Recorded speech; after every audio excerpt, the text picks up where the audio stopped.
There we go. Hello, YouTube. Got another stream for you today. We're carrying on with Apollo Justice, Ace Attorney. We started up the third episode. I believe there's 4 in total in this game.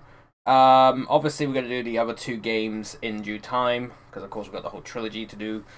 The second trilogy number 2. And then we got like 2 duologies. We got like the Great Ace Attorney and also the Investigations collection. The Great Ace Attorney I will have to do on PC because it isn't on Xbox right now. Maybe they'll bring it to Xbox in the future, that'd be nice.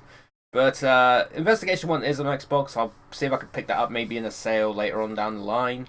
But yeah, man. I like the series. It's taken me a while to get to this stuff. I mean, I think the third game, Trials and Tribulations, we played at the beginning of 2024. So it's been 2 years since I went from the third game to the fourth game. You know, hopefully it doesn't take me that long to get through the rest of the games. But nonetheless, we are here. I was kind of hoping for the Apollo Justice stuff to end up on Game Pass, and maybe it will in time. But you know what? I decided I had a whole bunch of like Microsoft rewards stuff, and it was on sale. And I'm like, I can pretty much just get this game for free with my rewards stuff. So I did. Thanks, Microsoft Rewards. One of the few good things Microsoft has going for it right now.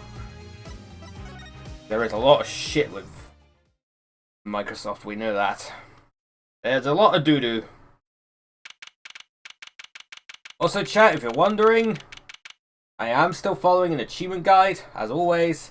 So I want, as of course, I want to get all the achievements in this game, which means there are some like missable things that I will obviously have to worry about, but that's okay, because hopefully we'll get them all and everything will be great.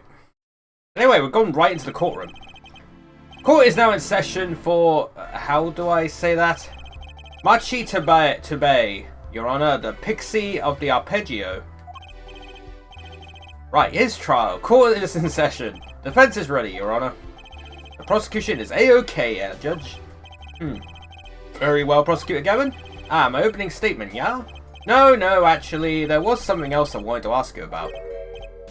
Yes. Also, my voice is going to be dead again. It was dead at the end of the last stream, and I've had less than 24 hours for it to recover, and also I didn't have a good night's of sleep, so I have a feeling the latter half of this stream is going to be, man, I'm going to be clutching at straws. I'm going to need a lot of water. Remind me to hydrate.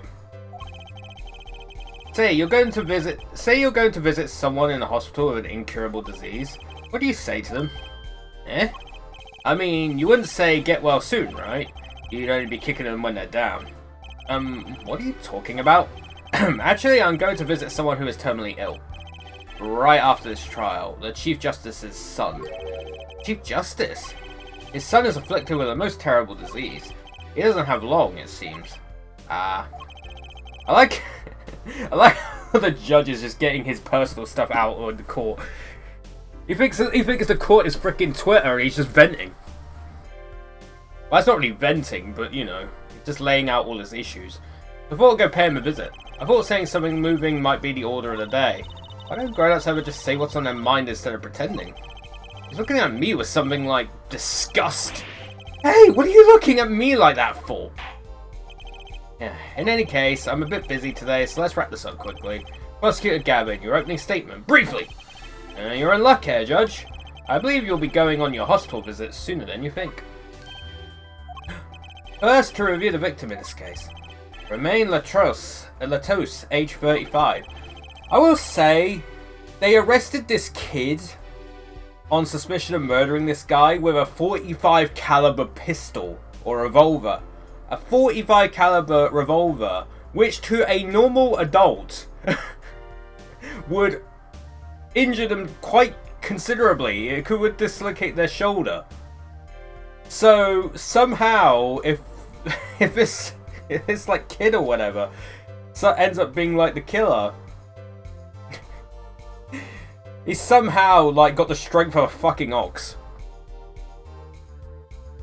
The global manager for Diva Songstress Lemera. The cause of death, blood loss due to being shot by a large caliber. Exactly. And this kid is being blamed for it, and somehow this kid's like fine. This report has all the details. The court accepts this into evidence. 45 caliber, that's quite large, isn't it? A direct hit from that could knock a man off his feet.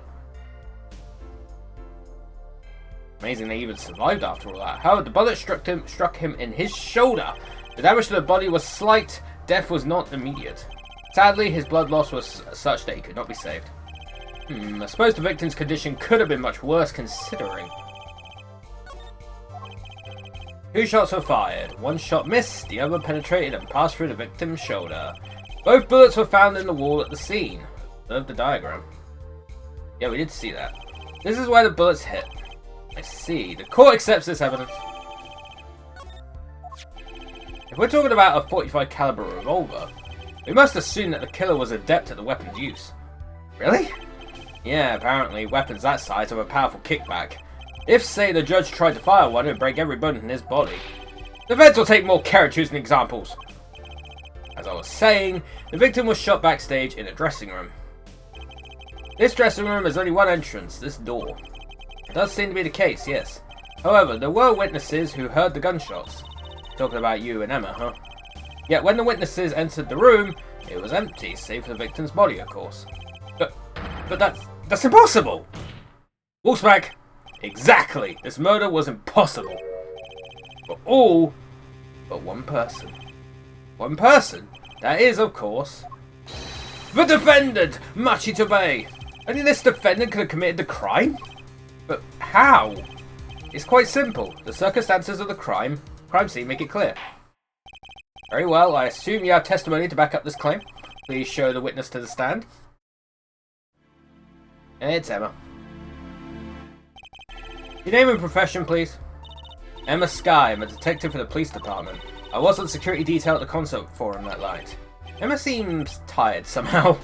You know what? Same though. Security at the concert, you say? Some security I was couldn't even stop a murder.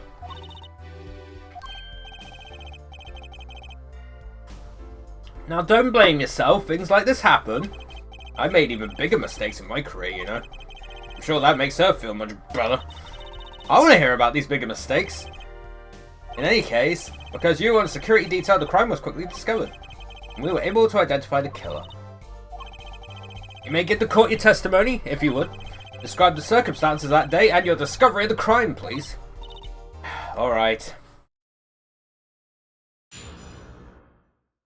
I do like how she's become like more of a recurring character. Because she only appeared in that one like DS case. Like, the weird thing with the first Phoenix Wright game was they originally released it on Game Boy Advance and only had like 4 cases. And then they brought it to the DS when they brought it over to the West. They added a 5th case, which was stupidly long, by the way. I don't know why they made it so long. But whatever. And they added this character, Emma Skye, but because they didn't add any like cases to the other 2 GBA games when they westernized them, those 2 already had 4 cases, so Emma didn't appear in any of those. So it was only when they came to like doing this game, which was the first like Ace Attorney game to release on the DS in Japan, like in terms of like originally released on the DS. It's like, oh, we should probably bring Emma Skye back and all her freaking like mechanics and whatnot, like the fingerprints and shit. It's just kind of weird they didn't add like any other cases to the other 2 Phoenix Wright games when they westernized them and put them on the DS, but whatever. That's just me. Anyway, murderous circumstances. The night of the murder, I was on security backstage at Prosecutor Gavin's request. Only people involved in the concert in some way were allowed backstage. At the beginning of the 3rd set, I heard shots. I went into the room filled with blaring rock music and found the body. I examined the scene and determined that only the defendant could have done it.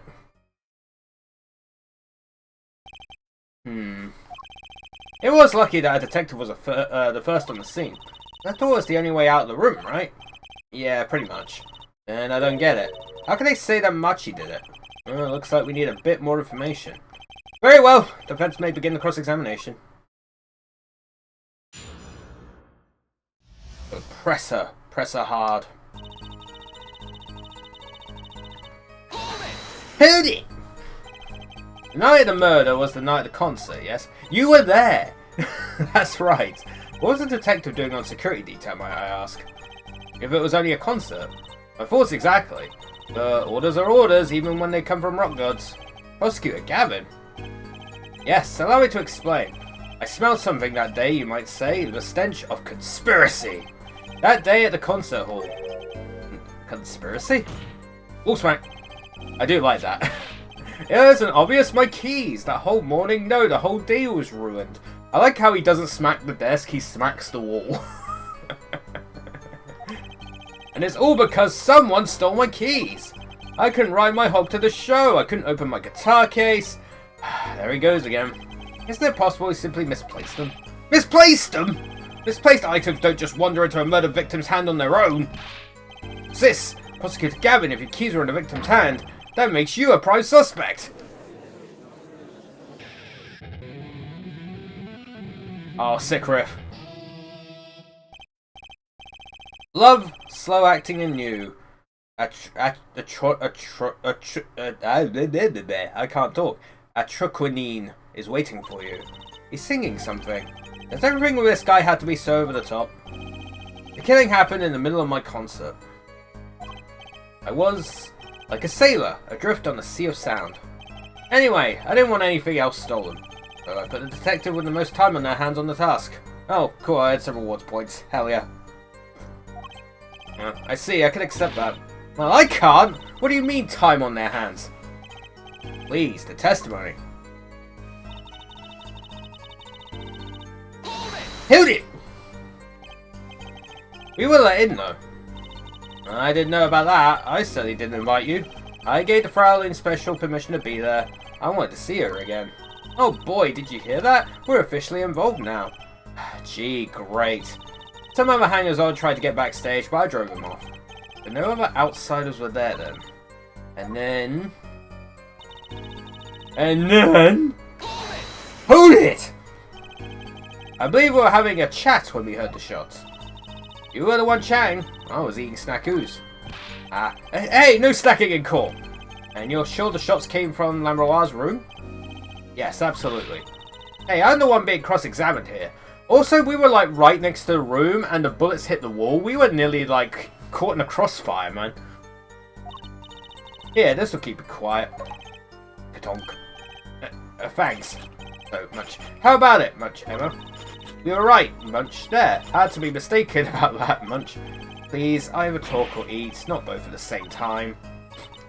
Gulp. Right, so after that, me and Mr. Lawyer there opened the dressing room door. Hold it! Rock? Blaring, yes. When you say rock, are you referring perhaps to this rock and roll music that's so popular these days? That's right, when we went into the dressing room, music was blaring over the speaker on the wall. They pipe sound from the stage into the backstage through speakers. That way people in the back can hear what they're supposed to be on when they're supposed to be on stage. Did it have to be so loud? You don't listen to the Gaviniers with your ears. You feel it with your entire body and soul. I always had the backstage monitors at full volume. When we walked in the room, the band was playing Guilty Love, I believe, making it easy to determine the time of the crime. If you could hear that music playing, and everyone on stage for that song has an alibi, including myself. Anyway, I closed off the scene and started my investigation. Killed it! I'm drinking a Pepsi flavour that I saw on sale just before Christmas. I bought like an 8-pack of it. It's fucking gingerbread flavour Pepsi. It's zero sugar, gingerbread flavour Pepsi. It freaking entices so much I had to get it. It's not bad. It's not bad.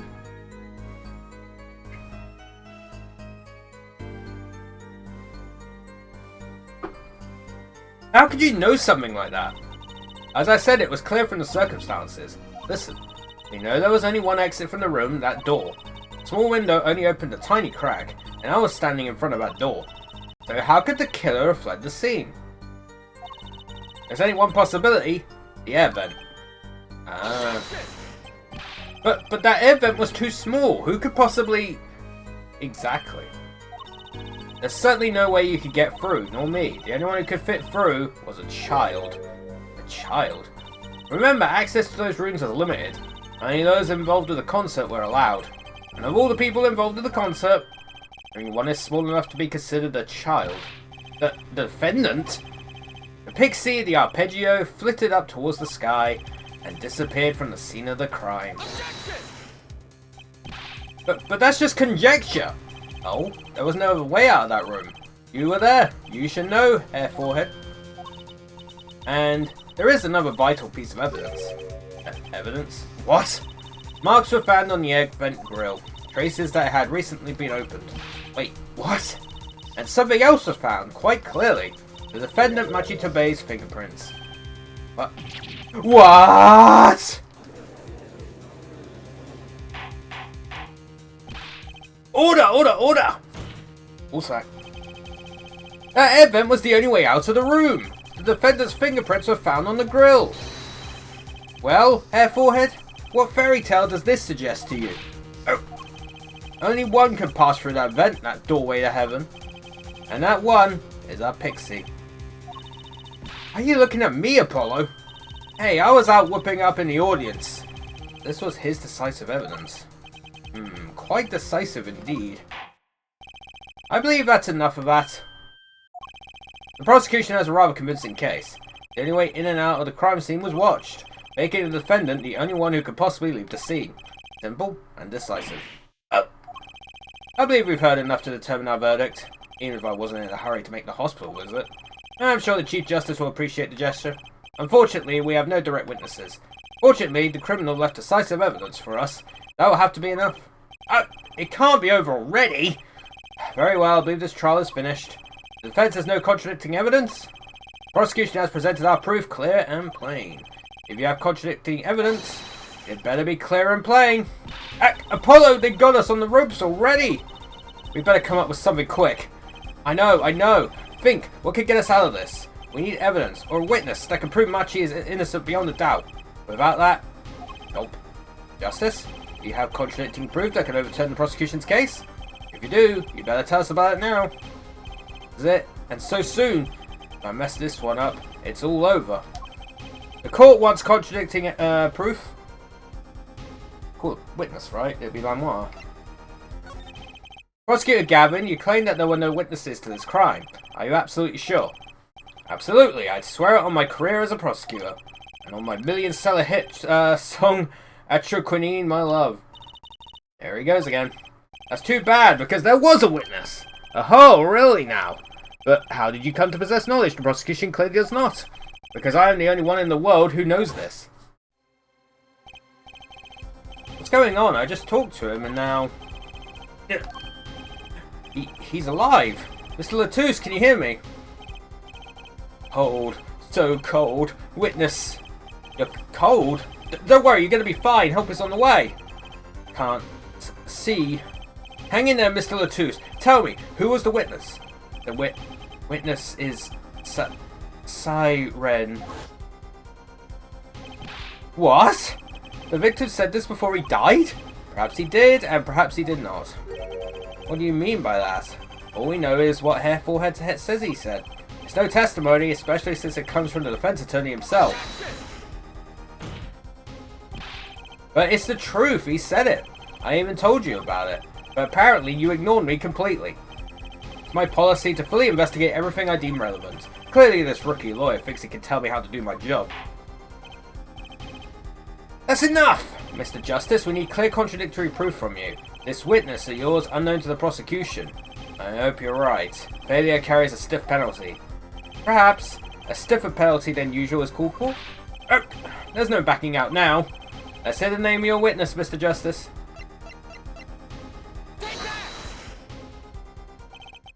Marois. Recall Mr. Latouche's last words. The witness is Siren. Siren? Aha! He meant the siren! That's right, the siren of the ballad. Lamroir! Lamroir was only on stage for the second set. And she had access to the backstage area. She could have been a witness! I see. Well, Prosecutor Gavin, my claim still stands. There was no witness to this crime. Very well, let's hear it from the horse's mouth then, shall we? Well, you're definitely hearing it from a horse's mouth because I'm the one saying all these lines. Go me! Yeah. We'll now take a break from Detective Emma Sky's cross-examination. Please show Lamroir to the witness stand. Lamroir would say nothing denying the murder. Not today, though. Today, we'll drag that story out of her, no matter what it is.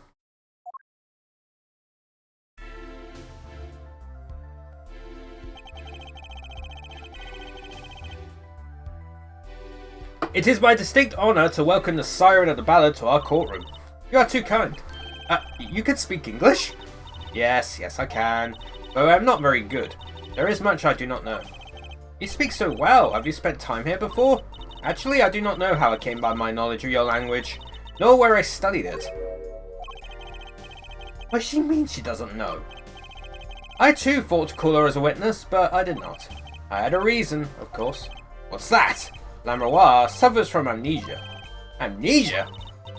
Lamroir is not my true name, yet I remember nothing of the time before I was giving it. Nothing of the time before I started singing on stage. Whoa, she's even more mysterious than I thought. As lauded singer Lamroir, she lives a good life. There are little difficulties for her thanks to her success.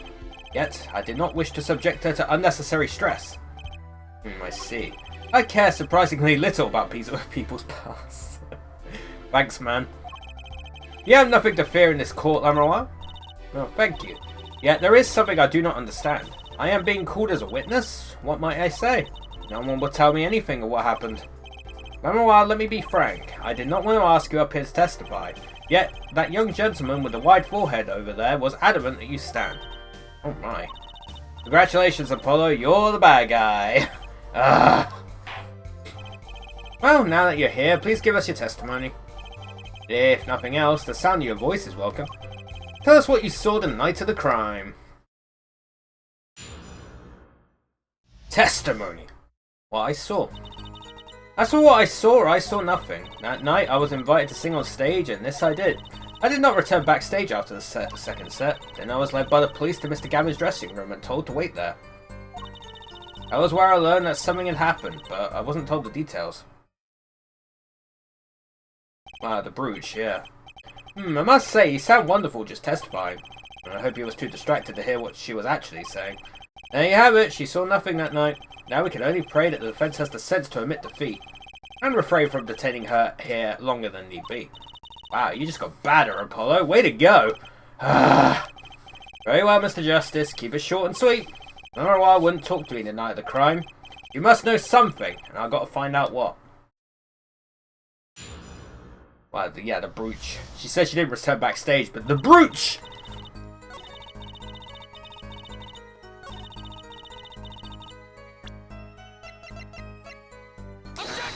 Objection!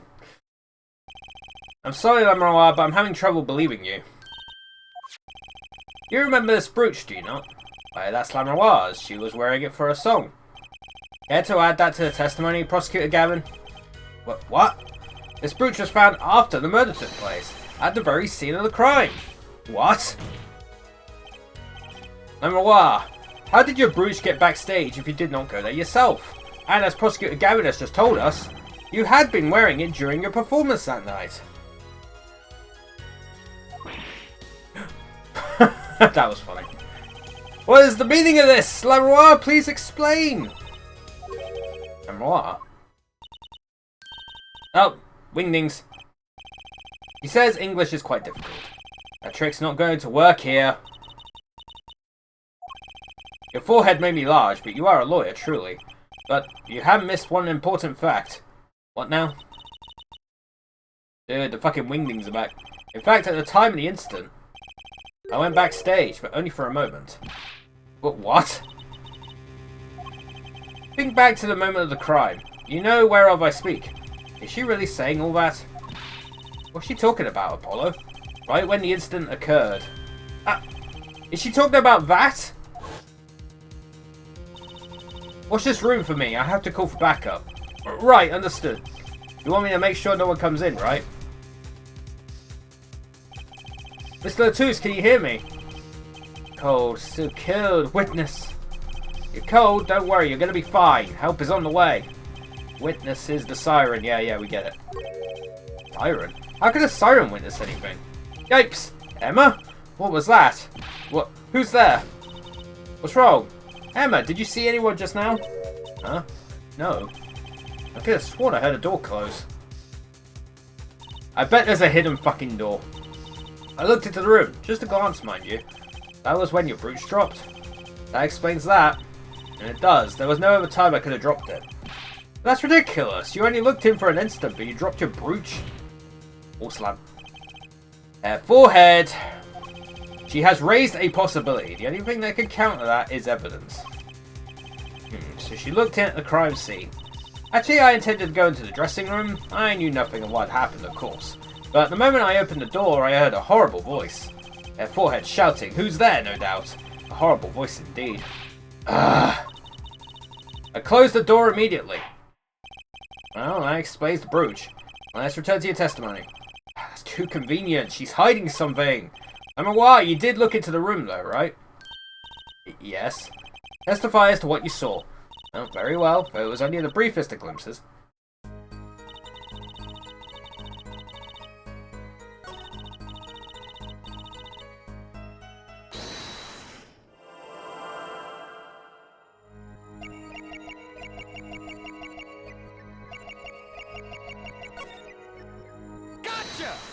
Gotcha!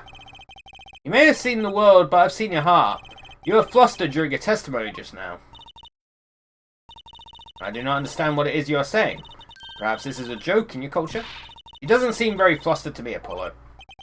Maybe I got that one wrong. I had to look harder. I'll find that weak spot.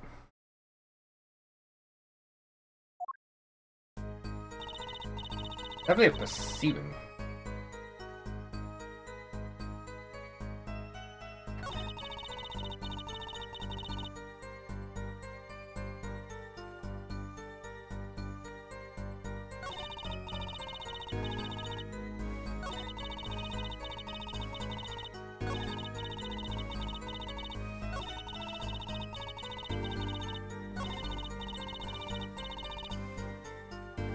It's definitely on that one because she changes.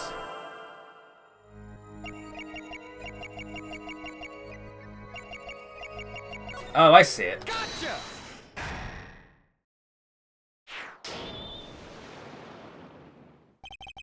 Late Mr. Latus's body, you say? Yes. You know something more about Mr. Latus's death than you are saying. What? I can see you try not to remember. But the effort made you swallow. You can't fool my eyes. And it is true, it was so terrible after all. Why did Mr. Latus have to be shot? One moment, Lamenoir. Yes? What was that you just said? Why did Mr. Latus have to be shot? Yes? She was hiding something, I knew it! Lamenoir, I'm afraid you haven't realized it, but your words just now contradict your testimony. Eh? How could that be? Take this! Lamenoir contradicted her own testimony and I have the evidence to prove it.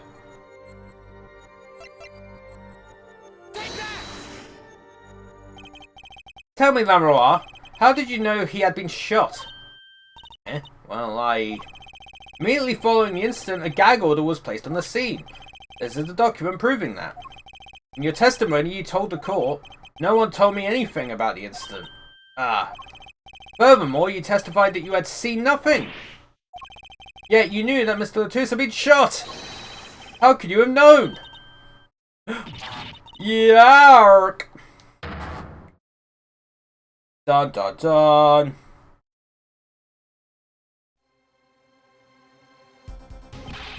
Lamenoir, you aren't hiding something from this court, I hope. That sweet song of hers was sounding a little too sweet. Now I remember. Please, allow me to add to my testimony. Of course. All we want to know is the truth. Looks kind of pale, huh? You saw something, I know it. Even the victim said so. I saw bullet holes in the wall and Mr. Latus had been shot. Objection! Lamenoir, they call you the siren of the ballad. But lies are hardly becoming of such a creature. A put-down worthy of our prosecutor, Mr. Justice. Such put-downs are hardly becoming of you, Apollo. Stop polishing your forehead and start polishing your character, yeah? Oh, come on, can't I be cool for once? Observe the diagram. Why, you looked in from the door for just a moment. Correct? Yes, that is so. There were bullet holes in the room, yes? But they were in the wall the door is on. You see, assuming you merely glanced into the room, you couldn't have seen those bullet holes. Yark! Lamoire. Yes? I'm afraid the defense has raised a good point. It appears you have been holding back something. And I must tell you what it is that I saw? Oh, yes. The happenings of this trial are being recorded. I'm certain it will be on the news in Virginia. You understand your reputation is at stake. It falls to you to avoid tarnishing it. Personally speaking, I still believe that cross-examining her will yield us absolutely nothing. But she knew how Mr. Latouche died, and he named her as a witness. You must have seen something, Lamoire. Very well, Lamoire, please continue your testimony. Very well, I shall. More testimony! We got the sequel, What I Saw Too. Electric Boogaloo. I was on my way from the stage to the backstage exit. There was something like a little window there. That's how I saw it. There were 2 shots. I couldn't do anything to stop it. But it wasn't Machi. It was a grown person. I know it was. So you did witness the crime! And the killer was a grown person, you say? Ah, this is my first time hearing this, I assure you. Nice play, Hair Forehead. Oh, very well, Mr. Justice, you may begin your cross-examination. Great going, Apollo. You were right about Lamoire. What's wrong? You don't look too happy. This whole thing smells fishy. That's what's wrong.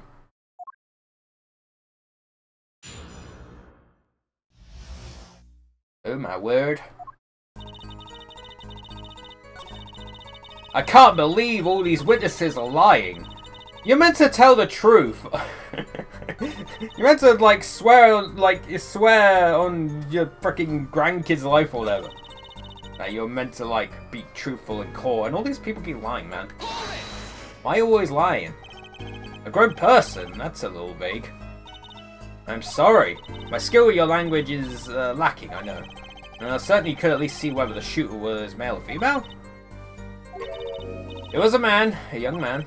And you're sure of that? Yes, his voice was quite clear. A voice?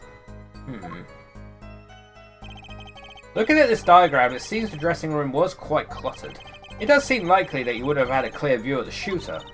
And as a singer, I rely more on my ears than my eyes. When I hear a voice, I do not forget it. That voice was the voice of a man. You heard a voice, but wait. Couldn't that have been the victim, Mr. Latouche? Well, absolutely not. Did I not just say that I do not forget a voice? If it was Mr. Latouche who spoke, I would have known. Indeed. So you were at the window and you heard the shooter's voice, the voice of a young man. To the window, to the wall. Apollo, this is a good testimony. That proves it wasn't Machi. Indeed. If this turns out to be true, it would cast this case in a considerably different light. What is the defense's opinion of this testimony? Though it pains me to say this, there's something about Lamoire's testimony that rings false. Bravo, Hair Forehead. You're colder than I thought. I'm sure you remember what the problem is as well as I do, Gavin. As has been established, no grown man could pass through that air vent. He couldn't have fled the scene of the crime. But that means Lamoire has to be lying. I know, and I know it's bad for our case, but I can't shut my eyes to this. Believe me, the idea was tempting. It is as Hair Forehead says, yet this is not the only contradiction within her testimony. What next? What's he talking about? Lamoire, I understand why you would want to protect Machi. Yet remember, you are the siren of the ballad, and lies do not become such a creature. What does the prosecution mean? Apollo, what's he talking about? How come no one bats an eye when he says stuff like that? I recall the state of the crime scene quite well. The state of the room. Yes, and when the murder took place, that window was closed. I find it hard to believe you could hear a voice through it. But I'm sure Lamoire, I have nothing but the highest regard for your musical sense. But my opinion of you as a witness is somewhat lesser. But she's the only eyewitness we have! So you say. And the victim named her, the siren, as the witness? That's right, that's what Mr. Latouche... We heard your claim, we even entertained the possibility, and it brought us to this. Herr Judge! Yes? The prosecution requests that the witness be excused. Please. I'm afraid I must honour the prosecution's request. There is indeed a question of the witness's credibility, but if Lamoire can't testify, then we don't have a chance of proving Machi's innocence. This cross-examination is over. Prosecutor Gavin, you may continue making your case. Danke. Now where were we? Ah yes, I would like to hear from Fraulein Detective again. Wait, let me hear Lamoire's testimony one last time. But the cross-examination is already over. Until such a time as a need arises, this witness may leave the stand. I'm sorry I could not be of more assistance. Oh shit. At last, back to the real trial. Ready, Air Forehead?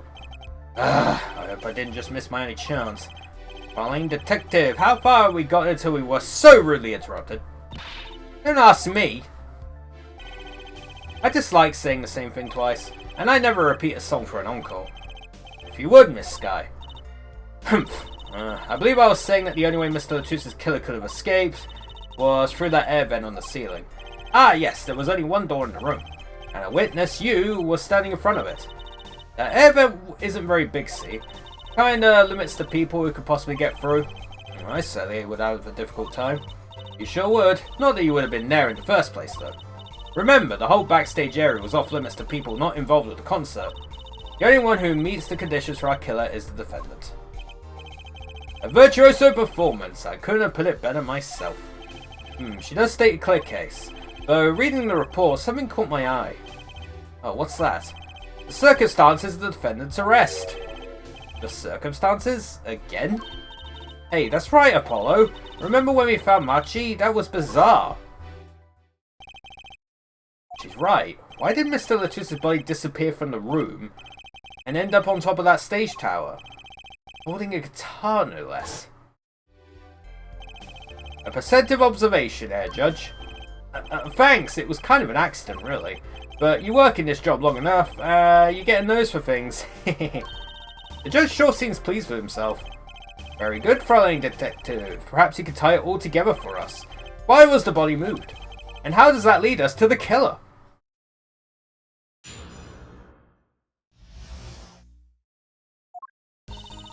I believe Machi stole the body because of some lyrics. He moved the body to match Lamoire's song. No one in this country had a motive to kill the victim, and Machi practically left his signature at the scene. All of this evidence clearly points to the defendant. Lamoire's song? Yes, the guitar serenade. You noticed its code too, did you not? Its code? All the events that day followed the lyrics to our song. First, the keys my heart held on to so tightly were stolen. Then Prosecutor Gavin's guitar burst into flames on stage. Mr. Latouche's life was taken by a bullet. The rest hardly needs explanation. Guitar, guitar, up together to the sky. That's mad! It's like a story out of some fairy tale! Like the last case, I admit I forgot about the song. But there it is now, waiting for me. The grand finale, as it were. Hey, you know I was the one who first noticed that. I've heard of jumping rope to songs and counting to songs. But killing? It's a wild world out there, Herr Judge. Very well, we've heard one song and dance, let's get on to the next, a cross-examination. I'm not sure I'm going to be doing much singing. To be fair, Apollo does have a very large forehead. To be fair, so do I.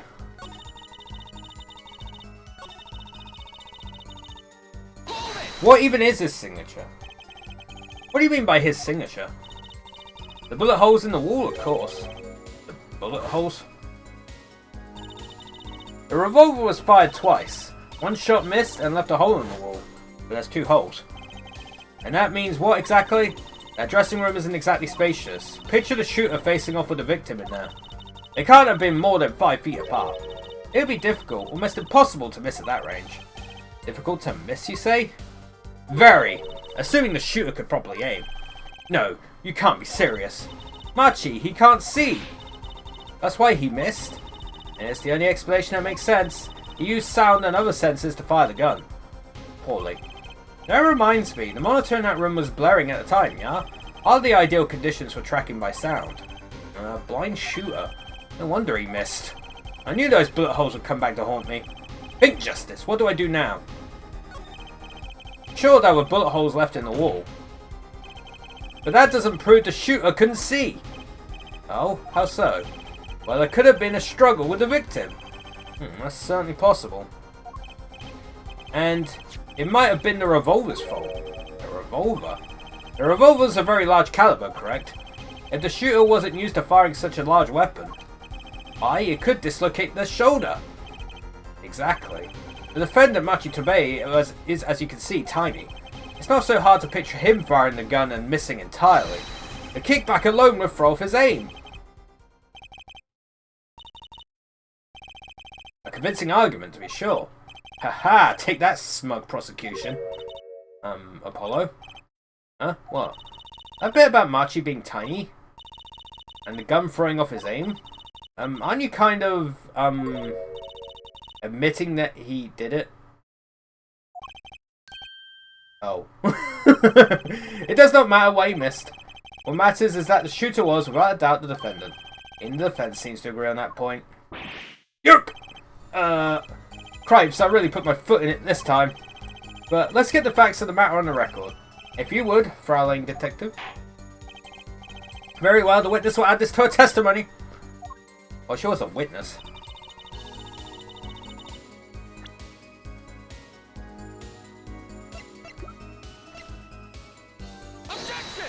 Objection! The prosecution holds that the shooter couldn't see. A scientific conclusion based on a thorough examination of the crime scene, yes. Apparently not thorough enough. I have a certain piece of evidence that completely overturns your claim. What?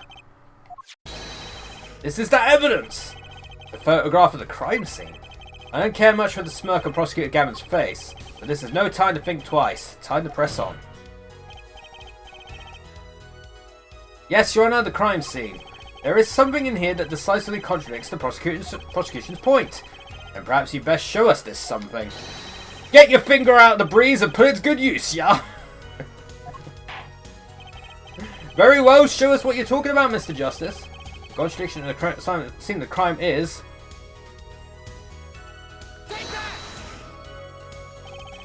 The contradiction is right here. The smeared bloodstains? I thought it was just my blurry vision.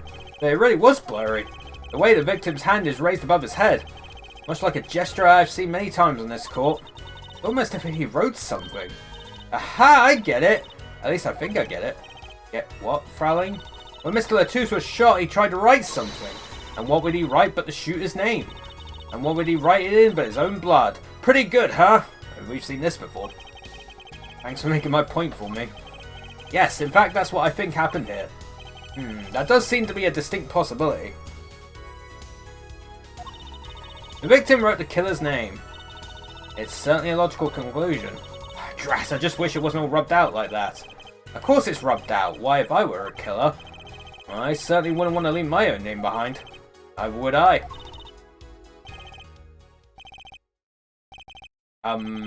No one has anything else to say? About what? So the prosecution accepts this? You agree this was the victim making an attempt to record the name of the killer? And that the killer tried to rub the name out? What's your point? What's my point? Let me ask you this. How did the killer know the victim was writing their name? Well, Mr. Latouche was writing something in blood once the killer saw what it was. Wait. Once he saw what it was? But what did you just testify about the shooter? I said they were blind. Yet the crime scene itself contradicts that. The killer had to have been able to see. Why would they rub out the name in blood otherwise? The May I remind the court that the defendant, Machitobe, is blind? He couldn't have been the shooter. Impossible! Order! Order! Order! Prosecutor Gavin, please explain to me what all this means.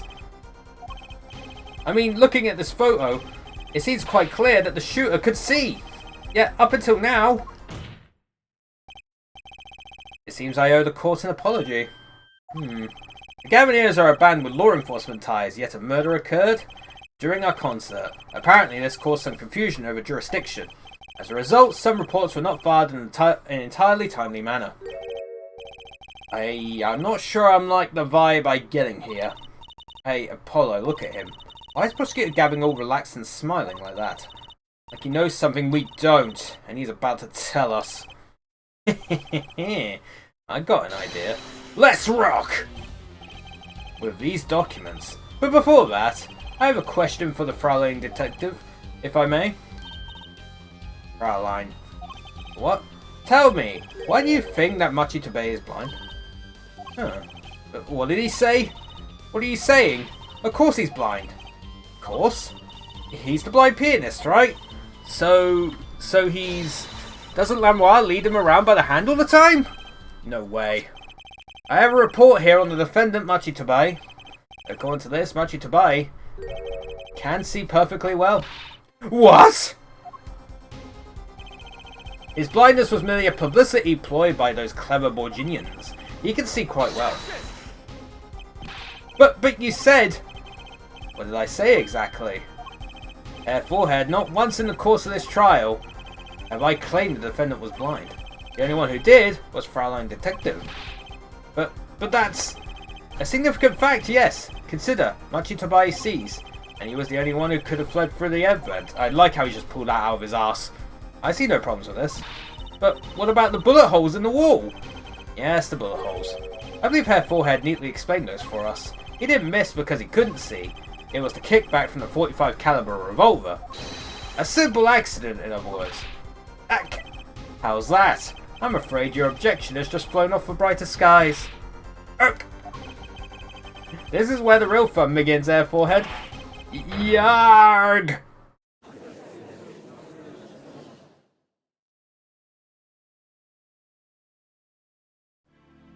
Oh dear. I knew you didn't have what it took. You jerk! Just what was I in here for? Comic relief? Yeah, apologise. Oh, sorry. That's no way to apologise. He's angered the Trucy now. Look out.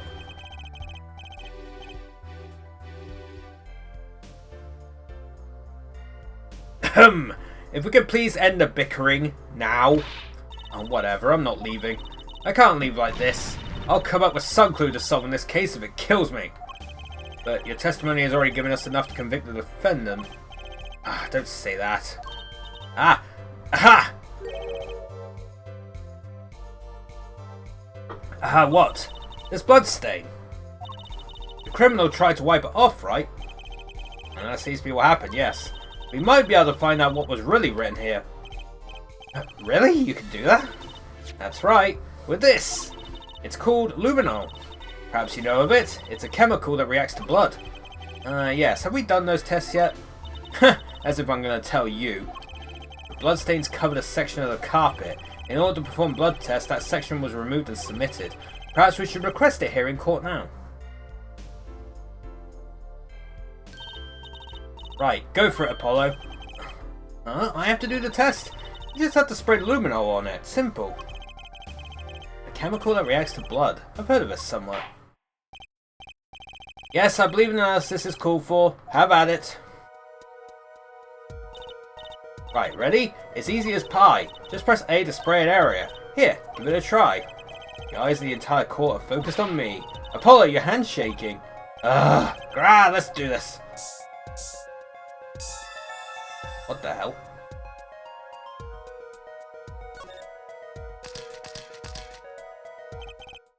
Wow, it really works. This must be the power of science. It says IPXX314206. Is that the killer's name? Maybe it is. If the killer was a robot. I have it. What is it? I thought those letters IPXX looked familiar. This is an Interpol ID number. Interpol? You mean the International Police Agency? Yes, most are undercover agents working to solve international crimes, but why would you write that number? Why would Mr. Latus even know a number like that? Good show, Fraulein Detective. Rock on. Your Honor, we can verify this number immediately. Darian, are you there? Come up to the witness stand.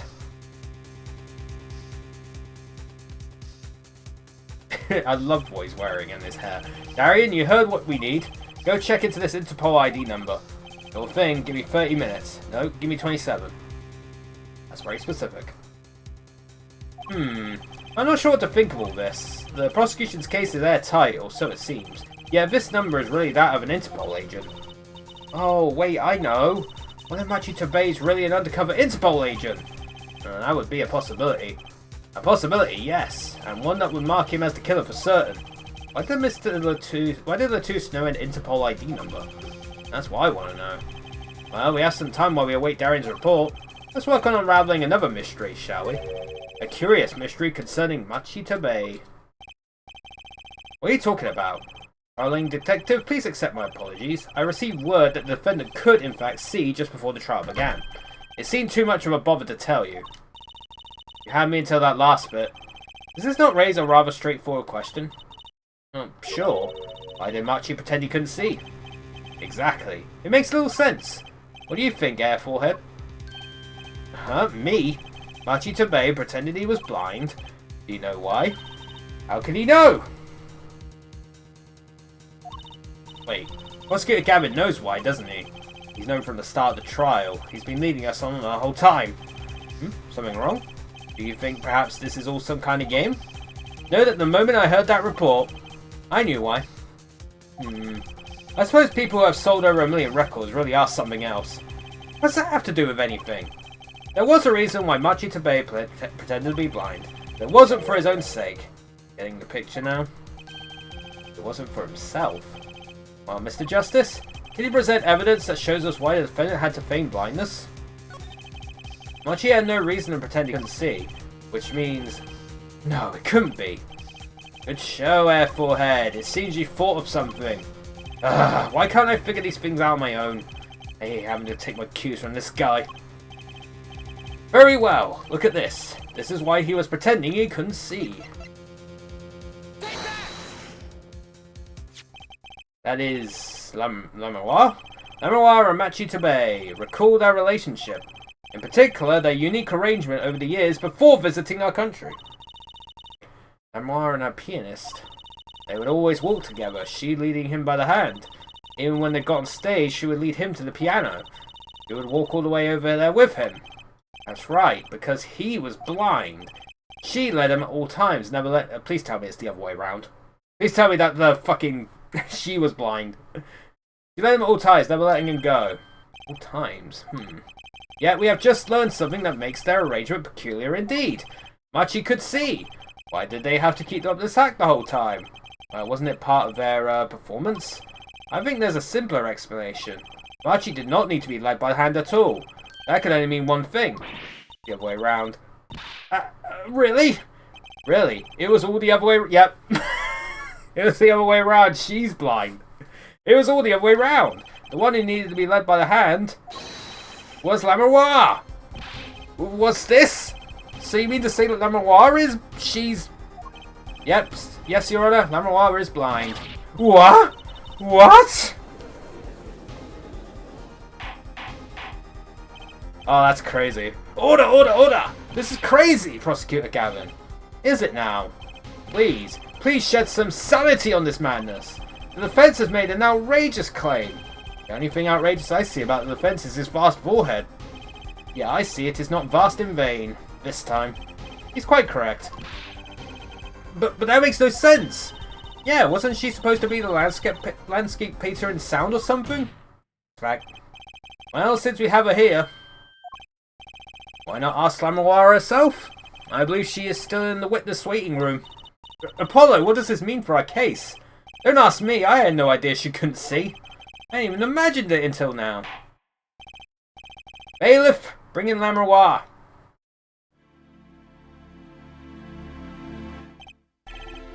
Lamroir, it pains me deeply to call you before us again in this way, and yet I must. Please do not be concerned on my behalf. Those eyes, she really can't see? Really? It is true. How funny it is that a tiny lie born in the Borginian countryside would one day grow to entangle the entire world. So you are... Yes, as I mentioned before, I have no memory of the time before I became Lamroir. Know too that my memories begin in darkness. The word light has no meaning for Lamroir. I see. You may recall me saying something towards the beginning of this trial there, Forehead. What's that? I believe I said it was unfortunate this crime had no direct witnesses. Ah, now, Lamroir, I must ask you to stand once more. Will you testify to the court about your eyes? Of course. It was never my intent to deceive any of you. May I begin, Your Honor? Yes, of course. Though I admit I'm a little lost here. I think we're all a bit lost here, Your Honor. Fucking crazy, but it's an Ace Attorney game, so it's understandable. I had no memory of the light. I debuted in a world of darkness and sound. My producer came up with my PR line before he knew this. So silly as it may sound, I'd pretend I could see.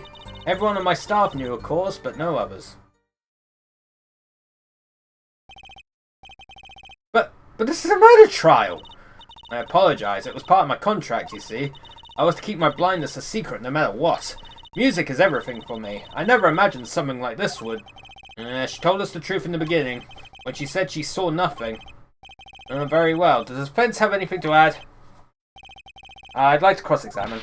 But what is there left to ask? There was one thing in her testimony that bothered me. Perhaps it is best we let you get it out of your system. Someday you'll come to understand the importance of thinking for yourself. Very well, defence may proceed. However, be aware this court will not tolerate any questions deemed too stressful to the witness. Okay, there was only one part that bothered me. Let me ask about that, and I'll be happy. Cross-examination. No memory of the light. Blinded by the light.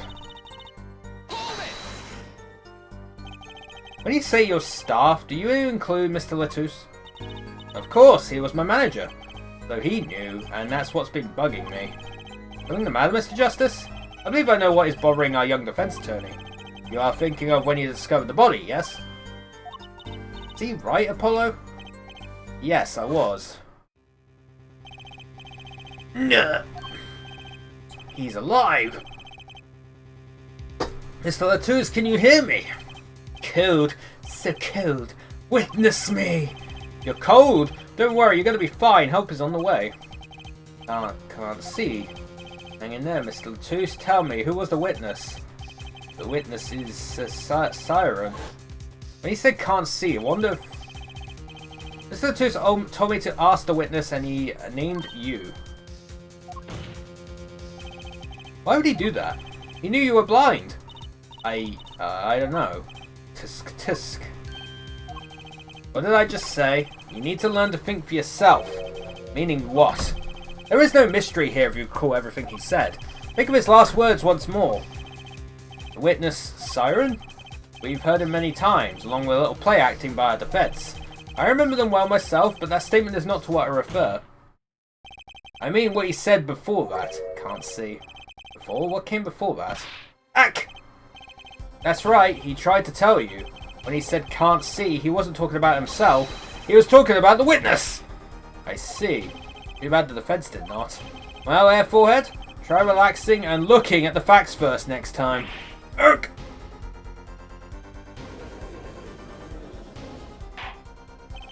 Order! Order! Recall Lamroir's earlier testimony. I was on my way from the stage to the backstage exit. There were 2 shots. I couldn't do anything to stop it. But she couldn't have heard those gunshots. I thought we proved that. It's not the most important point here. The moment he was shot, Mr. Latouche witnessed her through that window. Why else would he have named her as the witness? Ah, but I really did hear them. 2 gunshots, and the man's voice. Unfortunately, such a thing was impossible. The window was closed. We have already run a simulation, of course. But it was so clear. If I heard that voice again, I would know in an instant. Your Honor! What is it, Bailiff? Can't you see we're in session here? We have the results back from the investigation. The investigation? Ah, the Interpol number that Mr. Latouche left us. Well, let's hear it. We will continue this cross-examination afterward. Detective Crescent, your report, please.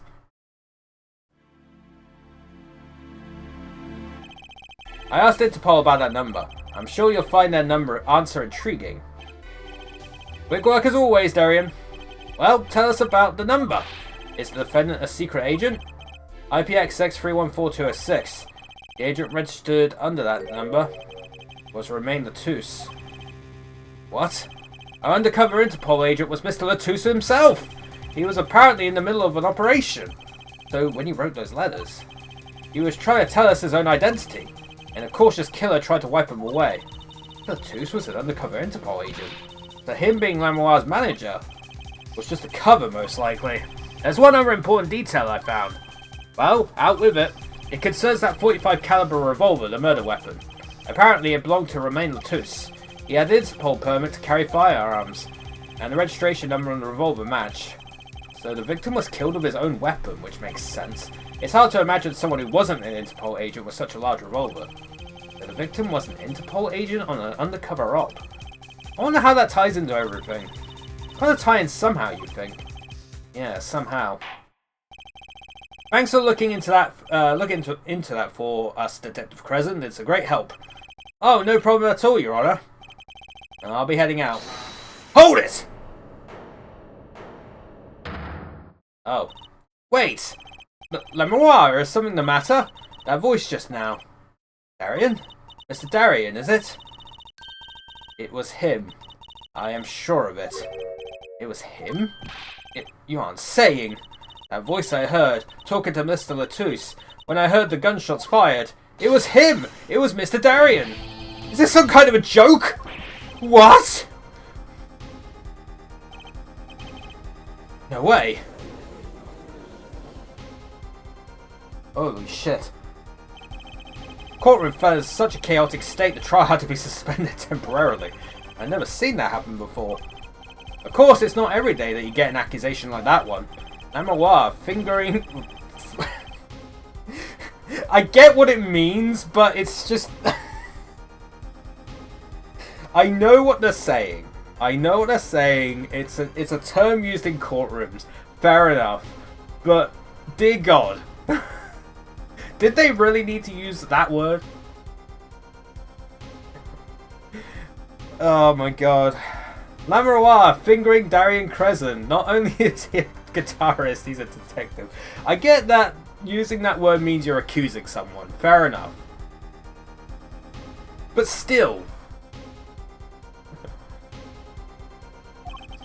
Could it really have been his voice Lamoire heard? Things were changing fast, and frankly, I wasn't sure I could keep up with it. Hey, no whipping out now, Apollo. Oh, to be continued. Tron. Trial part 1's done.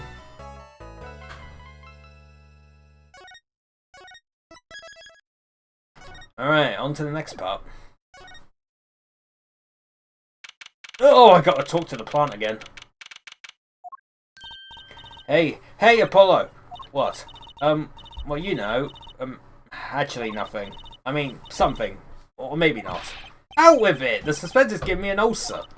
Well, you know the trial today, I was thinking, if you gave it a score, what score would you give it? Score? Gee. I guess I would, or maybe, well, I'm just as bad as you. See, it's so vague. Clearly. Machi avoided a guilty verdict, which is something, though I can't say I'm any less confused about the case. Ask Interpol about that number. I'm sure you'll find their answer intriguing. IPXX 31206, the agent registered under this number was Romain Latouche. I'm probably pronouncing all these names wrong, by the way. And the victim, Mr. Latouche, who would have guessed he was actually an undercover Interpol agent? What a mess. And we don't have any idea what he was investigating. Well, true, but we know who shot him now. Lamoire told the whole court. Wait, that voice just now. It was him. I am sure of it. That voice I heard talking to Mr. Latouche when I heard the gunshots fired. It was him! It was Mr. Darien! Another mystery, Apollo. I love mysteries. I don't. Speaking of mysteries, what's Mr. Wright up to? I wouldn't mind asking his opinion. Now that you mention it, I haven't seen Daddy around. Why is he some kind of stray that just wanders in and out at will? Apparently so. I wouldn't say that, but he has been going out a lot. Some top secret mission, he said. Top secret? Anyway, you can't just rely on him to save the day. And you've got me to help you. We'll be fine. Fine, right. Well, time's a wasting, as they say. Let's investigate. That's the spirit. I had to talk to her. I've got to examine the plant first. Mr. Charlie, the potted plant. Huh? His leaves are looking a little brown. Good morning, Mr. Charlie. Ack! Mr. Charlie, your leaves. Maybe you weren't giving him enough water? No, it must be stress. He's worried about the new recruit at the office. Hey, don't blame it on me. You're watering him, right? It was Daddy's turn to water him this week. Mr. Wright has been away on his top secret mission, no? I'm sorry, Mr. Charlie. This is all my fault. I'll water you soon, promise. Fucking plant, dude.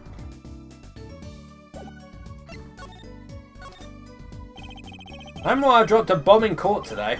It was Darien. Lamoire said she's never forgotten a voice, right? That's so cool. I guess. What's that called again? Elephant ears? I bet that's what they're called. Somehow, I don't think that means what you think it means. And she has to be wrong this time. Wrong? Why? I mean, look. Those gunshots were right during the concert. That's right, I was burning up the dance floor at the time. Right, did you happen to look up on stage? Maybe at Darien even? You bet I did. He is one of the Gaviniers' guitarists after all. He's so cool. Oh. Right, all the Gaviniers have a rock-solid alibi. He couldn't have shot Mr. Latouche backstage. But Lamoire heard him, didn't she? She heard Darien backstage, right? Somebody's either wrong or lying very badly here. Well, there was the freaking, when we did the sound mixer thing, there was someone who was off time. And it was Darien, so that probably has something to do with it. Agent Latouche. An Interpol agent? I was wondering, what is Interpol anyway? Huh? Interpol? Like the guys who catch international criminals. Why can't I just call them international police instead of making up society?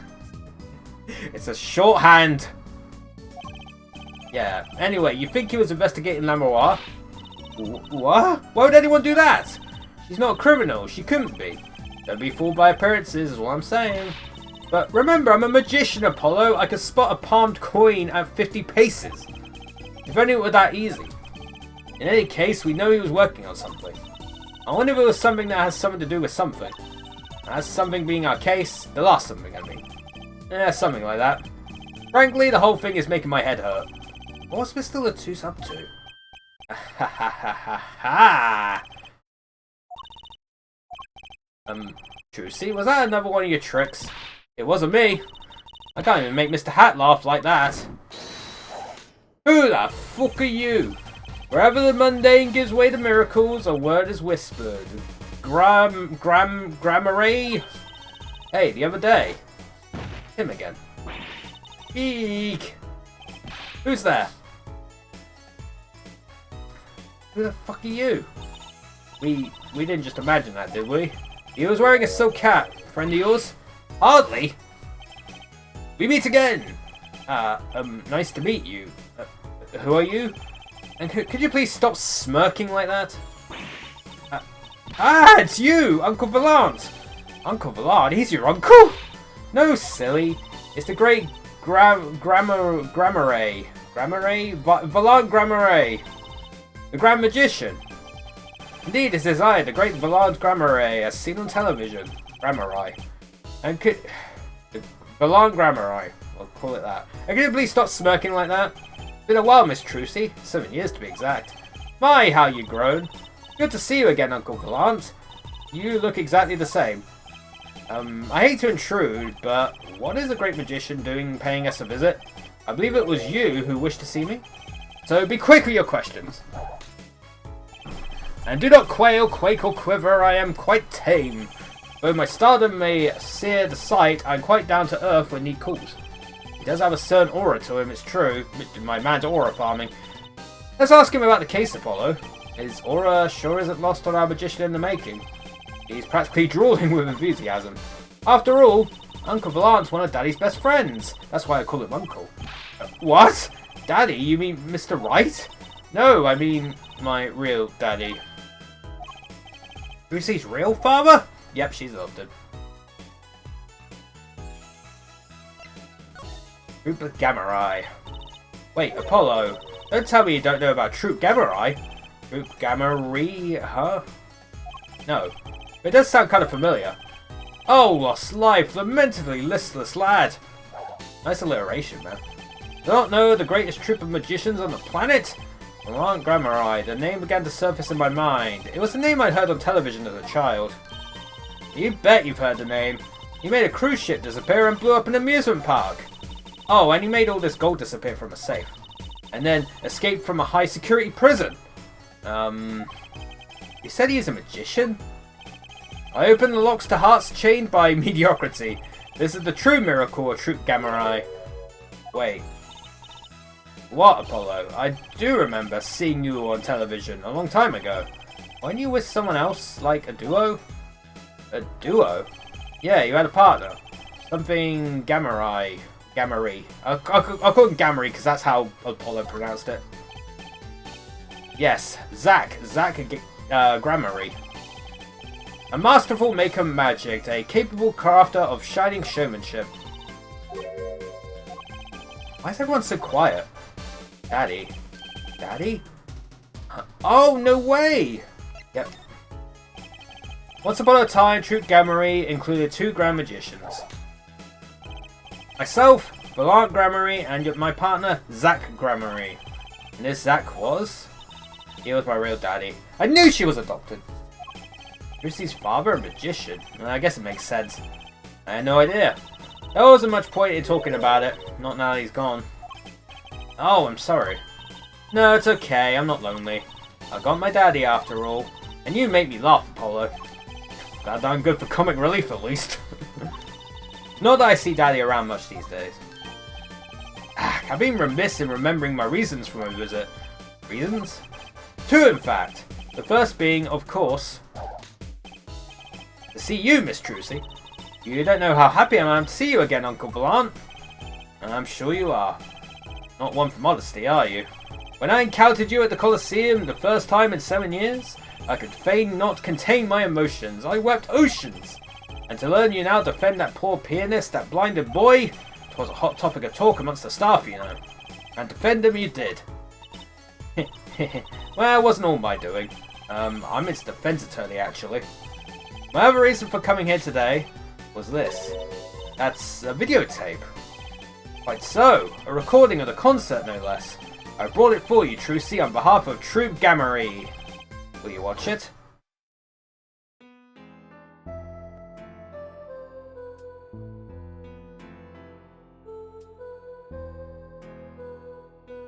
I'm not going to sing again. We did see this. Yeah, he was there.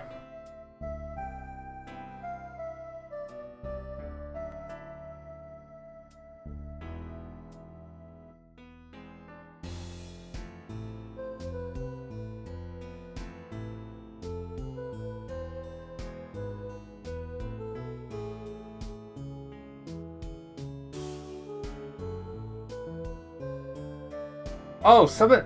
Yeah, the fire's in there. You can see it there.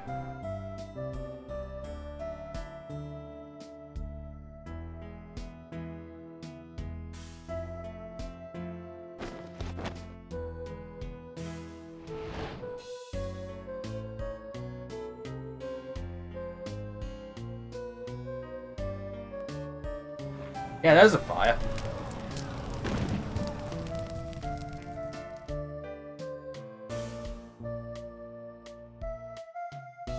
I didn't see that originally.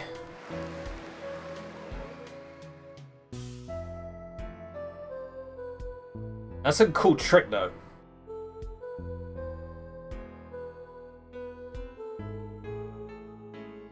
I just love freaking Clavier just going at it.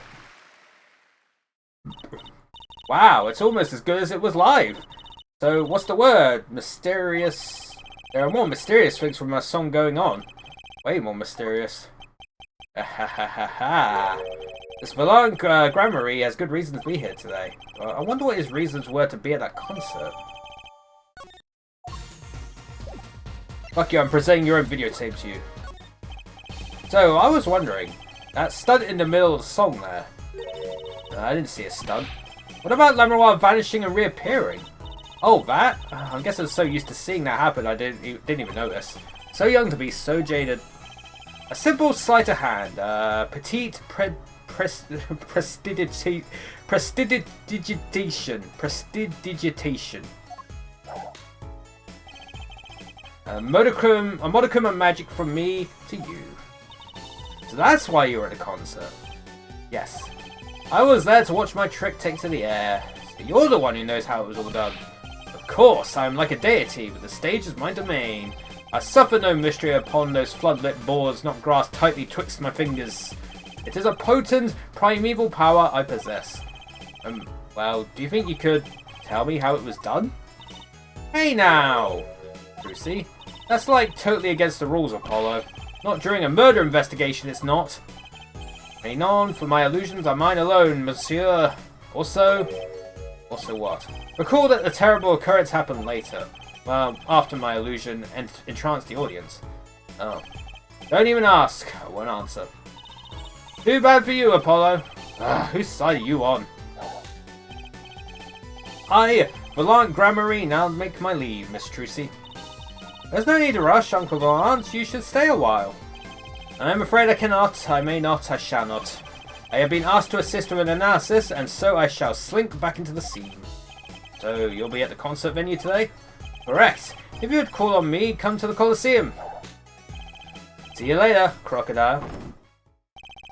With a whirl of his cloak and a wink of his eye, he turned and walked out through the door. Normally. Well, there you go, Apollo. Let's get cracking. Right. Valant Gramarye. I've got a few more things to ask him. Foremost amongst them, that bit of magic that made Lammermoir disappear. And how he knows Trucy and her real father. Jesus. Sunshine Coliseum.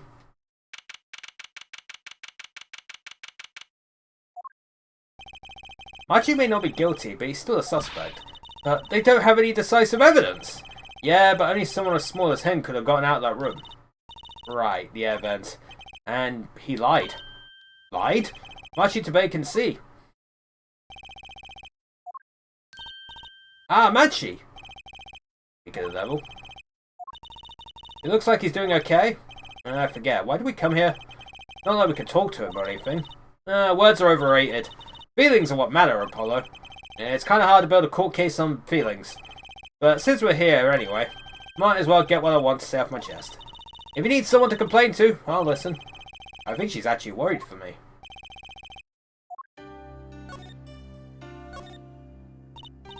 So, what did you think of the trial today?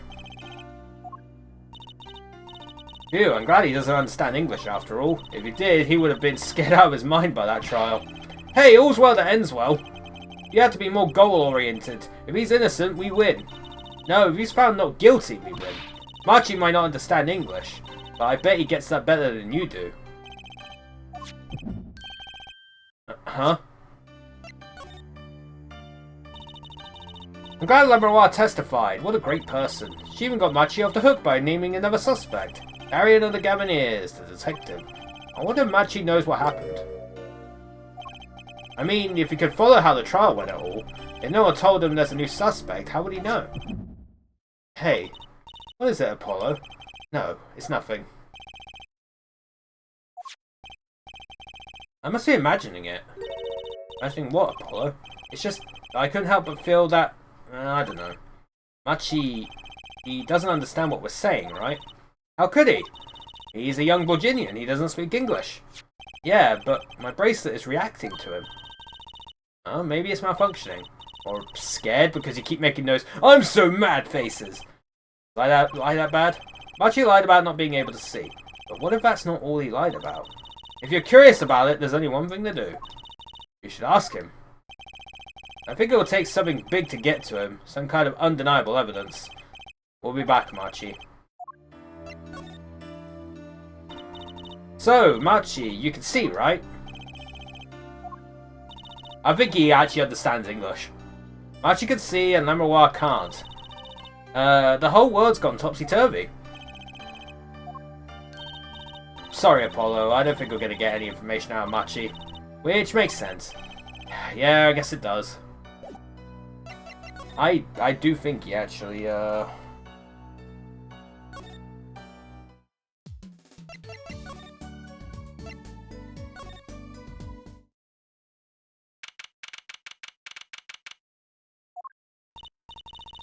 Woo, what a great day. It's perfect weather for sleuthing.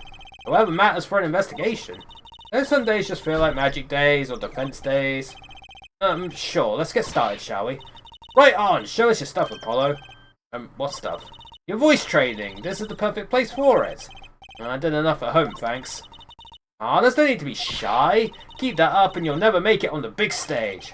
I'm happy in the courtroom, thank you. I am a lawyer. Then you're in luck, because it's lawyer weather today. Don't you just want to face the blue sky and shout, "Objection!" Look, the weather has nothing to do with lawyers. Let's just get going already.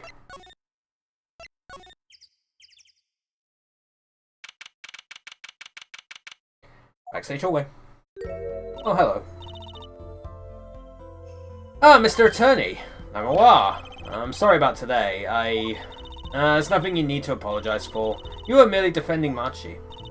Are you okay? Alone, I mean. Humans are blessed with 5 senses. Even robbed of one, we get by. Though it does make being a witness rather difficult. Speaking of seeing, you knew who we were before we spotted you just now. And we weren't even talking. And I heard your footsteps several times the day before. She's fucking Daredevil. Bloody Matt Murdock. You messed how great ears. Ears that heard the crime taking place, or so she claimed yesterday. But how? The voice. That was quite a statement you made today in court. About hearing Darian Crescent's voice at the scene of the crime. I did not know his name. But I never forget a voice. Wait! Lammerwa, is something the matter? That voice just now. It was him. I am sure of it. No way. As I said in court, I was on my way backstage from the stage. That is when I heard his voice. I'm guessing Darian and Mr. Latouche were talking about something. The next moment I heard those gunshots. Why didn't he call security? To be honest, though the noise was quite frightening, I never imagined the gunshots might be real. And I was in quite a hurry myself. I left the scene at once. So it really was Darian's voice that she heard. Yeah. At least she certainly thinks it was. I met Machi before my debut as Lammerwa. I was singing in a restaurant in Virginia, and he was playing the piano. Yes. He was very kind to me when he learned I could not see. That when he started playing opposites, with Machi pretending he couldn't see. No, it wasn't then. That began after our major debut. After I became known as the landscape painter in sound.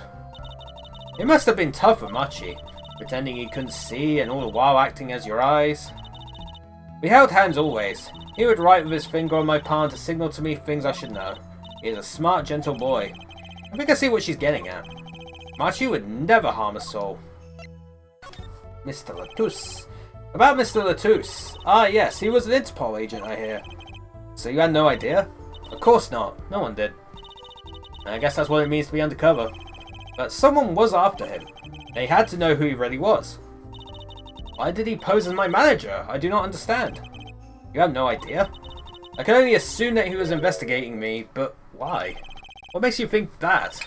Perhaps it is not so, but I cannot deny the possibility.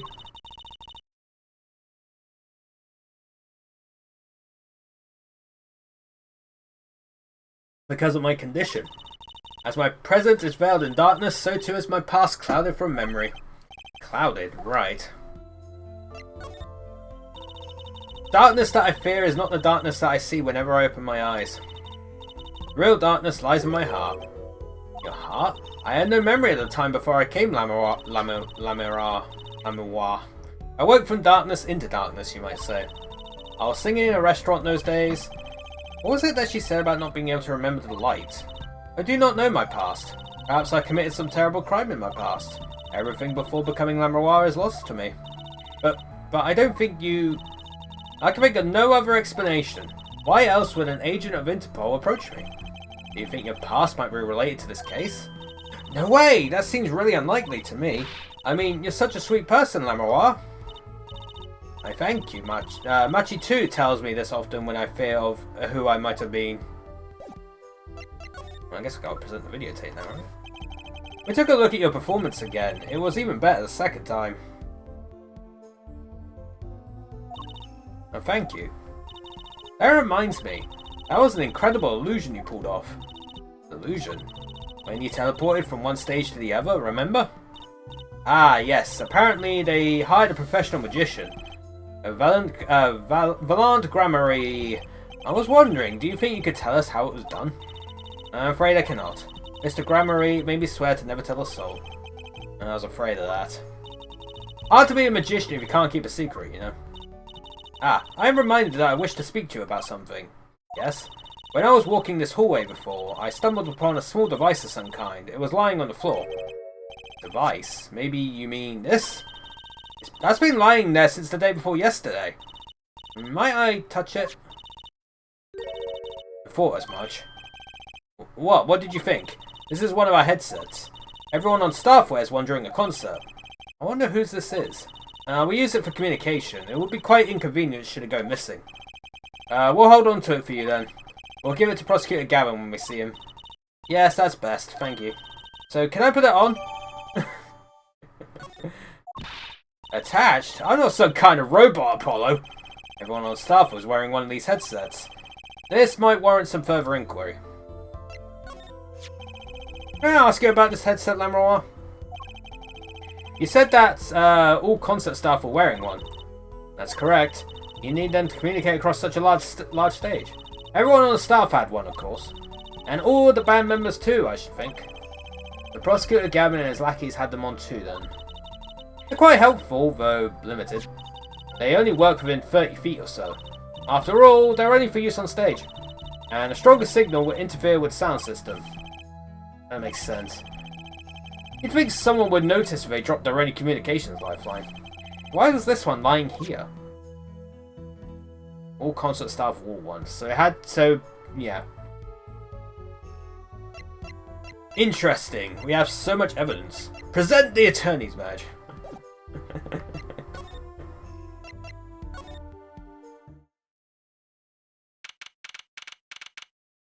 I had to examine the ladder again. That song! Isn't that the one Lamawar was singing? Yeah, you're right. The Guitar Serenade. Wow, I'd love to do a show on a stage like this. I'd come to see that. The house is full and as one, the audience sighs with wonderment. There I am, singing my ballad. Rose petals swirling through the air. Not bad. Wait, aren't you a magician? Oh. That's right, I was a magician, wasn't I? Some dedication. Oh, hello. Yeah, I love that frickin' 12. Aha, but is it Miss Trucy? And indeed it is. Uncle Valant! What exactly are you doing here? I take real responsibility in tasks undertaken. I am inspecting my equipment of illusion to make sure naught is amiss. Lamawar teleportation illusion. Ooh. Should anything go wrong, it would reflect poorly upon me and my troupe. As I went about my exacting examination, I happened to notice that piano. And I remembered that fair lady's melancholy melody. Hey Apollo, maybe Uncle Valant could shed some light on this whole thing for us. Apparently if I do present the wrong thing, it's funny. Ah, the proof positive of your profession, yes? Yeah. Might I have a look? Oh, what's this? It is gone! Ack! What'd you do with my attorney's badge? Don't be alarmed. Miss Trucy, take a look into your top it if you would. Eek! It's your badge, Apollo! What's it doing in there? That was amazing, wasn't it, Apollo? You called that pouch her waist a top it? Is that some kind of magician speak? What if I presented something else? Words cannot express my shock and chagrin. All I can see before me is this stage and me upon it. Nothing smaller, nothing less radiant catches my eye. True, you're getting on in years. Not much time left to make your mark, huh? This is not how I was seeing it. He doesn't care about what I have to show him. I get the point. Examine the piano. Oh, I've got to talk to him. I was wondering about the show the night of the murder. Lanoir's vanishing act was your illusion, right? Indeed, the purple prosecutor petitioned my performance. At the climax of the song, he said, "Make her disappear, like a dream." Like a dream? Yet, what can I work with on a stage meant for musical endeavours? There are none of the conveniences of a stage built for sorceress acts. It was a challenging task, and so I accepted. He disappeared from the top of the tower. But in order to move, you would have had to use some sort of secret tunnel. People come to me because I am a professional among professionals. My illusions are custom made for a time and a place. Now, because of the murder, all the eyes in the nation are on this concert. Not a bad thing as far as the fortunes of true Gramarye are concerned. So, you were here checking up on your trip to make sure it went well. And went well it did. Now, speaking of pianos, that piano over there troubles me. It troubles you? Why? Why? Why do you ask why? Oh my goodness. Oh, my captions are not working again. Great. I think it's probably quicker if I just go check it out myself, thanks. I know what you are thinking in that head of yours. Gramarye, yes, you say. I recall seeing him on television. Something of that sort. Actually, yes, you're right. Wow, he just read your mind, Apollo. Or everyone tells him that, and he made a good guess. It was 20 years ago. A young magician, a genius of his time, came down among us. Sus. His name was Magnifi Gramarye. It was he who began the great troupe Gramarye. At his prime, not a day passed that he did not play upon the screens of every TV there was. I do have a vague memory of someone like that on TV. Yet, several years ago, that time came to an end. My troupe pulled the vanishing act, yes. Cries for magic no longer heard, the TV screen a barren waste, stripped of illusion. It is nowadays. TV kinda sucks. Everyone's just using streaming services nowadays. Everyone's just on YouTube. But that's not true. I still went to all your shows. Like that one in the parking lot down at the supermarket. When you start playing in supermarket parking lots, you know you're in trouble. We hone our skill at these small venues, always awaiting our time. Yes, one day we will rise up from obscurity onto the famed shining stage once more. I do this not only for the magic that is Gramarye, but for my partner. Your partner, you mean... Yes, Zack Gramarye, who's his father. Before he disappeared 7 years ago, there was no name higher than Gramarye in show business circles. None. I will see us return to glory! I, Vaillant Gramarye! Our founder, Magnifi Gramarye, was truly a genius, a worker of miracles.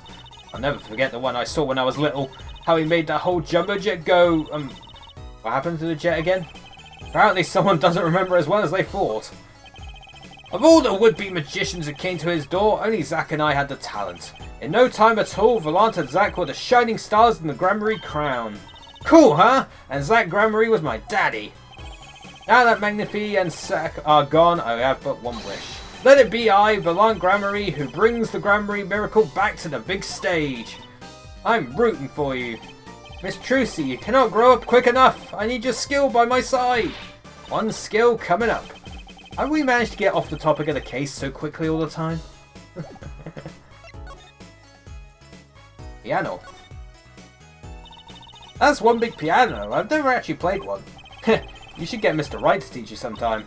No good, he can't play either. And I kind of feel bad for the guy now. Maybe now's my big chance. Stand back, this could be the debut of a prodigy. You made that noise just now? Let me try it again. What is that? You know, I think something's stuck in the piano. Time to take a look under the hood. Huh. Look, this was stuck between the strings. It looks like some kind of switch. Oh, I must have thrown this into the piano. Dude, a whole Nintendo Switch in there? I mean, it doesn't look like a Nintendo Switch, except maybe for like the red thing. That could be a Joy-Con. But, you know. I've got my Switch.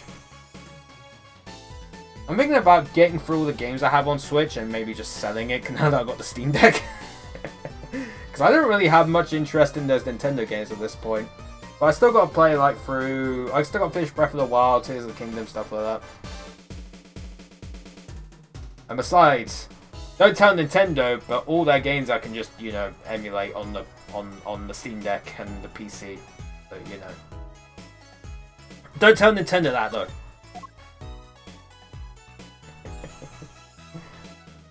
I'll get freaking sued.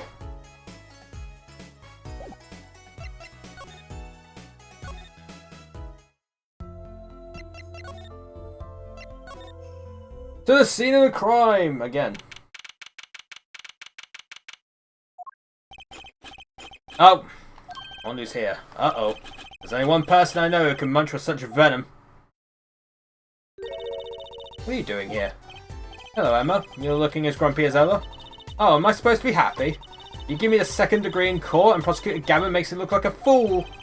You're talking about the bloodstain Mr. Latouche left? My department chief had a field day with that one. Even a blind person could see the shooter wasn't blind.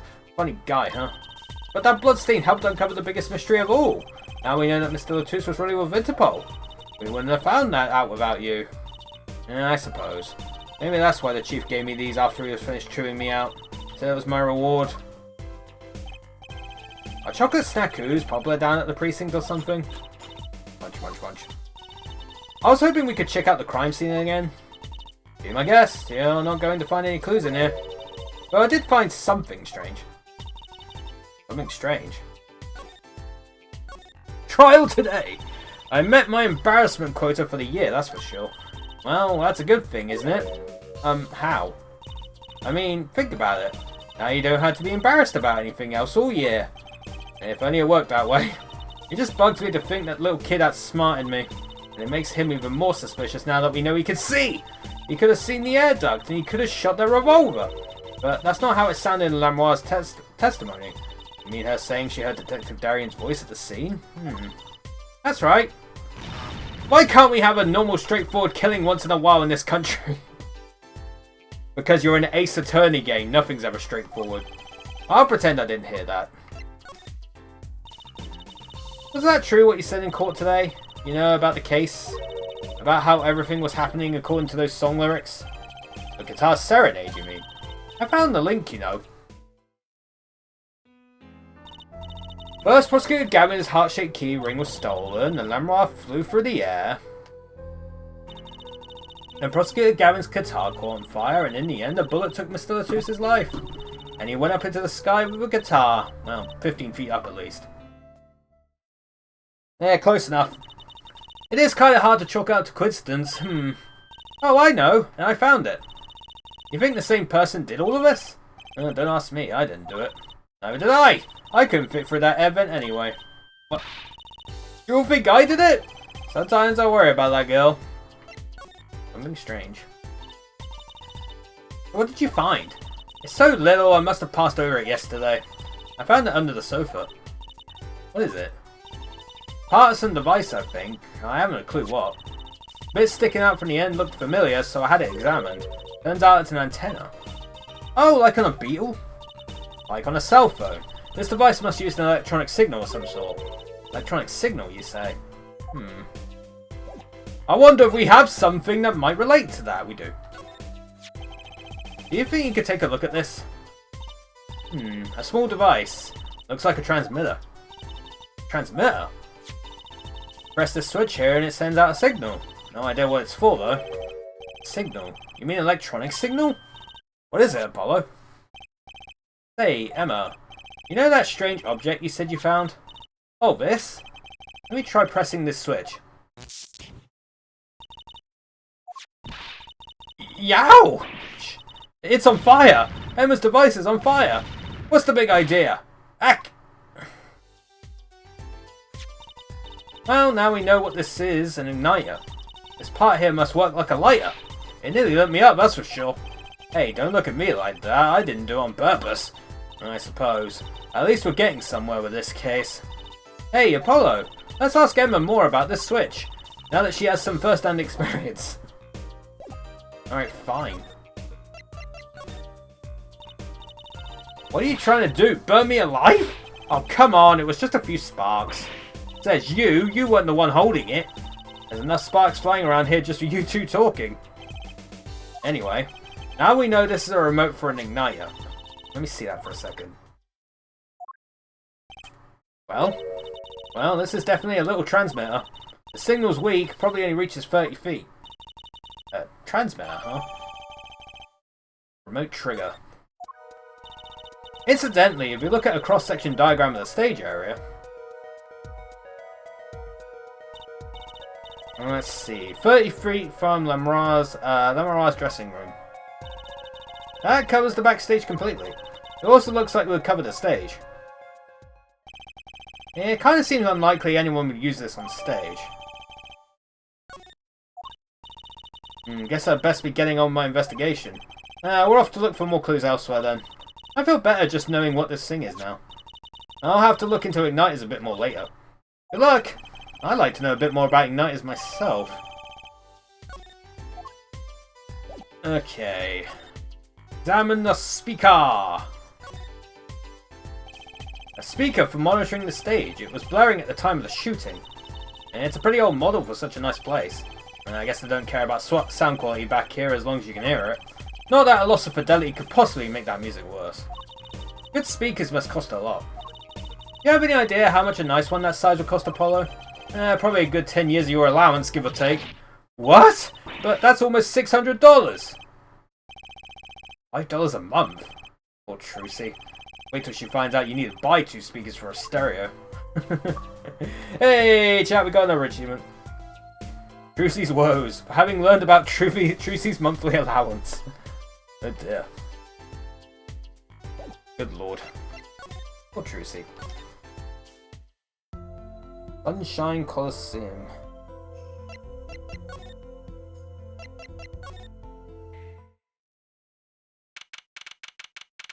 Live tour. Hey, it's you. What, come to laugh at the murderer? Darian. That old bag opens up pie hole and wham bam, my life goes down to shoot. Thanks. Well, they won't let me work when I'm a suspect. Darian isn't in the best of moods, is he? Not many people are these days, it seems. It is a crime scene, not exactly the happiest place to hang out. And Gavin had to go rub salt in the wound. My alibi's rock solid! Rock solid! Dude is angry. So, about your alibi. You have to ask. The shooting happened right in the middle of the third set. That's right. The music was blaring when we heard those gunshots. And found Mr. Latouche dead. I got 10,000 witnesses who saw me too. Right there on that stage. Your guitar playing was something else. Oh, thanks, little lady. See? This whole thing's a sham. I can't believe they aren't letting me work. There's no need to yell at me. It's Lanoir's fault. She was the one who said that she heard his voice at the moment of the crime. Man, I never even talked to that old windbag.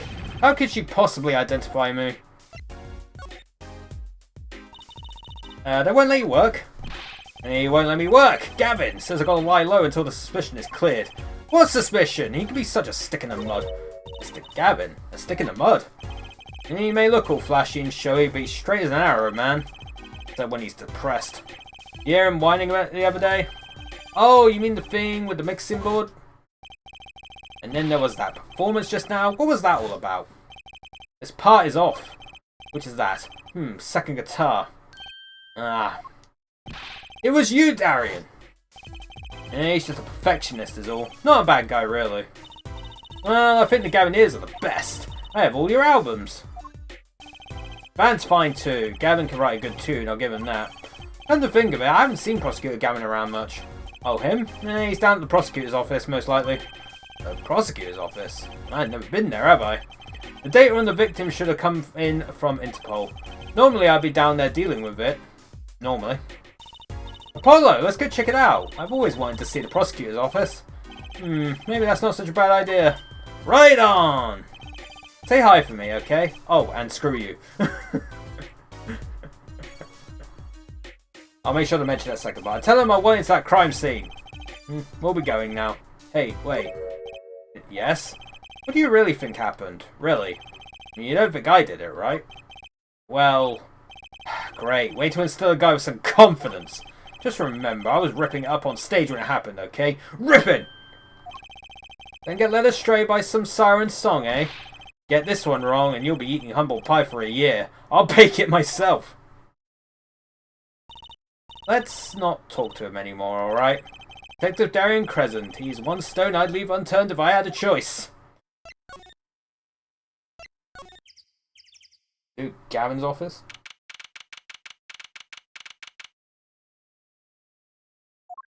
Look at that guitar. Oh, that's the guitar. So, this is it. The Gavineers' head office. Not the band's office, it's the prosecutor's office. Yeah, so that's why I'm asking. What is this creepy thing? Object, whatever. Looks like Prosecutor Gavin's on the phone. Oh well, guess we'll have to come back. Or we can hide behind that bookshelf real quiet like. That's eavesdropping. Why? We'd just be waiting, quietly, so he won't notice. Well, if we heard something scandalous about the band? You'd make a good reporter for a gossip mag. What? A replica? Why was he after it in the first place? Yeah, Latouche. Latouche. Look, don't talk to me about those Borginians, okay? Just get me that report, chop chop. And stop leaving mysterious objects in my office, okay? And it's times like this when I start to miss Darian. Huh? Hiya! Teehee. Just thought we'd drop in. Hope you're not mad. How could I be? There's not enough teehee in the world in any case. Have a seat. Prosecutor Gavin, a philanthropist. Watch and learn, Apollo. So, who have you come to see? Huh? Javier, the lead vocalist for the Gavineers? Or Prosecutor Gavin, scourge of the courtroom? What do you think he means, Apollo? I think he's giving us a choice. We can either ask him about the concert or the case. Which way to go? Probably the case. Oh, that reminds me. Did you see the paper today? Yes! I always read the TV section.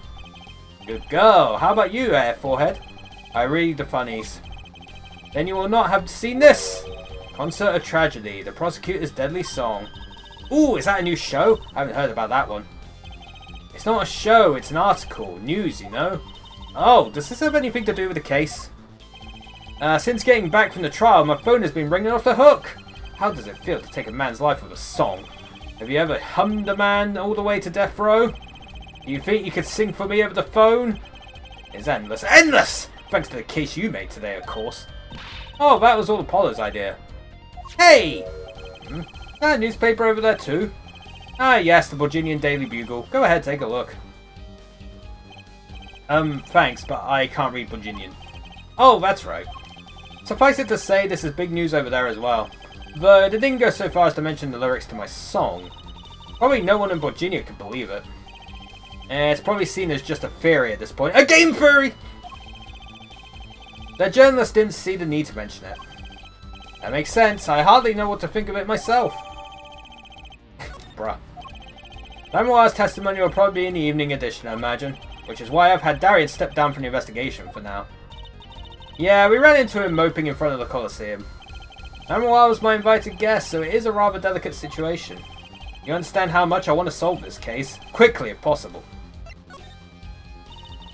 I really love that song. It has such a great atmosphere to it. You co-wrote it with Lamoire, if I remember correctly. That's right. It was last year. I had gone to tour Virginia's legal system, as a matter of fact. And that's when you heard Lamoire's voice? It was at a small jazz club. I wept that night. I knew I had to meet her, to talk to her, or talk with her. So I used my influence, which is not inconsiderable, to arrange a meeting. Wow, prosecutors really have a lot of clout. I think it's sort of a special case, Trucy. Thankfully, she liked the work I did, and we wrote a song right there backstage. Machi on piano, that dulcet voice, and myself on a guitar that I borrowed from Lamoire. And music history was made. Probably not an experience your average lawyer would ever have, like Apollo say. There's a memory I hold dear, and the song we wrote that night was this. And that very guitar is right over there. You mean this charred lump? Don't call it a lump, that's a piece of history. And it's only brown, not really charred. No matter, I shall never sing that song again. I wouldn't have used that guitar again either, if I could have. What happened during that song anyway? Why did this guitar suddenly catch on the fucking igniter? The igniter was in the guitar. Do you think you could show it to us? Your charred, I mean slightly burnt guitar? I'm sure he doesn't mind. What more could happen to it?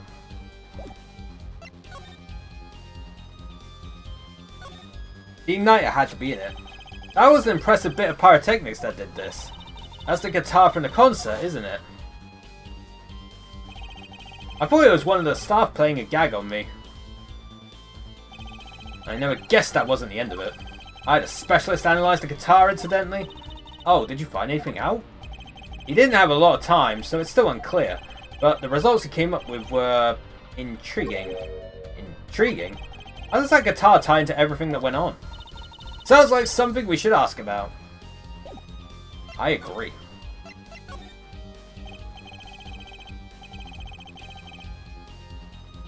It was a beautiful instrument. It was played lovingly for many years. A guitar befitting a woman like Lammermois. How did it end up here? She gave it to me. I mentioned how much I enjoyed playing it that night and she made a present of it. This guitar is from Virginia.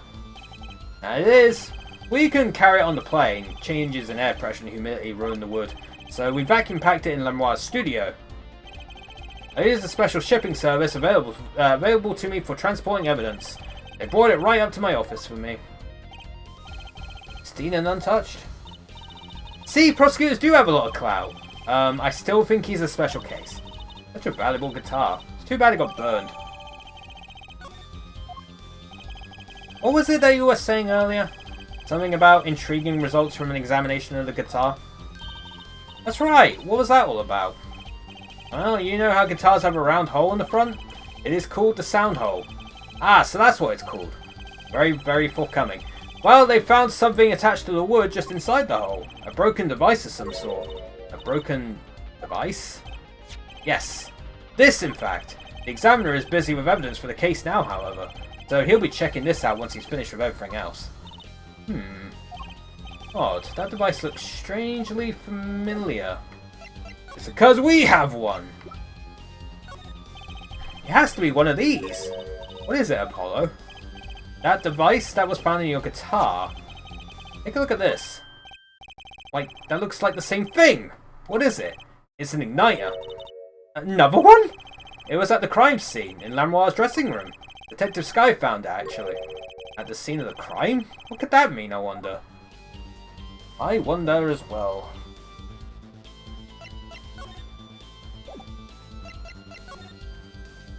Sunshine Coliseum.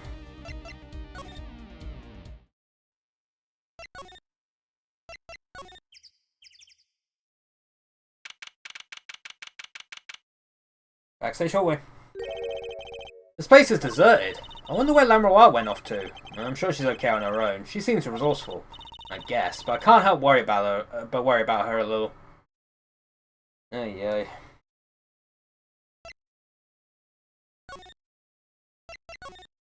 Stage.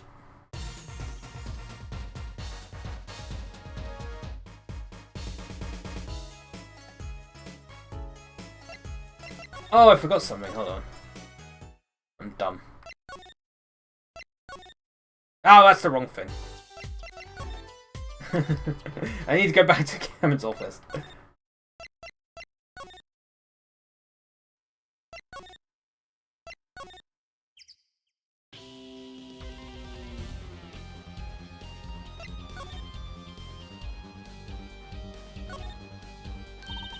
What's that on the plate there? Is that gum? Gum? Maybe he was chewing it when the phone rang, so he put it on the plate for later consumption. You think a rock star could afford a fresh stick? Don't jump to any conclusions now. That's no chewing gum. Take a closer look. Although, I really shouldn't be offering, should I? What is that? It looks like a lump of plastic? Wait, that phone call? Yes, so that's why I'm asking. What is this creepy thing? Object, whatever. And it looks like Prosecutor Gavin's on the phone. What? A replica? Then why was he out for it in the first place? Yeah, Latouche. Prosecutor Gavin, does this have something to do with Mr. Latouche? Wait a second. You were listening to my phone call, weren't you? Who, us? I tried to stop him, really, but he forced me to. Hey, you were the one digging for a scandal, Miss Reporter. To tell the truth, I'm not even sure what it is. But apparently it's a model of something undercover agent Mr. Latus was after. This lump? Would you mind telling us what you do know about it? There we go. This was found in Mr. Latus's bag. It's apparently a replica or something. A replica? It's a small lump about 1.5 inches long. We analysed it, but there's not much to say other than it's a lump of plastic. Perhaps it was to be used in the identification of whatever it's a replica of. You mean whatever Mr. Latus was after? That seems to be the most logical explanation. Well, what is it? Don't ask me, Fraulein. Oh? If you don't want to tell us, you could just say so. I put in a request to Interpol via my contacts in Virginia, but apparently there is a block on information somewhere along the chain. Oh? There's something either Interpol or Virginia doesn't want to share. Something about this little piece of plastic. Mr. Latus went through all that trouble to become Lamoire's manager, just to come to this country to find out more about this slump? And he died for it? I sent someone to the Coliseum to fetch Lamoire. Perhaps she knows something about it, being a Virginian. And I believe that covers everything I'm at liberty to talk to you about. Oh. Oh, thanks for dropping by, Air Forehead. Thanks? Why, you gave me so much information. The Igniter, for instance. Oh, that. I never met an attorney so forthcoming with a prosecution. It's a big help. Or perhaps you're just a tad naive, I guess I could have hid it, but somehow showing it felt like the right thing. Yeah, I could say the same to you, Prosecutor Gavin. Thanks for the information. About the strange lump of plastic. The one that Mr. Latus was investigating? Hey, that's right. I've been thinking, Air Forehead. We encounter many incidents in our lives, all of us, not all of them simple. Especially not the ones where people are killing to song lyrics. That is why I try to at least remain simple inside. And I keep a simple goal, to discover the truth. That's why I like to keep relations civil, yeah? That is all. I can live with that. Mr. Prosecutor? Rolling? Can I ask you why you sing in a band? Ah, because I want women to turn and look when I walk down the street. That's pretty simple too. Now, if you'll excuse me, I've got work to do. Another time, perhaps. What a weird guy. There we go. Yellow. Oh, it's you. You come at a good time. Oh, hello there, Emma. What's up? Either of you know where Lamoire is? Well, I saw her in the backstage hallway a while ago. Yeah, that's strange. What's strange? I can't find her anywhere. I was supposed to bring her to the prosecutor's office. Lamoire's missing? It's hard to imagine her wandering off somewhere on her own. Being that she's blind and all. Yeah, we'll help you look for her. Great, thanks. To the stage!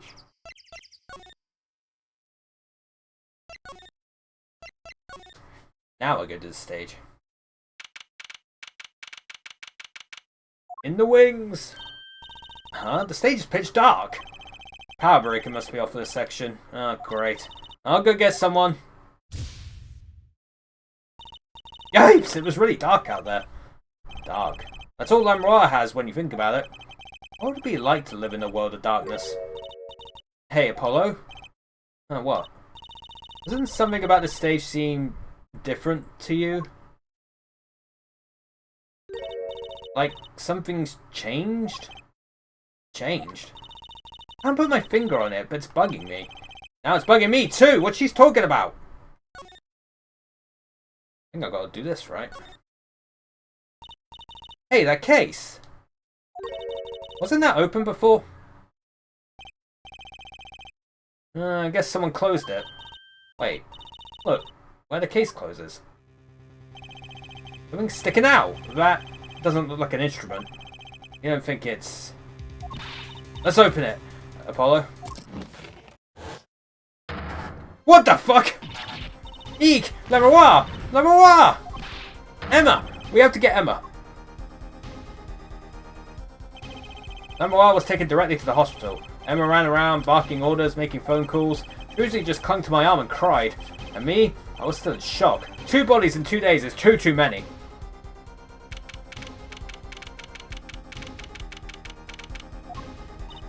Emma! How's Lamoire? Is she okay? Ah, you. We all owe you a big thanks, that's for sure. So, she's okay? Yes. She came to a short while ago. You found her before it was too late. And that's good to hear. So, what happened? Someone attacked her. She was struck on the forehead. By who? We don't know. But they hit her on the forehead, right? That's right in front of her. How could she not see... Oh. Right. Would you like to see her now? Is that alright? She wants to thank you for saving her life. Oh, I guess she stood up. She's fine. Moi! Ah, Mr. Attorney, you were the one who found me? Thank you from the bottom of my heart.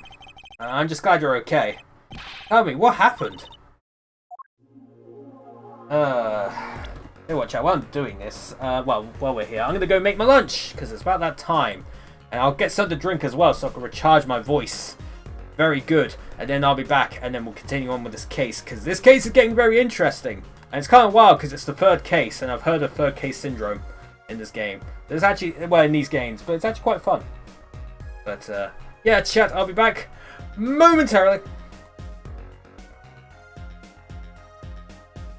Alright. Hello. Attacked! Exclamation mark. Oh, for God's sake, I can't pick up this fucking thing. Give me a second. Ah.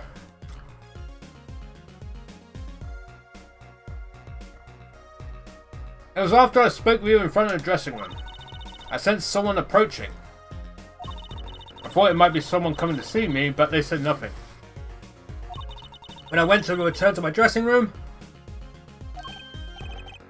You were hit? I knew that very moment, I knew. The assailant was trying to kill me. No. It was lucky for me the first blow did not knock me out. I turned and ran for the stage. Someone was chasing me, I could hear footsteps. Yeah, I reached the stage first. Why the stage? I had overheard maintenance people talking. The power to the stage area is off, they said, for electrical work. Ah. Darkness is my ally. There was a contrabass case near the stage. That is where I hid. See, the assailant couldn't see you. Once in the case, I'm afraid I passed out. Wow, that sounds like a really close call. The assailant? Do you have any idea who it might have been? Unfortunately, no. Whoever it was, they said not a word. Too bad. Yet, when I considered that I was struck high on the forehead, I must conclude that whoever hit me was taller than I am. Good point. She's sharp. And you're much taller than I am. You're about as tall as Apollo. So that means it was likely an adult and probably a man. Could it be him? But why would anyone attack you, Lamora? The detective asked me this too. And to her I gave the same answer I give you. I do not know.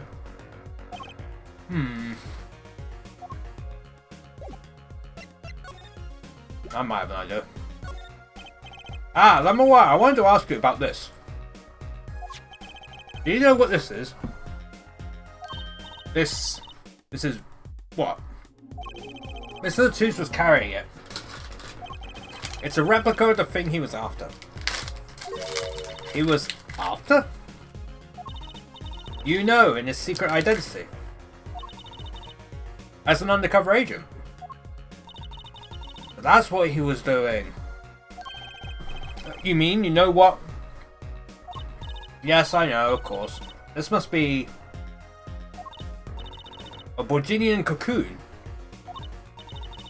Or rather, a convincing replica thereof. I haven't heard of Borginian cocoon before. Why would you be carrying this around? Was it some kind of souvenir? I wonder.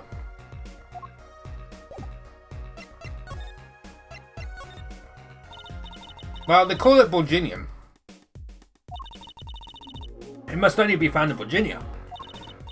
For certain, all in Virginia know of these. It's a cocoon, so do you get silk from it? I do not know the details, I'm sorry to say. I thought she said all in Borginian know these. There's one fact I do know about the cocoon though. Something all in Borginian know. What's that? The cocoons, they are not to be taken out of the country. If someone does and is caught, they'll be put to death. But to death? Why? I do not know. Yeah, if Interpol was involved, I'm sure there is a good reason. But this is just a piece of plastic. He is carrying a replica, but looking for the real deal. That's my best guess. Oh, is it a smuggling thing? Hell yeah. So that's what he was up to. Tracking down Borginian cocoon smuggling. Oh, hell yeah. Smuggling. It seems I was marked. Marked? Life changed for me with the popularity of my songs. I began to travel around the world.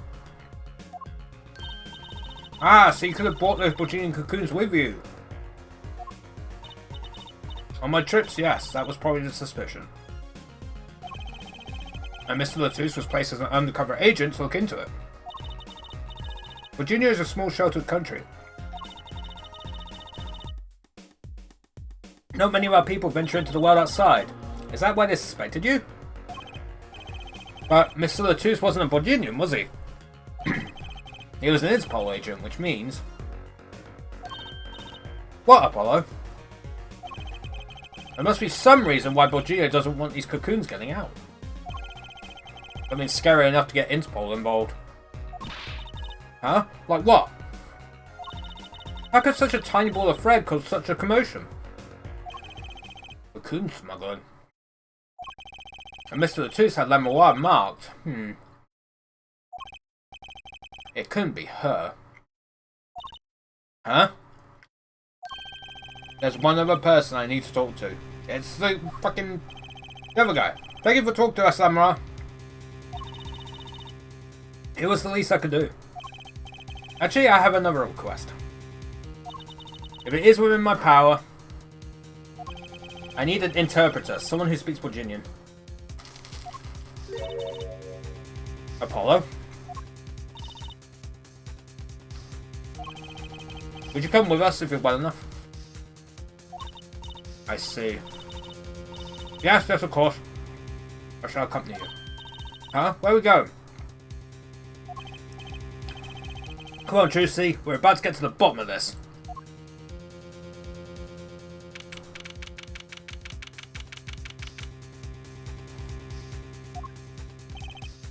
Machi, we came to talk to you about the case. Machi. Huh? Could you interpret for us, Slamroa? Yes.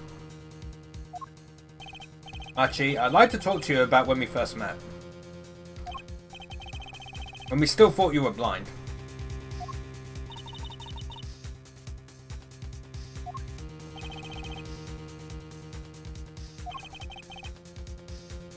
Now we know the truth. You can see, right? I was completely fooled myself. Machi, isn't there another secret you're hiding from us?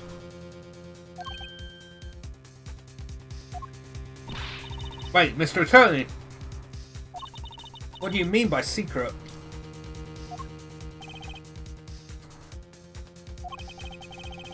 What do I mean by secret? Well... Take that! If I'm not mistaken, you know something about this, don't you? Huh? Hey, you got a reaction! A big one! Machi, you didn't. Trucy and I are trained to see people's uncertainty. Not that we would need any training to see that one.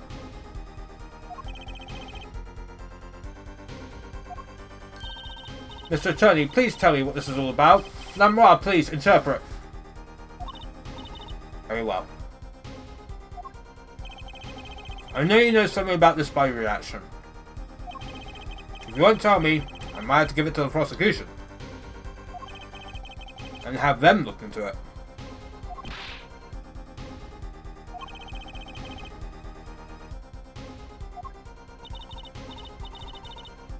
We ask you to wait, do not be so hasty. Machi.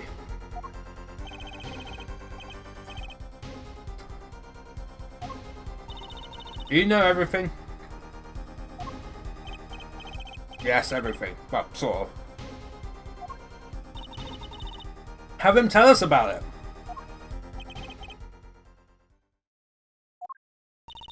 Very well.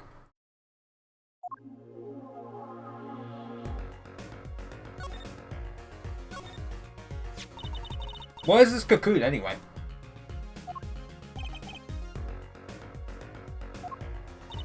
The cocoon, the silk, is a potent cure. A cure? It must cure some disease. It's a cure for incuritis. Bruh. A cure for incuritis? That's just as bad as unobtainium. But if it's a cure, why keep it in Virginia like that?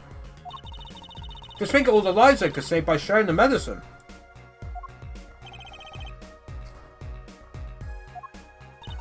I do not understand the reasons myself. Okay, well at least we know what it is, a cure. And Mr. Latus was after cocoon smugglers. Wait, was Machi... Machi, you weren't. He couldn't be a smuggler, he's so little. Well, you're only 15 and you're sort of a magician, aren't you? No, that's true. I am sort of a magician. Only sort. He says sort of. Oh, to have a copy of that security camera tape. Well, Machi, are you a smuggler?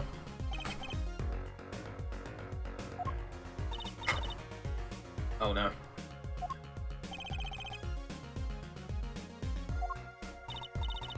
He won't tell me. First he plays blind, now he plays dumb. I wonder. Do you think he brought a cocoon here to sell it to someone? If Machi really did bring one into the country, was he planning on making a deal for its sale?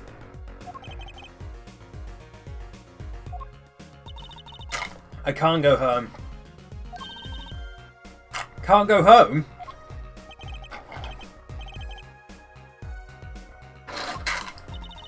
I can't go home to Virginia. I do not want to go home. The penalty for taking a cocoon from Virginia is death. That's right, it's punishable by death.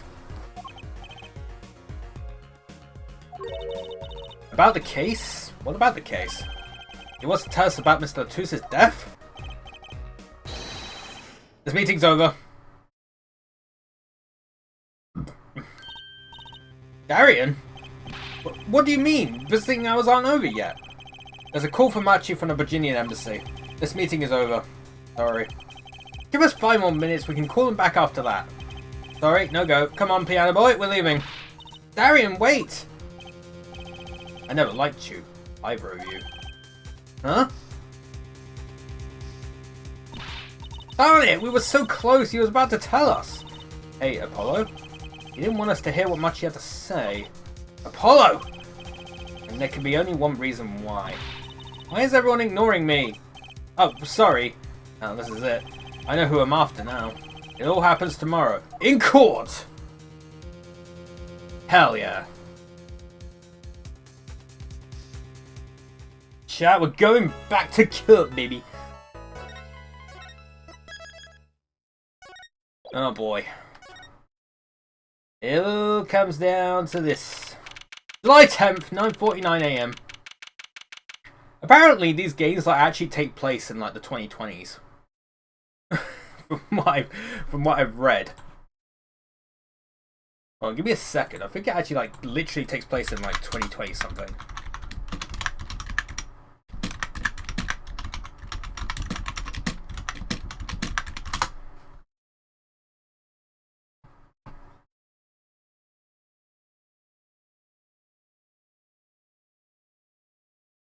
First game takes place in 2016.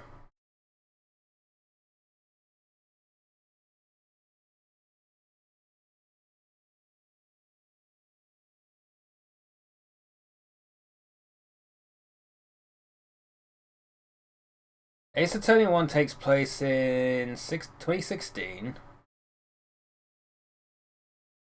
Justice for All takes place in 2017 to 2018. Trials and Tribulations takes place 2018 to 2019. But with Apollo Justice, it's meant to take place 7 years after that, so that takes place in 2026. Hell yeah, I chose the perfect time to play this. Maybe not the exact day, but hell yeah, dude. Bless. Oh, bless. Dude, we're in fucking 2026. Playing a game set in 2026, we love it. Well, this is it. Today's the day it all goes down. And then there was yesterday. Meeting is over. Sorry. Just give us 5 more minutes. We can call him back after that. Sorry, no go. Come on, piano boy. We're leaving. Darian, wait. I never liked you. Either of you. Huh? No, how could he hate us? Darn it, we were so close, he was about to tell us. Hey, Apollo, you didn't want us to hear what much you had to say. And I think I know why. Time to bring down a little justice. What the fuck? Eek! What was that? He is heard but unseen. Who's that talking? Oh, you again? Valant Gramarye! I exclaimed as he walked through the door. Normal. You aren't the witness today, are you, Uncle Valant? Ha ha ha ha ha. A preposterous proposition. How can I stand upon the stand? Love that line. Why my secrets would be free for the plucking. I might even have to sign autographs. That is why I intend to remain hidden for the entire day. Ooh, with vanishing magic. Indeed, I will jump upon an express train and express myself to the next town over. But before I go, a word of warning. A warning? What? A grand glamour resides at the root of all that has happened. Do not forget this truth. Glamour? A spell, a sorcery, a great illusion! It's true, see, though it pains me to part so, I need to get in line for a ticket. Farewell! And there he goes. Sure seemed happy about that illusion thing. Oh, big illusions are the bread and butter of a magician. You can't pull off a show without one. The big illusion is always a spectacle to remember.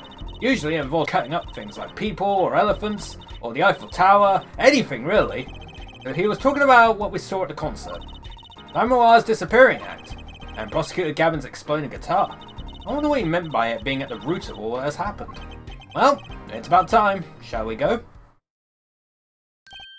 Ah, excuse me, sir. Yes? The scheduled starting time for the trial has been changed. The trial will not be commencing until 10:30 AM. Sorry for the inconvenience. Did something happen? This is a first. It was by the judge's request, some urgent personal business. Right, I bet he stayed up too late last night watching courtroom dramas. Apparently he's visiting the hospital again. The hospital? I believe it was mentioned that the Chief Justice's son is unwell. Apparently his condition worsened considerably this morning. Chief Justice's son. Oh, that's right! Remember yesterday morning? The judge said he had to go visit him after the trial. There's an article about it in the newspaper. Oh, Incuritis! Oh, I see. If you care to read about it yourself. Incuritis? Where have I heard that before? I'll let you read that article for us, Apollo. Just leave the TV guide page to me. Try not to lose the page with the funnies if you can. Of course he likes the funnies. Incuritis, it all comes full circle! My apologies for the delay. Court is now in session for the trial of, how do you say this name again? Machitabe, our suspect Fortissimo. Right, it's his trial in any case. The defense is prepared, Your Honor. The prosecution is ready to rock. Is something wrong, Your Honor? No, well, yes.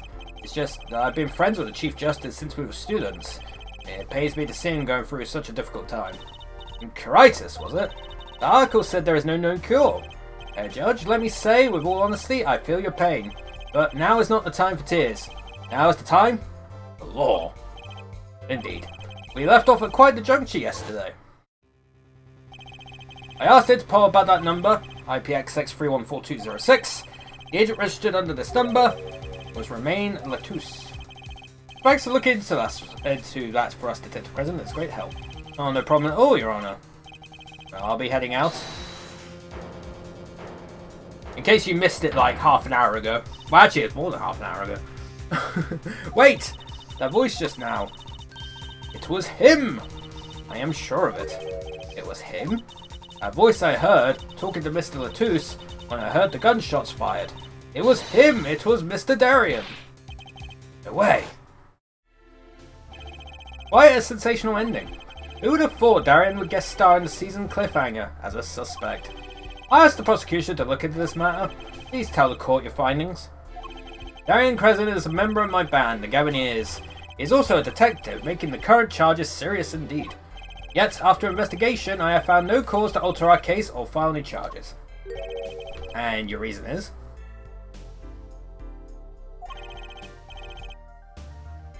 Weren't you aware, Hair Forehead? He has an impeccable alibi. An alibi? Let's review the facts again, shall we? The concert held on the night of the shooting was in 3 sets. The Gaviniers ripped up the stage during the first set. For the second set, our guest took center stage. The only performers appearing were myself, Lamroir, and Machi, along with a drummer and bassist for a total of 5. The shooting in the dressing room, however, took place during the third set.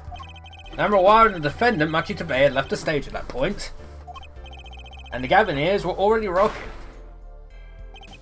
This is where 2 shots rang out the scene of the crime. Shots heard by Detective Emma Sky, mind you. And Apollo, you heard them too, right? Sure did. Furthermore, Lamroir herself witnessed the moment of the crime. Perhaps I should say she heard the moment of the crime. When she claims to have heard Mr. Latouche and Detective Crescent talking. But that's impossible. Detective Crescent was... Precisely. Detective Crescent was on stage getting his groove on, no less. Voila! A perfect alibi! Does the defense have anything to add to this? It's true, when I heard those gunshots he must have been on stage. Still, there's something here that doesn't quite add up. It appears the defense has no objections. I believe we can safely say that Darien Crescent's alibi has been acknowledged. Which means that Lamroir was sadly mistaken. Her testimony cannot be true. Very well. Of course, if we disregard her testimony, then I see no evidence keeping us from declaring a verdict. If indeed there are no objections. Uh-oh, Polo, if he declares a verdict now... Prosecutor Gavin's case is airtight. Lamroir might have been lying to protect Machi. How can I rely on her testimony? Wait. Like yesterday in the detention centre! About the case? What about the case? He wants to tell us about Mr. Latouche's death? Meeting's over. Darien? Machi was trying to tell us something, I know it. Maybe the best thing to do is ask him under oath. Very well, the court finds the defendant, what was his name again? Your Honor! No, that wasn't it. It was something like Marquise or... Mr. Justice? Your Honor, before you declare a verdict, I would like to call another witness.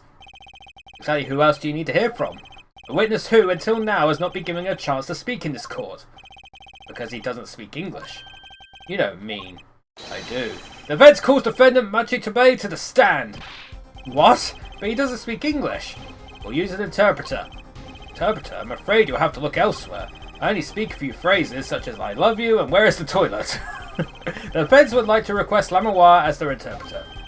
Lamroir? But there's a possibility she's protecting the defendant. But she'd be interpreting for the defendant. Why would she lie? This is most unusual. Bravo, Air Forehead. Judge, the prosecution agrees with the defense's request. If Lamroir lies, I'll be able to tell. In my limited knowledge of the language should be enough for that. Well, if both prosecution and defense are for this, I see little cause for refusal. Finally, some progress. Bailiff, please show the defendant and Lamroir to the witness stand. I suppose there is a first time for everything. Shall we proceed? Your name, to begin with. If you would, Lamroir. Yes. He says Machi to obey the defendant. There's certainly a first for this courtroom. Not that we really need an interpretation of that message in particular. So far, so good. Very well, Mr. Justice, if you would. If I would what, Your Honor? Would what? You called the defendant to the stand, did you not?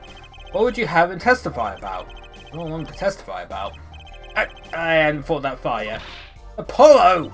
Aren't you going to ask him what he was about to tell us yesterday? How can I if I don't know what he was saying? Excuse me a moment, if I might speak.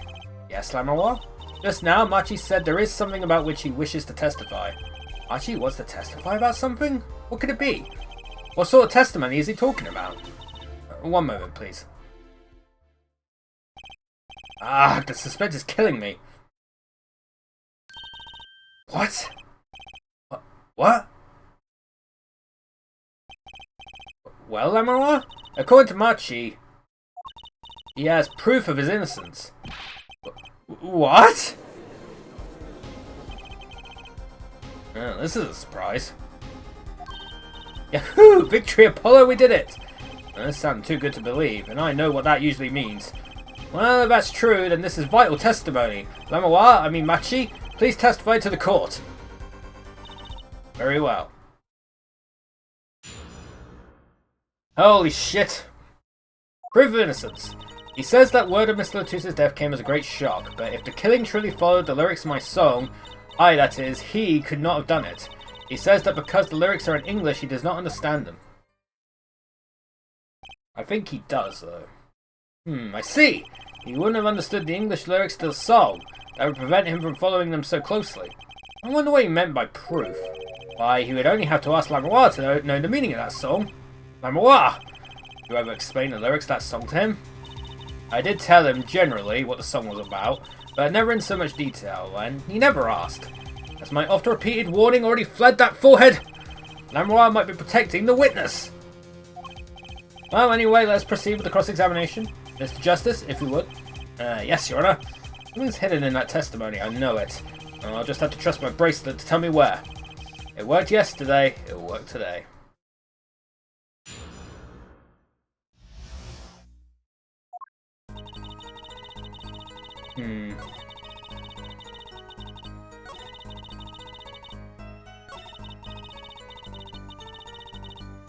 Interesting.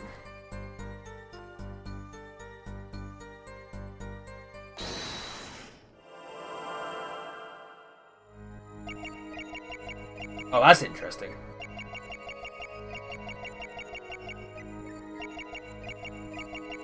Ooh! Gotcha! He moved the eyes.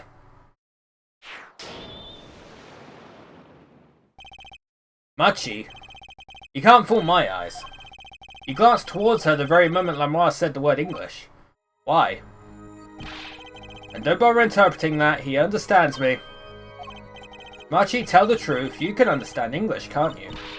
What are you saying? Of course he can't.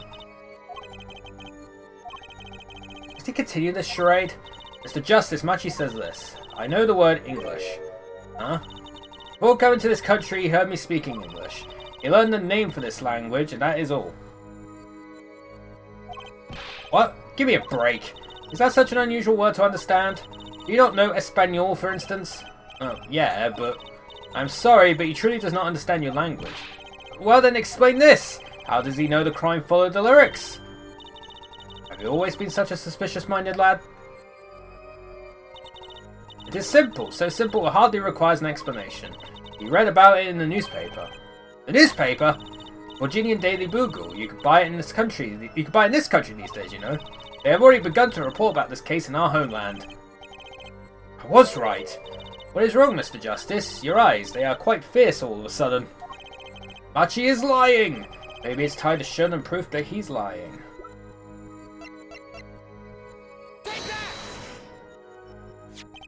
I have here a Virginian newspaper, the Virginian Daily Bugle as a matter of fact. Indeed, there is a feature article about the case, but it didn't mention the lyrics. Can you read this for me, Machi? That's right, it doesn't mention the lyrics! What? What is this all about? I'm sorry, Machi. You couldn't have read about the lyrics in the Virginian newspaper. Wingdings!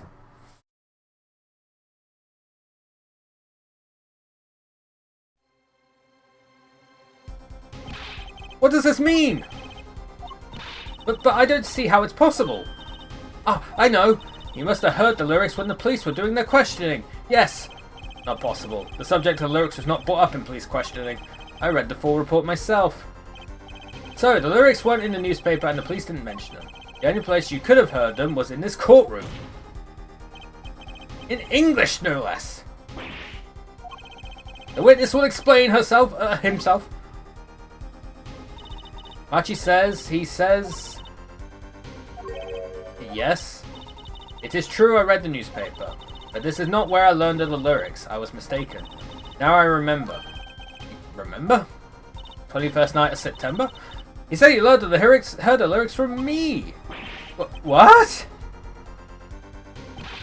Is this true, Lemanoir? Yes, I'm afraid I had forgotten myself. And it looks like Herr Forehead's been jumping to conclusions again. And it seems so, yes. No! I was onto something, I know it! I can't let this chance slip away. Time isn't an issue today, Mr. Justice. Are you finished with cross-examination? What are you gonna do, Apollo? If I'm gonna keep on cross-examining, I better have an angle of attack. Or else. My bracelet's still reacting. Your Honor, please allow me to continue. And if you must, you must. Very well. Witness? I understand.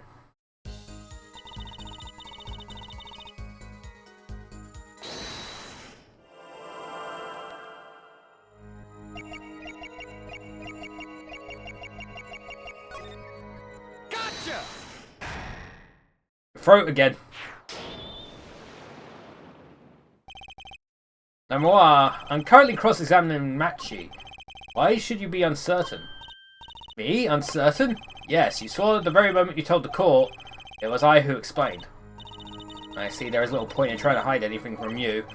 Lemanoir, what, are you indeed protecting someone? That is not a question with a simple answer. To tell the truth, I do not believe it myself. Then allow me to answer for you. Lemanoir, you are protecting... Well, of course she's protecting Machi. 14, Jesus Christ. Lemanoir, you are protecting Machi. That's why you lied and told us that you had explained how the crime followed the song. I don't fault you for trying to help, but this is not the way. Machi, I believe you didn't do it really. I trust you. But you've lied to us twice, and now you have Lemanoir lying on your behalf. If this is going to work, you have to trust me too. Your two lies cover a simple truth. You understand English. You have to. Arg!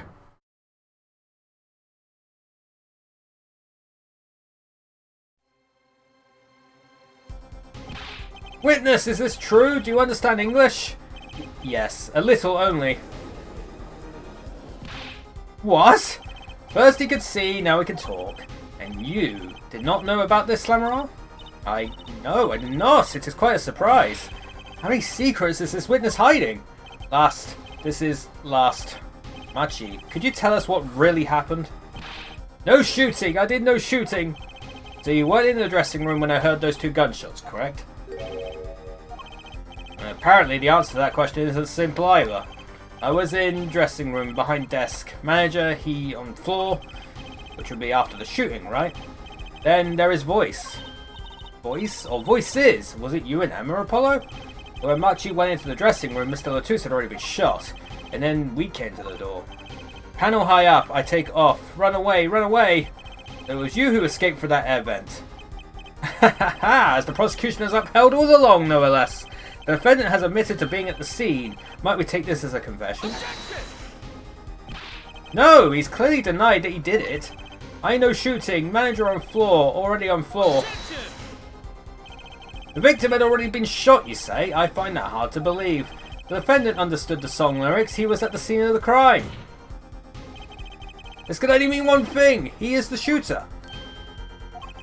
Does the defendant have anything to say to this? He's clammed up, Apollo. Let's ask Mr. Justice. Will you require any further testimony from the witness? Is that it? Is there nothing else I can get to testify about? Wait. No, of course there is. What is this cocoon, anyway? The cocoon, the silk, is a potent cure. Cure? Machi, are you a smuggler?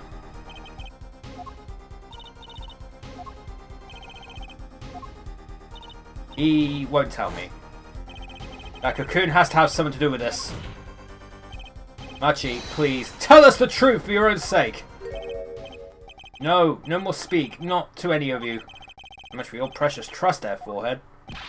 Hey, you were the one who didn't believe him. Regardless, this brings us to an impasse.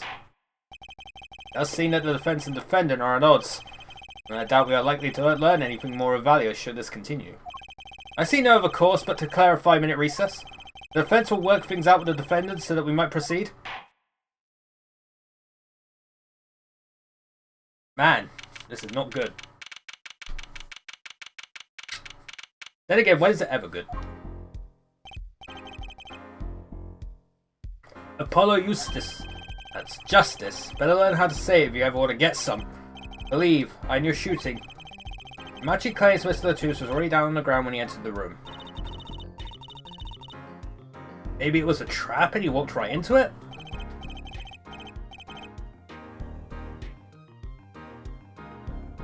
Suddenly I hear revolver, close, very close. Then I hear voice. You heard gunshots? Yes, it's true. I hear revolver, but only sound. Wait, you're saying you went into the dressing room and found Mr. Latus already dead and then you heard shots? If that's true... So, you were at the scene of the crime when you heard those shots? And you escaped through the air vent? I know. Huh? What do you know? I know if I opening vent, I can leave stage and backstage. The vents went to both the stage and the backstage area. Is that what he means? Hey, he's right! Look, Apollo! Yeah, but how did you know it was connected like that? Wait, I bet his father was the architect that designed the hall or something! I hear this from Magician. Magician? Don't look at me! Magician, huh? Well, at least we're clear on one thing. Machi didn't shoot Mr. Latus. Yeah, but what does that leave us with? We're supposed to say he went into the room to find the body and then he heard the shots? And what's going to go over well in court? Not. Apollo, you're his defense. You're supposed to believe whatever he says, even lies. That's what Daddy always told me. I'll just pretend you misheard him. Every time. So, what do we do? You sure you won't testify, Machi? No talking, no. Well, it was worth a shot. A cocoon. I can't go home. Can't go home? I can't go home to Virginia. I do not want to go home. The penalty for taking a cocoon from Virginia is death. Now that's right, it's punishable by death.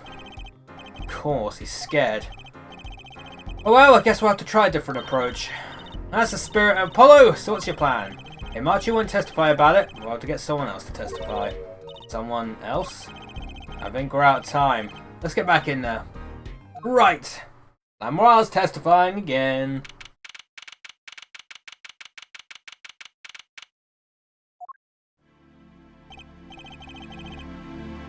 Court is now back in session. Mr. Justice, have you sorted things out with the defendant? Yes, Your Honour. We had a good talk. Very well, so will he testify? Your Honour, the defendant will not testify. What? Shame. I never thought this was your big chance to turn the case around. Actually, it is.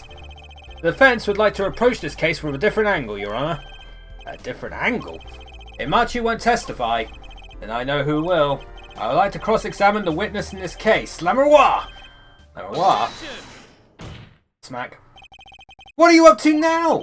I thought we determined yesterday that Lamoire's testimony was insubstantial. There's nothing you can... Lamoire was taken to the hospital yesterday with injuries. What happened? She was assaulted, Your Honour. Assaulted? Someone wanted Lamoire dead. Thankfully, she was able to save herself. What? I've heard no such report. Prosecutor Gavin. Why would anyone be out to kill Lamoire? Can you think of a reason? Well, think of how she is known in our country. A singer from overseas who doesn't speak English, yes? Yet someone tried to keep her mouth shut. Who could that have been? You don't think. I do. It was the same person who shot Mr. Latus. The killer was afraid of her, afraid of what she might say.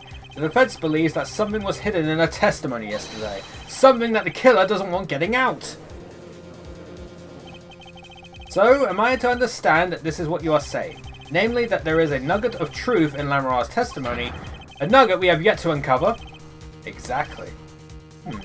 Lamroir was attacked. This has serious implications. Very well. There were some vague points in the testimony during yesterday's trial. Perhaps we did not inquire as deeply as we might have had into some. The court will hear Lamroir's testimony once more. I'm probably butchering her name, by the way. Lamroir, I must apologize. We must ask you to stand again and speak. You need not apologize. I know that Machi is innocent, and I will do all that I can until the court realizes this.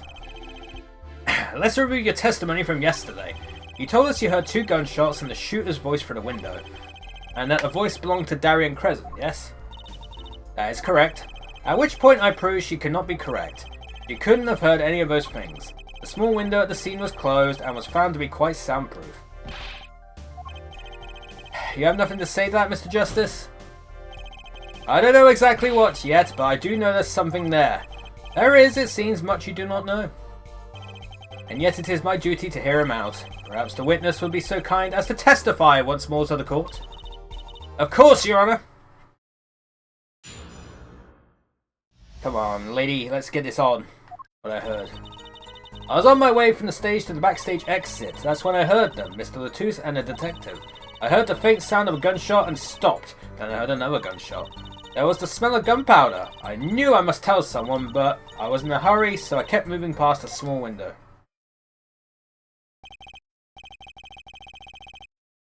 Pretty much the same as yesterday's testimony. Sorry. I am not used to speaking much in this language. Perhaps my descriptions are lacking in some way. Yet everything I have said here is the truth. And it is my distinct displeasure to say this. What you have said to have happened is impossible. Do I have to repeat myself? Lamroir was attacked because of this testimony. What, Trucy? Apollo? You know, for a moment there, you were pretty cool. Maybe I do better when I don't try to think ahead. Very well, Mr. Justice. Perhaps you could coolly cross-examine the witness.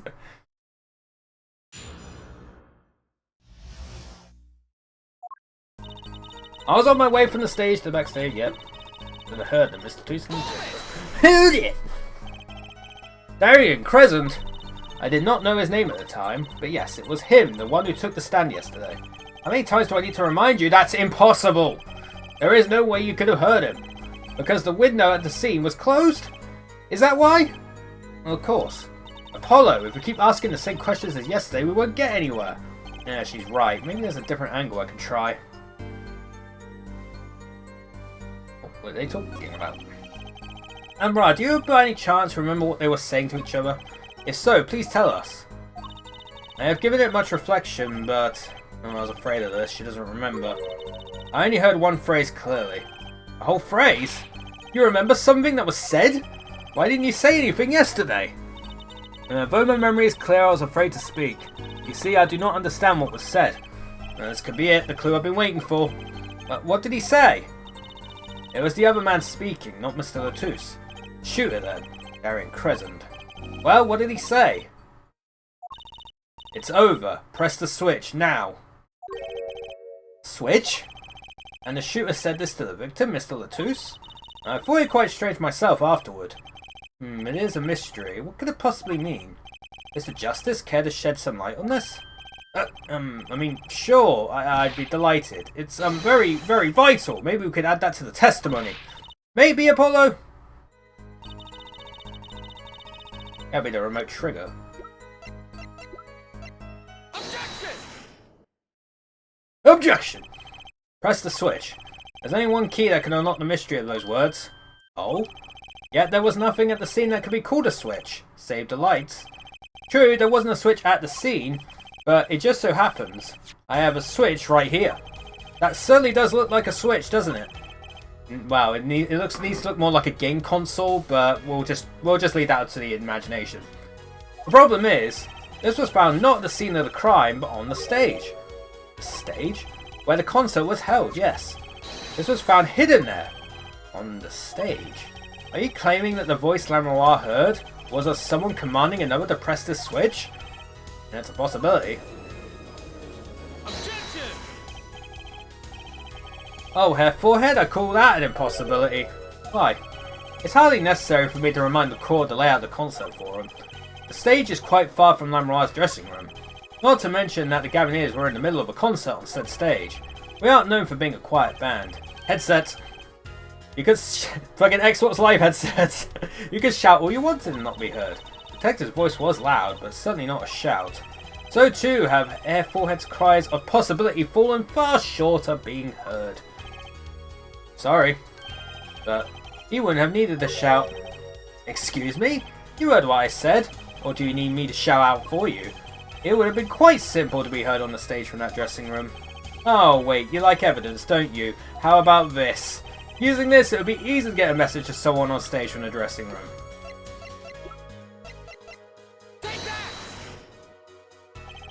Prosecutor Gavin, perhaps you're familiar with this?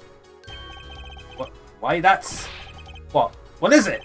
Is that some kind of newfangled phone they invented while I wasn't looking? This is a type of transmitter, a communications device. Communications device?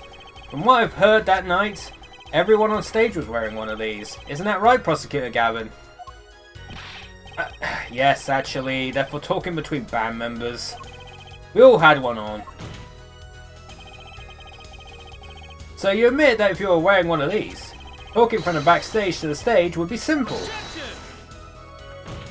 Smack. True, but wait. Those send out an electronic signal. To avoid interference with the audio systems, their range is quite limited. And what I said, it was about 30 feet, right? Look at this cross-section diagram of the concert forum.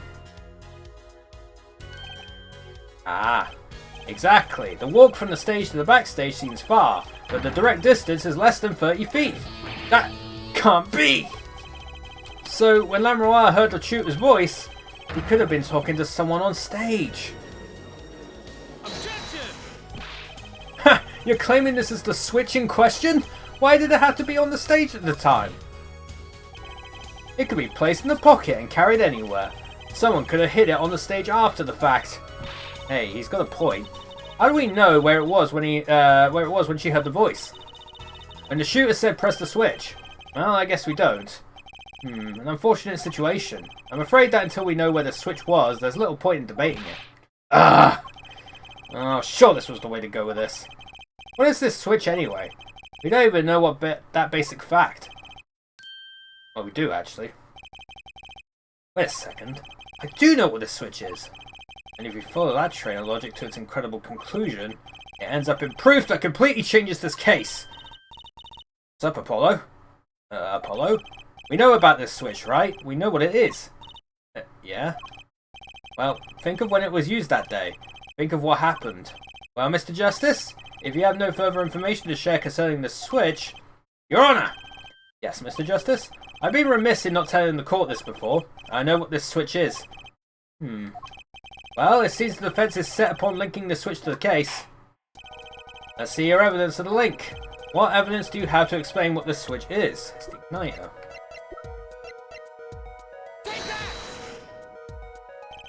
Prosecutor Gavin, you remember this? That's what? Is it another one of those newfangled phones? This is an igniter. What phone looks like this? Igniter? You mean it's like a lighter? Yes, actually. You aren't saying this switch is a remote. I am. This is a remote trigger for an igniter. What? Look, I'll show you. Yo! Mr. Justice, you will cease and desist from burning down this courtroom. Sorry, that was a bit more fire than I expected. It might whiskers the court on fire. Prosecutor Gavin, let me repeat myself. This switch is a remote igniter trigger. Doesn't that suggest something to you? You're talking about what happened to me, aren't you? Ah, exactly. That night at the concert, there was one unusual burst of flame. When your guitar caught fire in the middle of the performance. I think that's what it said. Wasn't that part of the stage show, though? Prosecutor Gavin was entirely unaware such a thing had been planned, and the guitar that burned was a valuable keepsake.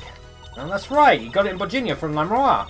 He said the sound was amazing, before it burned, of course. Now it just kind of smokes.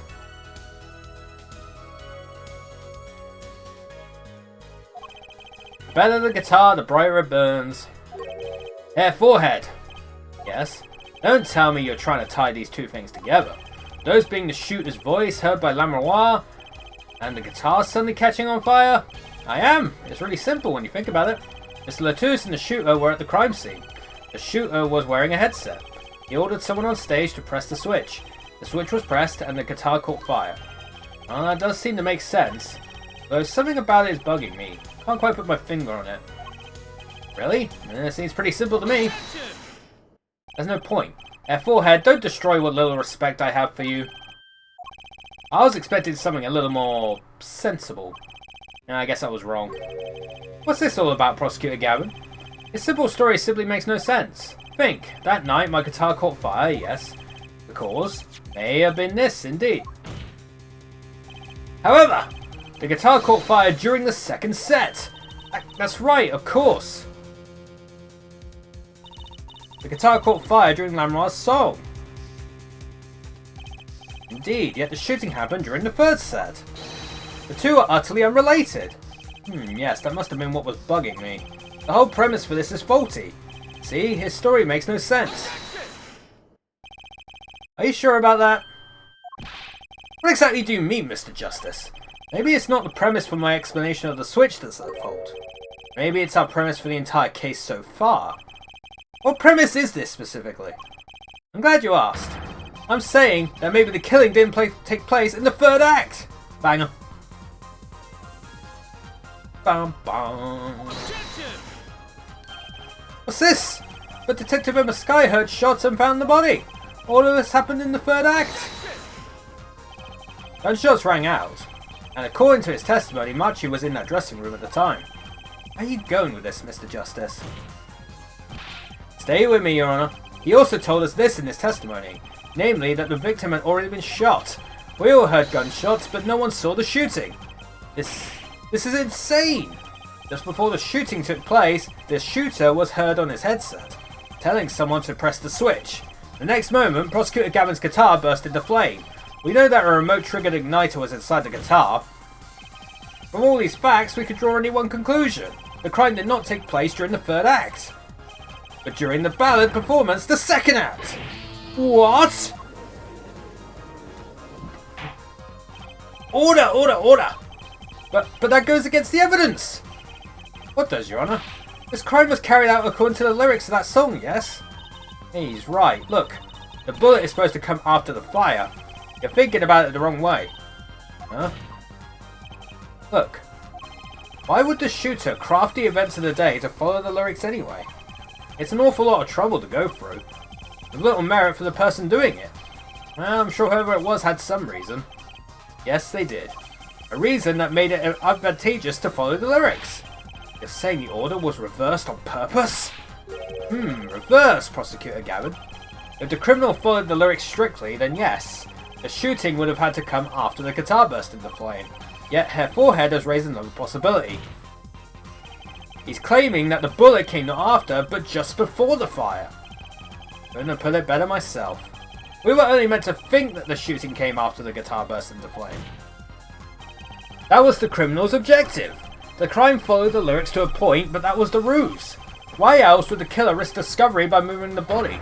That was the final touch to make us think he followed the lyrics the whole way. Order, order, order! That would explain this most unusual situation. It does. The killer changed the order of events to create himself an alibi. In other words, the killer was someone who had an alibi for the third set, but not the second. I was hoping it wouldn't come to this, but sadly it has. Let me tell you why your little fairy tale makes no sense at all. Oh, it sounds good, I'll give you that. You're giving us a reason why the killer bothered following the lyrics of my song, but I question your logic, for it's flawed from the very beginning. Flawed? Yes, a contradiction here, Forehead, or one I've pointed out several times no less. At the time of the crime, the small window at the scene was closed. How could Lamroir have heard a voice through it? Oh. I know that you would like to divert our attention from this critical fact, but you're basing your entire line of reasoning on a false premise. Right. Lamroir's testimony is my entire case. That voice she heard, the shooter's voice. What if she couldn't hear it, Apollo? Look, what do we have? A man saying press the switch. And near the crime scene, we have a switch, which acts as a remote trigger for an igniter. And last but not least, Prosecutor Gavin's flaming guitar. It can't all be coincidence, but how do I make it work? I see a more direct line of questioning is required. When the crime scene was investigated immediately after the crime, that window was closed. Care to tell us how Lamroir heard the voice? A key point to be sure. Mr. Justice, can you explain this to the court? Okay, Justice, you got one thing to prove and one thing only. Lamroir heard a voice. And she heard it during the second set. Think, how was Lamroir able to hear the voice? Well, she had to be somewhere else. When we investigated the scene, the window was closed. The shooter had no reason to close it had it been open either, meaning it was impossible to hear the voice through that window. It's good to hear you making sense again. For a moment, I was afraid you might be a Borginian too. As I was saying, Lamroir could not hear the voice through that window, so there can be only one explanation. She heard the voice from another location entirely! What's this? You do amuse me so. And here I thought you had a good sense were back on speaking terms. Now I'm afraid you and Good Sense speak two entirely different languages. Ay. I interpret for you, Air Forehead. Lamroir clearly stated she heard the voice through that small window, and there was only one small window at the scene. Are you sure? Think about it. Oh, the fucking air vent! Isn't there another small window at the scene? There is? I know that look. He wants us to ask him. Very well. You claim Lamroir heard the voice from another location? Mr. Justice, show us where this location was. Lamroir heard the voice from here.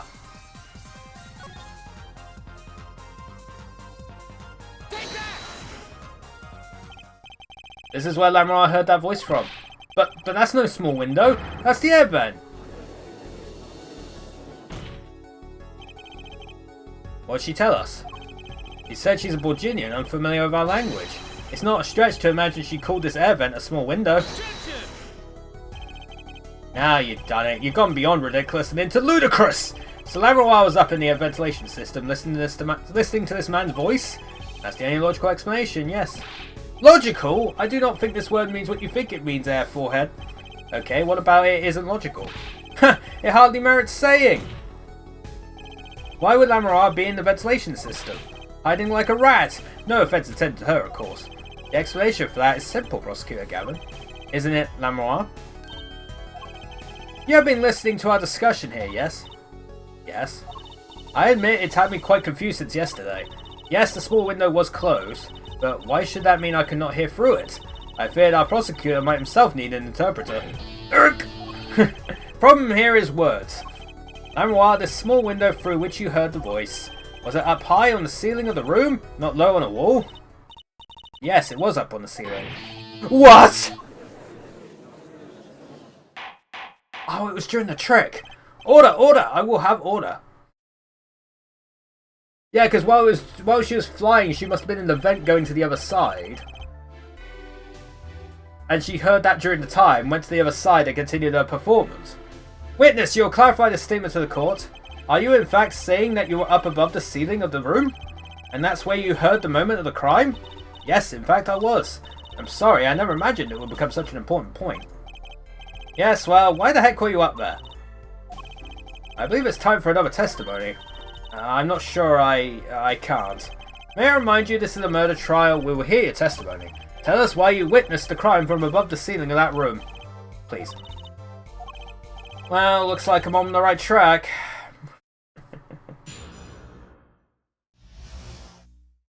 Above the ceiling. Yes, I was above the ceiling when I heard the voice. I heard that was a small window there before. It was in the middle of my performance. I had no time to report what I had heard. As to why I was there, I cannot say. I am bound to secrecy on this matter. Bound to secrecy? In my line of work, one has many obligations to uphold. But you say you were in the middle of your performance. So this did happen during the second set. I did not witness the crime, you must understand. I only know what I heard. Yes, but you must tell us what you were doing in detail. That's what the cross-examination is for, yeah, Hair Forehead? Our mission in this court is to discern the truth. No obligation, no binding pact may hinder that mission. Very well. Mr. Justice, you may begin the cross-examination. What are you going to do, Apollo? I'm going to find out the truth. He was up above that ceiling for a reason. I just had to get it out of her. It was the illusion! That's why he gave me the videotape.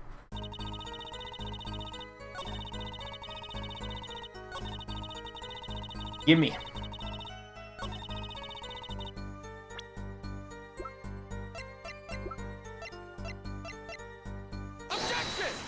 Objection! Lamroir, truth be told, the reason for your presence above the ceiling is quite clear, especially when you consider what happened during your performance. What happened? Yes, it's all right here on this video. Hell yeah.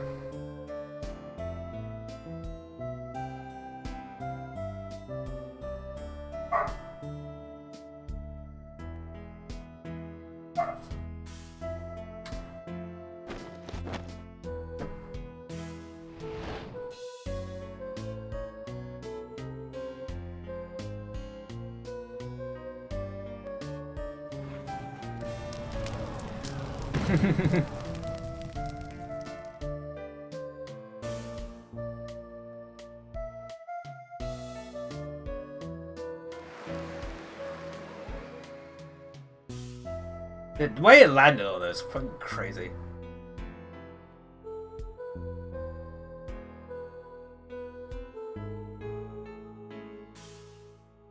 Instead, just trying to put out the fucking guitar. As we could see, Lamroir was clearly not on stage for her entire performance. Though it sounded to be so realistic, Lamroir was incapable of actually vanishing, let alone teleportation. So the only explanation is that she was hidden from view, and during that time she moved to the back of the forum. Apollo! What, Trucy? It's not nice to reveal magician's secrets, and it's against the rules. I'm a lawyer, I'm not supposed to be nice. This is all very fascinating, but how is it possible? There was only 20 seconds between when she disappears and reappears. You couldn't have moved that fast. Is something wrong, Prosecutor Gavin? This was the concert, his show. He knows how the illusion was performed. Aha! He's just realizing his own oversight. Let's look at the cross-section diagram again. Here we can trace a route through the ceiling. It goes from the stage through the backstage to the rear of the forum. Recall Lamroir's testimony from yesterday. I was on my way from the stage to the backstage exit. There was something like a little window there.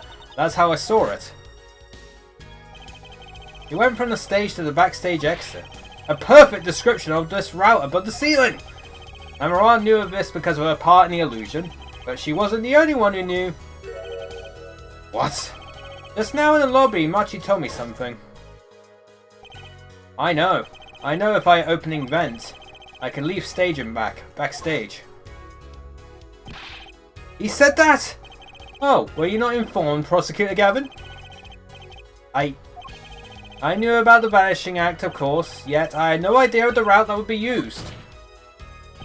Why didn't that magician tell me? Magicians only reveal details of their acts on a need-to-know basis. They're the bread and butter of a magician's life, you know.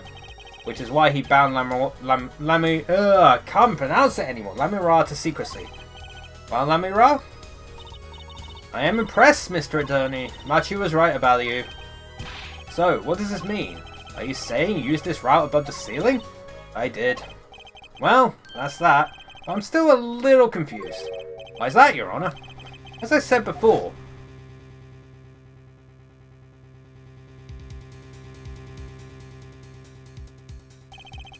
there was very little time between when she disappeared and when she reappeared. 20 seconds tops. How could she do it so fast? Especially if she stopped to hear the shooter's voice. That's a good question. Can the witness explain this to the court? I cannot. Very well, Mr. Justice. Yes, it's all up to you. Do your thing. What thing, Your Honor? You need to explain how Lamroir was able to teleport like she did, or I'm throwing your case out with the bathwater. Why do I get picked on? It's Lamroir who isn't going along with the program here. As I have stated before, I am not at liberty to speak of the illusion that night in detail. Then you'll just have to tell us what you can. We'll hear your testimony on this. Mr. Justice, it will be your job to wring the truth out of her. Yes, if you would, please. Right. I feel like a student before finals. Good luck, Apollo.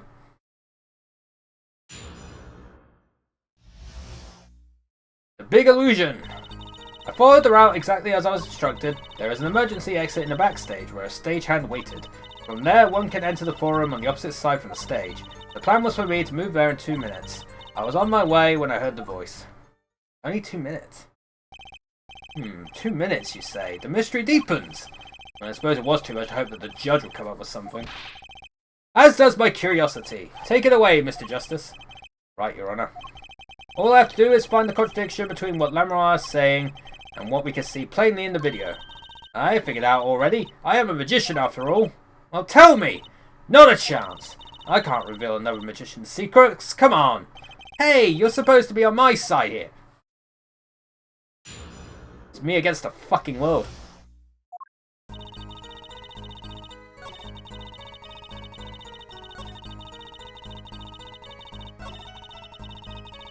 Hold it! 2 minutes, huh? 2 minutes? Yes, it can be done in 1 minute if you are running. Running? In that cramped dark tunnel above the ceiling? Haha, Mr. Attorney, have you forgotten? Dark or lit, it makes no difference to me. Ah, that's true, but... So you're saying that on the night of the concert you made the trip in 2 minutes? Yes. Well, I nearly didn't make it in time. You see, I stopped halfway. Lamroir disappears on the video for 20 seconds, but she says she made the trip in 2 minutes! How? If you want my professional opinion, I bet the answer's right there in that video. Well, Mr. Justice, perhaps you have some evidence for us? Something that can explain the discrepancy between the video and her testimony? Heck! Evidence to explain the discrepancy. Oh, the brooch! There's one piece of evidence that explains the discrepancy between video and testimony. Take that! Lamroir, do you happen to remember this brooch? Aha, the brooch! We saw that yesterday, did we not? It was found at the scene, Your Honor. And you bring this up now, why? I thought we'd already determined that when that was dropped. So did I, but we hadn't. Take another look at the video. She had the brooch on originally and then she didn't.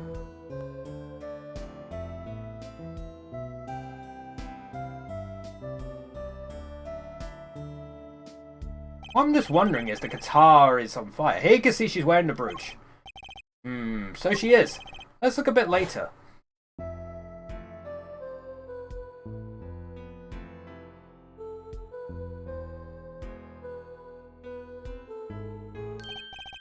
What? The brooch is gone!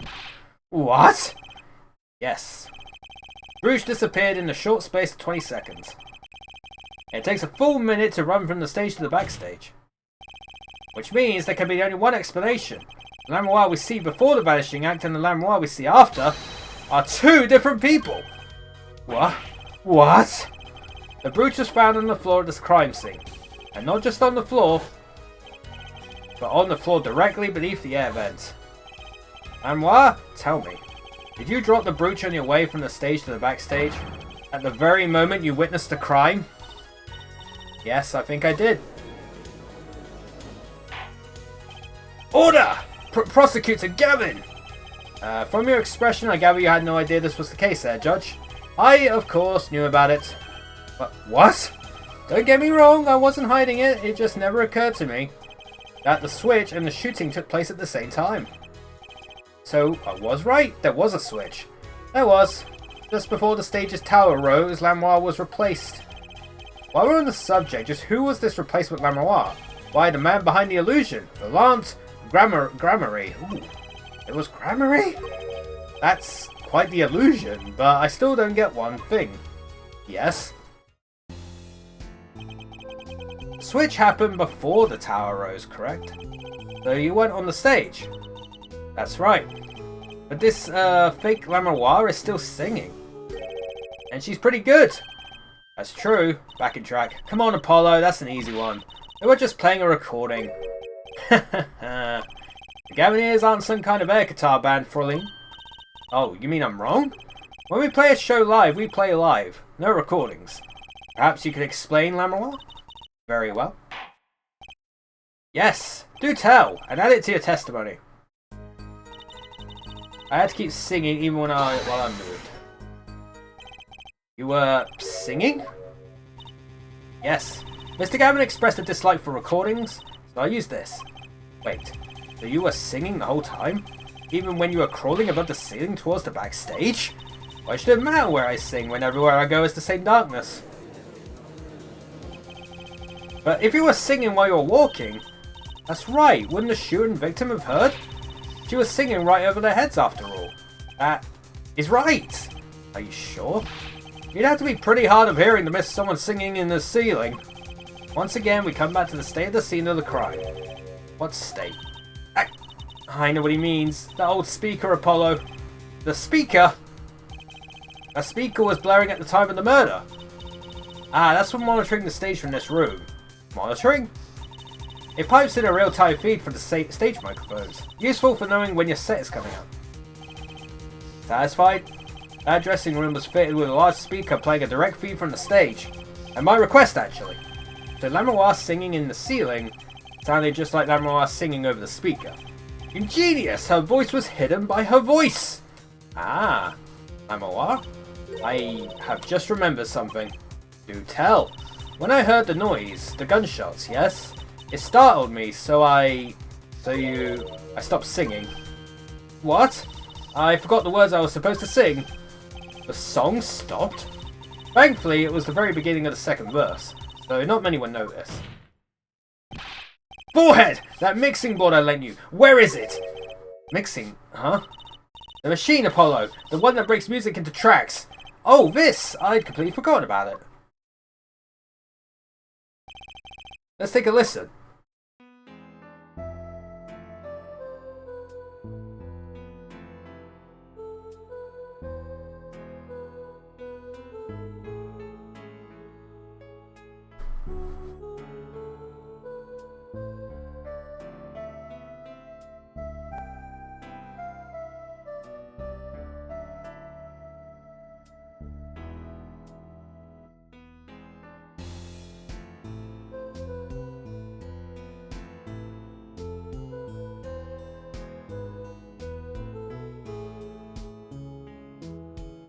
Oh, it does, yeah. The song does stop there. It does? I must have missed it. Look at the lyrics sheet at the top of the second verse. See where it says pleasure, pleasure? Now listen again. There was only one pleasure.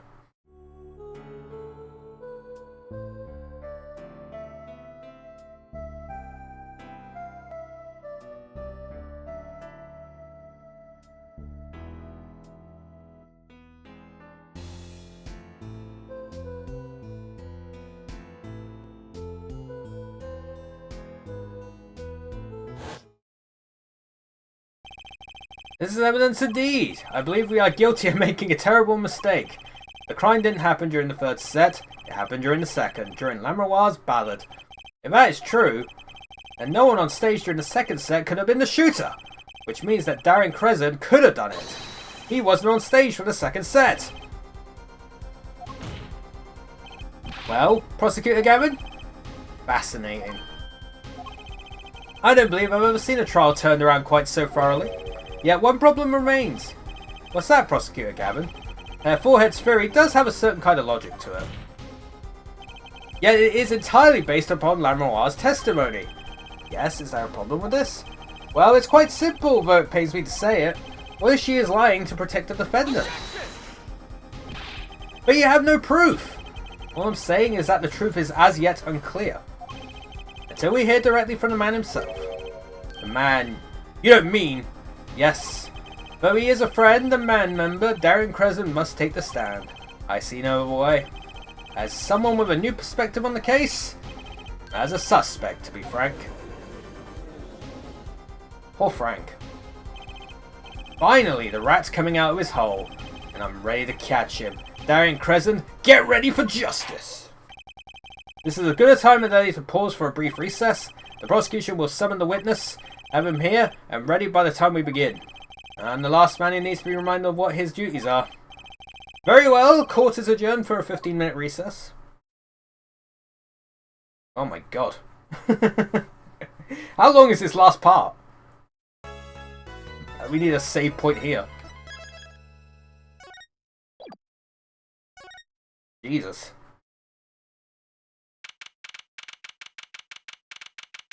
I'm scared. Apollo, I can't believe it. It really happened during the second act? And right in the middle of Lamroir's performance? Well, the reason why she was in that airbend, and that switch and the flaming guitar, when you link it all together, that's what you end up with. I knew you had what it took. Oh, of course you showed up. Ah, Daddy. Mr. Wright, you believed in me? Oh, not really. Oh, thanks, man. Huh? Well, I just thought that'd make a cooler entrance than say, hiya. Why do I even bother hoping? Where have you been lately, Daddy? You haven't been coming to the office at all. Ah, sorry about that, Trucy. I'm on a secret mission. Secret? You mean like you're undercover? Like Mr. Latou said he's shorter and not as well dressed. Oh no, what if you're shot, what if you're shot too, Daddy? Haha, would I do a thing like that to you? Anyway, I'm off for a while again. Ah, you're leaving? Oh, one thing before I go. What? Good luck. Right. Is that all you came to say? I think you have things pretty much under control. You'll get Machi Tobe off the hook, no doubt. Yeah, but you're after that detective, aren't you? Darian Crescent. It won't be easy proving he did it. Especially not under the current court system. The current court system? What did Prosecutor Gavin say during the trial? Your case is based on one fragile assumption. Namely, that our Diva Divine is telling the truth.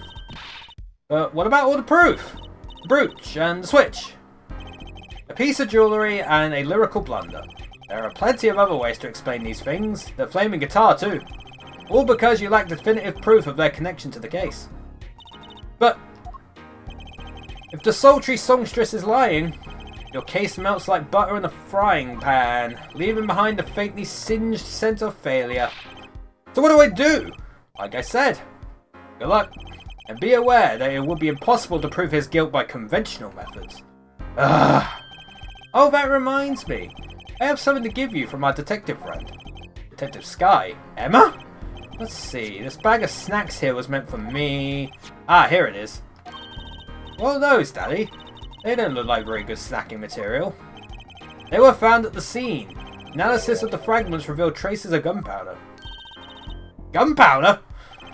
Probably a firecracker or something similar like the ones kids are into these days. These fragments were found under the sofa at the scene of the crime, actually. Under the sofa? Hey, Apollo! That's where we found that little device thingy! Oh, right, this! Well, finally, some evidence that makes sense. That's all from me, I suppose. See you after the verdict. Maybe. Right. Every man has an igniter inside of him. Excuse me? Find Darian Crescent's igniter and set it off. And he walked out the door just like a magician. Normally. What does he want us to do? No conventional methods? What does that mean? I guess we just have to take his advice and hope it makes sense when the time comes. I guess. We're almost at the finish line. Hang in there, Trucy. Dude, how long is this last part going to be that we had to make a save thing just before that? Christ.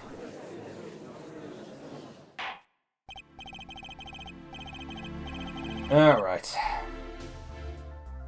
Court is now back in session. Prosecutor Gavin, where is Detective Crescent?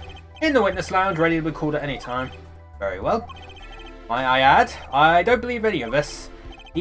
Darian was the first detective I ever worked with. We stopped working together when he moved to Criminal Affairs Division 3. But his guitar playing, it fires my imagination. That's nice, but it has nothing to do with the matter at hand. Correct? Oh, I know. Air forehead. Very well, call the final witness to the stand. Detective Darian Crescent. I love his outfit. Name and occupation, please. Darian Crescent, Detective, Criminal Affairs Division 3. That's the International Affairs Division, for those of you who didn't know.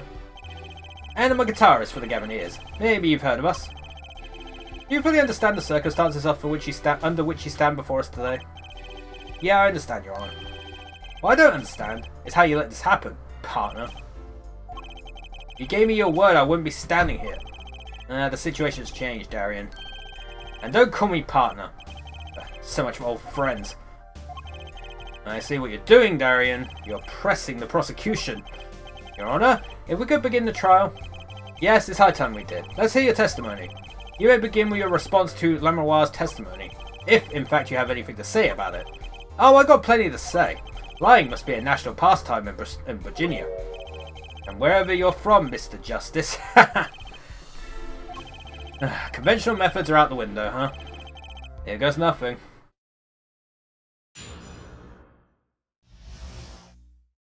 Darian's rebuttal. The diva's lying, plain and simple. She's got nothing to back up her story. In the first place, she never heard my voice. She forgot the words because she heard gunshots? As if! Didn't Detective Emma Skye hear those gunshots during the third set anyway? The shooting took place when I was on stage, man!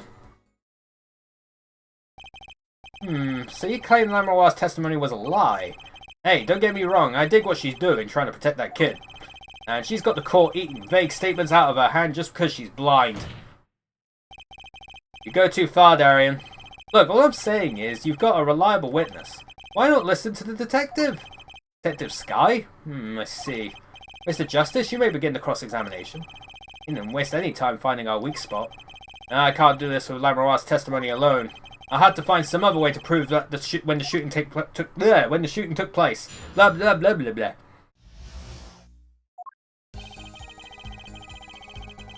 Probably the new fucking evidence we got, right?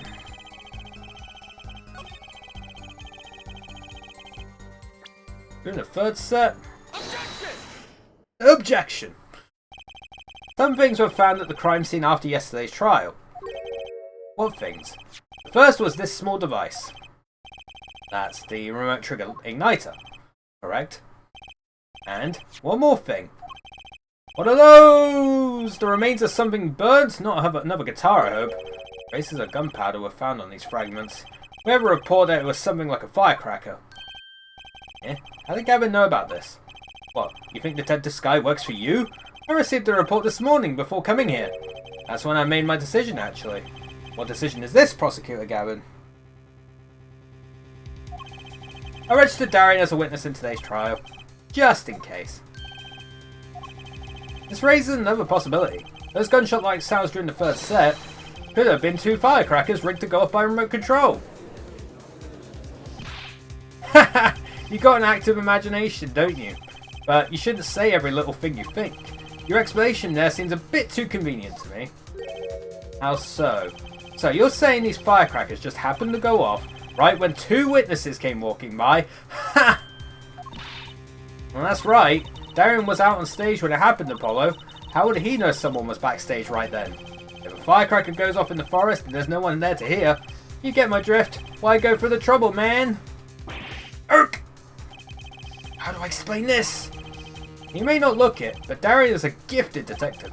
Show any weakness and he's sure to find it. You may not look it, partner? Gee, thanks, man. That reminds me. I happened to pass through that very hallway several times that day myself, and I saw something odd there just before the third set. Something odd? A headset. The kind all of the band and staff members were wearing. That's right. We picked this up in front of the door to that dressing room. What if that headset wasn't dropped, but placed? And what if it was turned on? It was so horny. They're actually playing OnlyFans content through it. You can hear what was going on in that hallway, even if you're out on stage. There. Whose side are you on, Gavin? Listen to me, Darian. There are no sides in a court of law. Which is why I now turn to you, Air Forehead. I have a question for you. For me? The igniter and the burnt fragments that were found at the scene of the crime. It's certainly a possibility that they were part of a ruse to fake the sound of gunshots. Throw the headset from the hallway into the mix and you could fabricate an alibi. But we're still no closer to proving anything. Those gunshots might have been real or fake. We can't say. You've raised the possibility that the shots heard during the third set were faked. Now you need to prove the other half of the case. The other half? Look, I'll just tell him. He wants you to prove the thing went down in the second act, while our little piano player was on stage. That right, Gavin? Indeed. If you can't prove that, then to continue this cross-examination would be pointless. Well, Mr. Justice, can you prove the crime took place during the second set? Yeah, I think. You better know, Apollo, otherwise we're through. It can be proven. You make it sound like someone else is going to come along and do it for you. Well, let's continue with the cross-examination then, shall we? Witness, your testimony, if you would. This isn't going to be easy.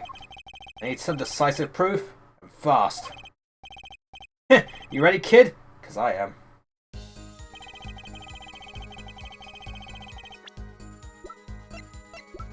Oh, where is it? Objection! Objection! It seems there was clear proof left behind. Right here in Lamroir's song. A song? What exactly is this sound device thingy? A new variety of gramophone, perhaps? Oh, come on, we just used this, and don't get me started on gramophone.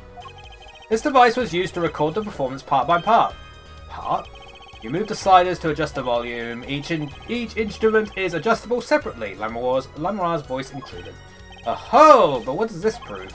According to Lamroir's testimony, at the moment of the shooting, she forgot the words to the song. Ah, you intend to examine the recording in that moment, yeah? We might even hear those gunshots. Exactly. Ridiculous. How are you supposed to hear gunshots back in that dressing room out on stage? Have you forgotten, Darian? We were all wearing these headsets. Oh. We were all deeply involved in our performance, but Lamroir's headset would have picked up what she heard all the same. And let's get to analysing that recording! Right now! Lamroir stopped singing when she heard the shots fired. Find that spot and I'll find the gunshots.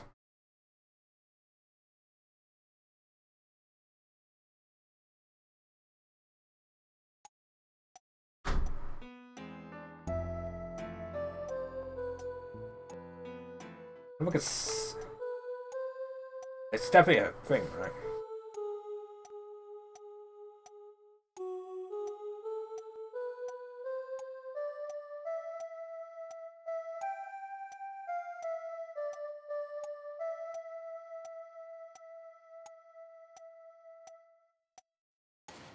Oh yeah, there absolutely is a gunshot.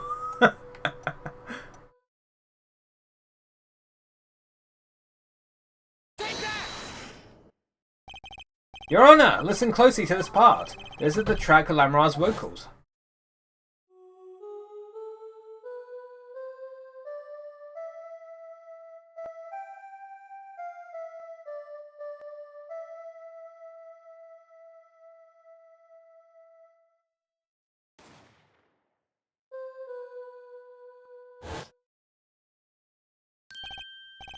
I did hear something faintly there, yes.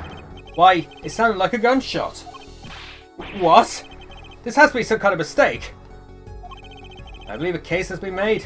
Gunshots were heard during the second set, which means Lamroir's testimony was true. Ah!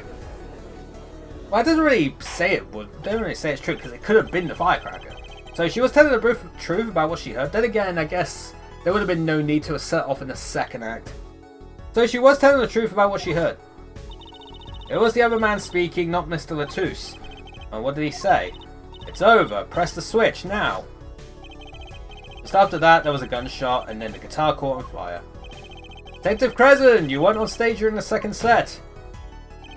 You could have done it. But why did we only hear one gunshot in the recording? Weren't 2 bullets fired from this weapon? Lamroir was moving through the air vent, Your Honor. You must not have been close enough for a mic to catch the first shot. But then, as she passed over the dressing room, the gun fired again, and Mr. Latouche's life was taken. Well, Detective Crescent? Once again, I am reminded of something. Our performance that day, your performance, seeing the mixing board jogged my memory. You were there too, Air Forehead. What is it with today? Problem after problem? Achtung! My hog won't start, my guitar case is busted, my guitar's been burnt to a crisp, and to top it all off, someone's dead. And then there was that performance just now. What was that all about? This part is off. Which is that? Second guitar. It was you, Darian! I thought it strange at the time. How could you miss such simple cue? I know you, I know how you play. You're better than that. Yeah, well, You what? And Prosecutor Gavin, what are you getting at? I'm talking about the murder weapon, Mr. Latouche's .45 caliber hand cannon. As we have learned, even the shooter doesn't go unscarred with a revolver that size. The kickback is enough to dislocate your shoulder if you're an amateur. Wait, you mean his playing was affected because he hurt himself shooting that revolver? Ha! You're forgetting something. Yes, Detective Crescent? I'm a trained police officer, you know. I've had firearms training. Plenty of it. I'm no amateur. The standard sidearm issued to police officers is a .38 caliber weapon. A much tamer beast. Also, the murder weapon belonged to the victim, Mr. Latouche, which suggests there was a struggle between killer and victim. So, the killer might not have been holding the revolver correctly when he fired. Boop! Is that what you mean? The thought had occurred to me, yes. Cool, man. Well, does the witness have anything to say to this? Detective Crescent! What I want to ask is what Mr. Sleeves rolled up ready for action has to say. Hey you, attorney. Me? Exactly which piece of your evidence is decisive again? You got a little noise on a tape that could be anything.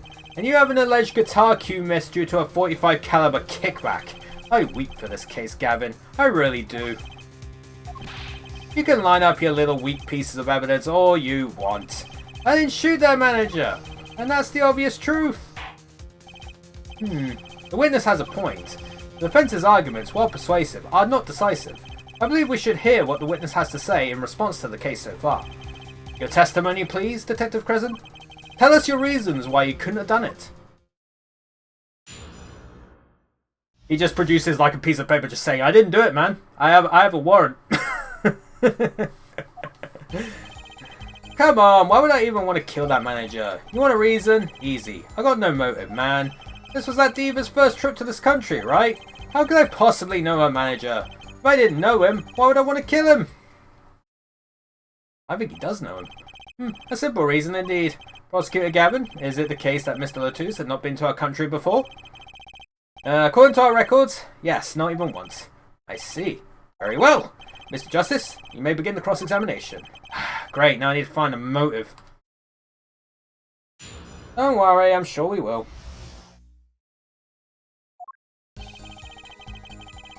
Why would I even want to kill that manager?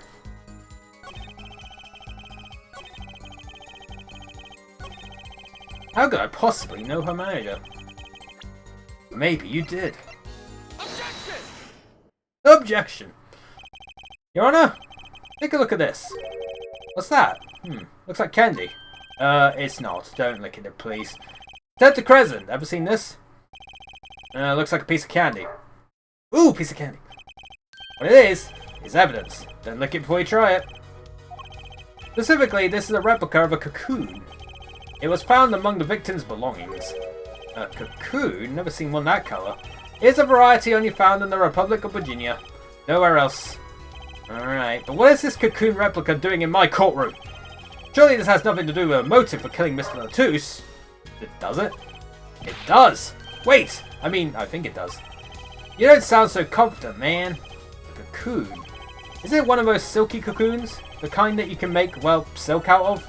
Nah, not this one. This cocoon makes a powerful curative. A curative for what? Apparently it is most efficacious at treating a disease thought incurable. It is the only medicine of its kind. However, it is illegal to take one of these healing cocoons out of Virginia. Never thought. If it's such a miracle cure, why not share it with the world? Yeah, that's what I've been wondering. I was thinking she was going to say something else. We looked into the matter at some length. Apparently it isn't difficult at all to manufacture the remedy from the cocoon. Yet, if you change the process only slightly, you can easily make a large quantity of something else entirely. A deadly poison, in fact. What? There was an incident several years ago where some of these got out into the black market. It caused quite a commotion in the global community. Though the media was kept largely unaware. Intriguing. All this has led to a strict ban on the cocoon's export. One rigidly enforced by Interpol, among others. Interpol? Right! The victim, Romain Latouche, was an Interpol agent. Detective Crescent, you insist on referring to him as a manager, but that is misleading. Romain Latouche wasn't killed as a manager, he was killed as an undercover agent. Ugh. So I was trying to smuggle this gumball into the country? That's what you're trying to say? I'm saying that could well be a motive for murder. Oh, so I was going to sell it on the black market, make myself a pretty penny? Oh, ridiculous. I mean, totally unthinkable. Unthinkable, you say? Why? Perhaps it's time for another testimony about this smuggling of cocoons business.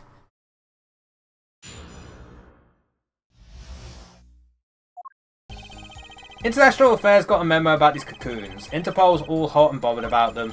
Can't sell them on the black market, too dangerous. Yeah, cocoon smuggling ain't exactly lucrative anymore. Man, I'm in International Affairs, I know the deal. Indeed. Interpol wanted these cocoons bad enough to send Mr. Latouche undercover. You kids think up the craziest things, but no way am I going to risk life and limb just to get my hands on some dirty cocoon money. Not the most noble of statements, but duly noted. According to reports, these cocoons top Interpol's list. Selling them to an underground organisation would be risky. Very well, you may begin the cross-examination. That's the only motive I've got. He was up to something, and I'm going to find out what. Dun dun dun! Cocoon smuggling. Imagine smuggling a cocoon. Imagine being in a cocoon. Cocoon. Objection! Objection! Why not choose a less dangerous buyer then? I would. How clueless are you? Everyone in the market's dangerous. The second they found out I was a cop, I could kiss my keister goodbye. I sell to a black market buyer. How about someone like this? That article. That's about the Chief Justice's. A deadly poison can be extracted from the cocoon, but so can a cure. And not a cure for just any disease. A cure for incuritis. Again, it's very much on the same wavelength as Unobtainium from, like, Avatar. Was it called Unobtainium? And then you had, like, Transformium in the Transformers movies. It's definitely in the same wavelength as that. Incuritis? I've heard of that somewhere. You went to visit a victim of the disease this morning. Aha! Why, that's the disease the Chief Justice's son has. You aren't saying. Our witness is a detective. He would have contact with the Chief Justice. For our sake, the Chief Justice would never deal in contraband. Not even to save his own son's life. But even if the deal went through, I'd been an international scandal. That's Detective Crescent's insurance. If word ever got out, the one with his neck on the line would be the Chief Justice. Detective Crescent, is this true? First I'm a murderer, now I'm a smuggler? How many crimes are you trying to pin on me anyway?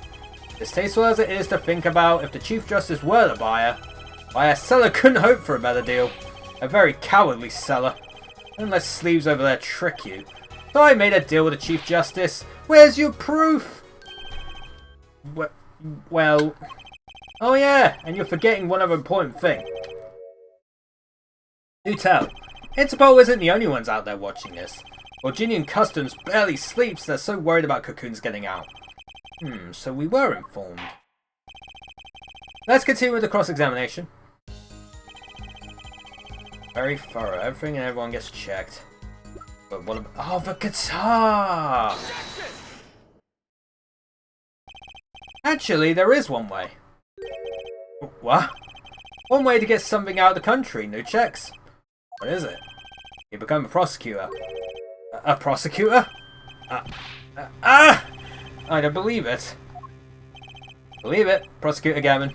What was it that you told me yesterday at your office? It was a beautiful instrument. It was played lovingly for many years. A guitar befitting a woman like Lamora. How did it end up here? I mentioned how much I enjoyed playing it that night, and she made a present of it. This guitar is from Virginia? That it is. We couldn't carry it on the plane. Changes in air pressure and humidity ruined the wood, so we vacuum packed it in Lamora's studio. I used a special shipping service available to me for transporting evidence. They brought it right up to my office for me. Pristine and untouched. But did I get that right, Prosecutor Gavin? Untouched? Quite. The guitar was wrapped in several sheets and vacuum packed in Virginia. The pack was untouched until the day of the concert. Are you saying that guitar was? With cocoons this small? It would have been very easy. Use your guitar as a mule to smuggle a cocoon out of Virginia! What? Which reminds me, Prosecutor Gavin, that guitar had some work done on it recently, right? work. Good memory here, Forehead. Well, you know how guitars have a round hole in the front? It is called the sound hole. Well, they found something attached to the wood just inside the hole. A broken device of some sort. Broken device? Yes, this in fact. An igniter? Exactly. Consider this, if you will. What if that igniter wasn't the only thing that was attached inside your guitar? You mean? He means this, of course. There was a way to get a cocoon out of the country. They could use Picky Prosecutor Gabbard's privileged guitar as a mule. And who better to do that than someone with access? Like a member of the band! Yark! Hell yeah. Bum, bum, bum, bum, bum, bum. Order, order, order! So the igniter was placed in there for a clear reason, it seems. It was a safety precaution. A precaution? Ah, Herr Forehead. At last, it all comes together. Every strange thing that happened that day. Care to review? Maestro, the gentle sounds of Lamoroir's ballad, if you please. First, my keys were stolen. A harmless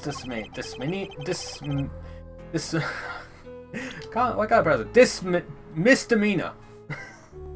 God, I can't pronounce it right. Which forced me to break the lock on my guitar case. The key was stolen to retrieve the cocoon from the guitar. I see. But things didn't go so well. The smuggler wasn't counting on the guitar being wrapped. Only a member of the band could get into that case. Unwrapping the guitar would raise too many suspicions. Then the concert began. Right about this time, a very large problem presented itself to the smuggler. What's that? Mr. Latouche. Ah, Mr. Latouche, an undercover agent, was onto something. He would have known about the guitar. He'd only have to check the shipping records. So, Mr. Latouche tried to examine the guitar himself. If the cocoon were confiscated then, the gig would be up. The only thing left for the smuggler to do was to get rid of the whole lot. It's over. Press the switch, now! The guitar burst into flames, and the cocoon was lost. And then Mr. Latouche died, with Lamoroir there to witness it. There's your case.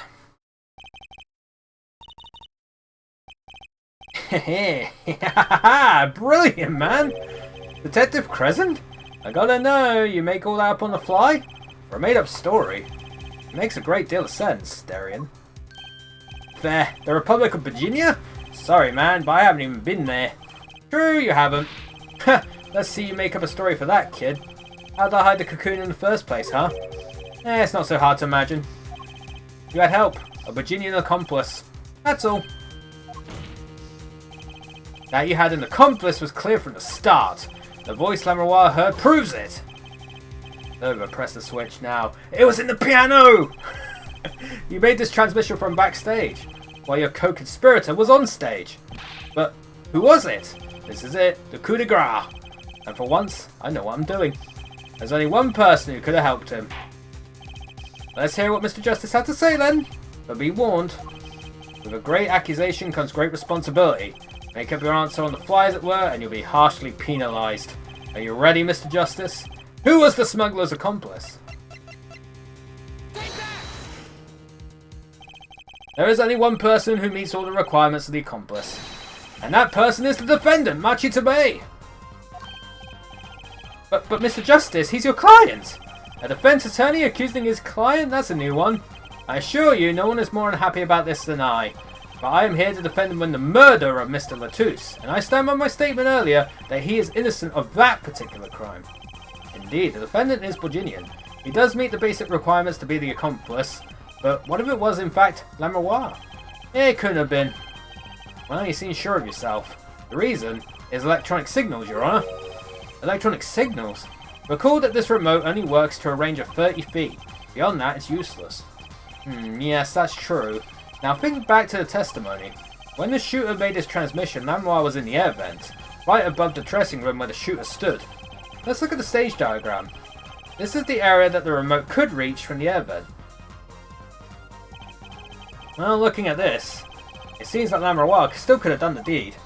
Nope. When the shooter made that transmission, the stage was slightly different than shown here. It was in the middle of the guitar's serenade. Part of the stage was raised. Prosecutor Gavin and the Lamroir stand-in were in the air. They are on a tower which happens to be 15 feet tall. Nowhere near my height. In other words, the remote couldn't have worked from Lamroir's position in the air vent. Ah. Well, Detective Crescent, what do you say to that? Your Honor. Yes, Detective? Could we see the video where Gavin's guitar burns? Just one more time. Well, I don't see why not. What? Don't tell me there's a way out of this. It starts burning beforehand. You can see it. You can see it burning.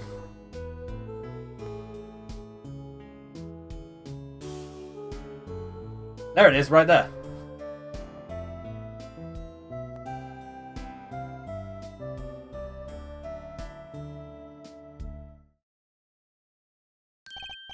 Ha ha ha! Too bad, so sad, Punk. Punk? First you were sleazed, then kidnapped Punk. You're losing rank fast, Apollo. What exactly were we supposed to see in this video? The problem isn't in what we see, right, Darian? Right, it's what you hear. We are musicians, after all. Care to explain for us non-musicians? You'll think, Punk. Let me get your yarn straight first. You're saying I ordered the wee pianist to set off that igniter? That right? Yes. Well, in order to do that, he'd have to press a switch. Am I right? Okay. Well, take another listen. Pay attention to the piano. Piano?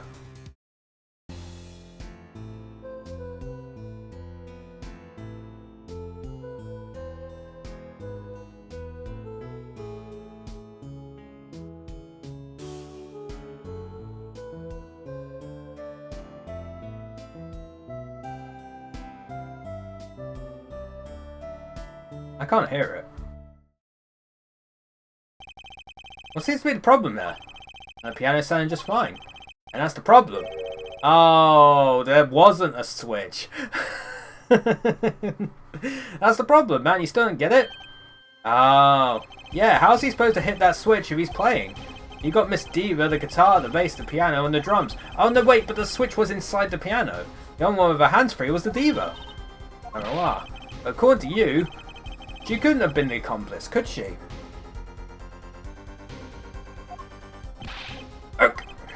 Your accomplice would have had a hard time helping out if they couldn't even press a switch. But Trucy was the one who found it in the piano, right?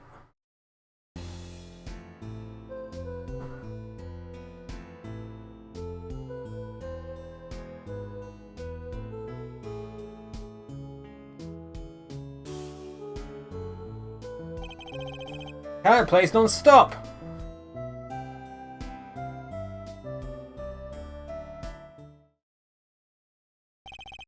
He couldn't have pressed that switch. Well, Mr. Justice, the piano does seem to be playing when the guitar catches fire. But, well, it's okay. We all make mistakes sometimes. Apollo, were you wrong? I can't be wrong. Everything makes perfect sense. How could it all just... Strange. What's strange? No, it's just... Something's odd about the performance there. Odd? Mr. Justice, if Machi Tubei didn't press that switch, then he could not be the accomplice you claim he is.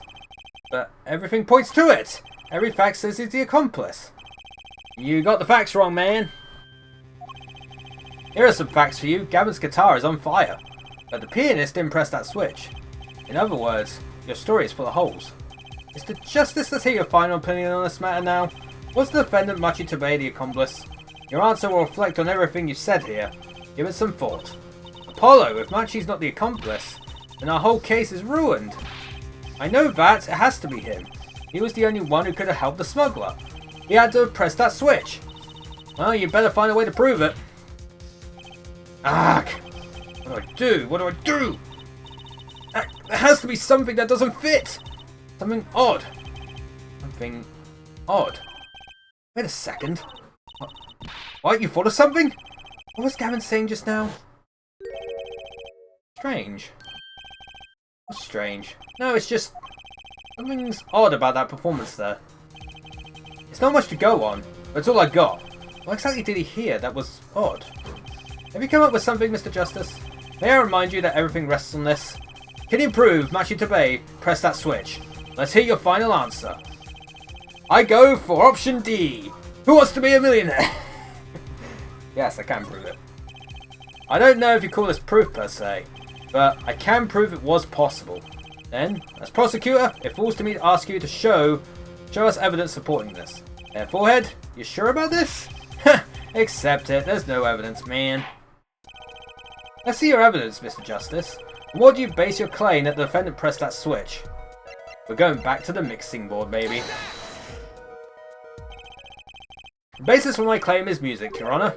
Music? What about music? Let's listen to the piano part around the time when the switch has to be pressed. Right before the guitar burst into flame.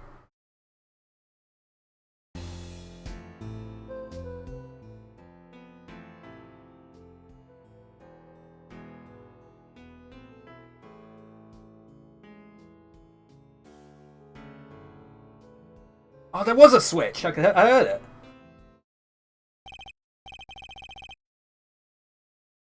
I hear a piano being played. But, doesn't it sound kind of simple? Simple? Ah, I think I know what he's suggesting. You think Machi could have played that part with one hand? One hand? You only need one hand to press that switch! He could play the piano with the other! What, so you're some kind of piano savant? Actually, no. And what do you know? You can't play a part like that with one hand. Maybe. I don't know what I'm talking about here. Wait, I know. Hey, Trucy. Yeah? You got something? Mr. Wright, your father, he's a pianist. Could he... Oh, Daddy? He couldn't play a part like that even if he had free hands. So sorry. So sad for you. No, not really. Huh? That was just the easy way to prove it. There's always the hard way. Man, how are you going to prove whether he played with one hand or two? You can't. I admit it will be rather difficult to prove, but it's highly likely he was playing with one hand. How do you know that? The clue is what Prosecutor Gavin described as sounding odd. What sounded odd? I bet we can tell by listening to a certain part of the song. Oh, no way! Well, it seems we've come to the moment of truth at last. Let's hear what Mr. Justice has to say for himself. Show us the part that proves the defendant was playing with one hand, right before the guitar burst into flame. Machi was definitely playing one-handed just before the guitar caught fire, and one section of the song proves it.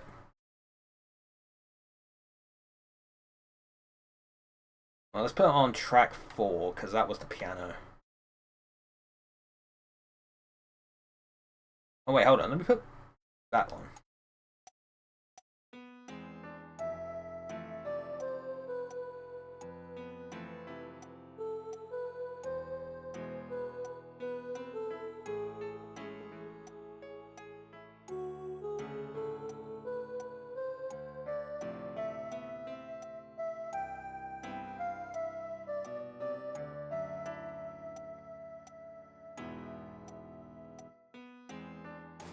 That was a gunshot.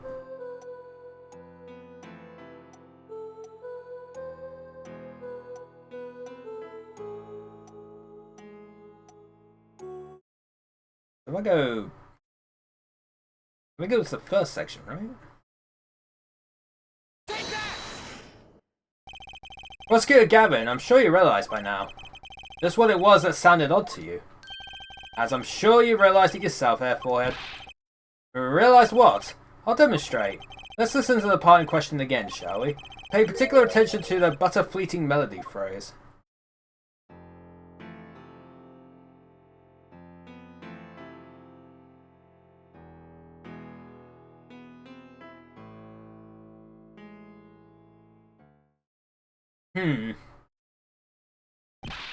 Man, how many times do we have to listen to the same thing? Alright, enough of that. Let's listen to another section, shall we? Another section? The guitar burst into flame at the end of the second verse. Let's listen to the same spot in the first verse. Pay attention to Oh That Night in Your Embrace.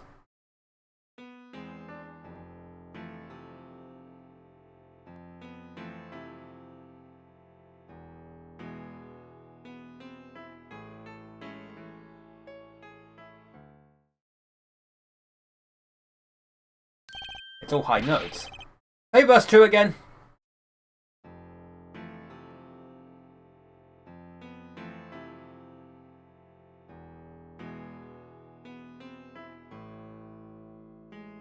There! Did you hear that?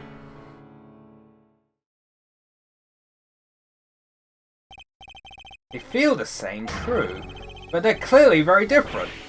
What? Well put, Your Honor. The phrase in verse 2 is quite simple, but the same phrase in verse 1 has high and low notes. You'd have to use 2 hands to play that for sure. Ah. Brah! What's that prove? I would think you know that by now. This is why I hate dealing with amateurs, man. The 2 verses are different arrangements. Happens all the time. Not this time, Darian. There's no point in changing an arrangement if you can't hear it clearly. And that wasn't the point. I had him play specifically so that the piano would stay in the background. That was what I noticed. Why should the same phrase sound slightly different, I asked myself. Now ask yourselves why Machi changed how he played. And there's only one answer. He needed a free hand in order to press the switch. Nook!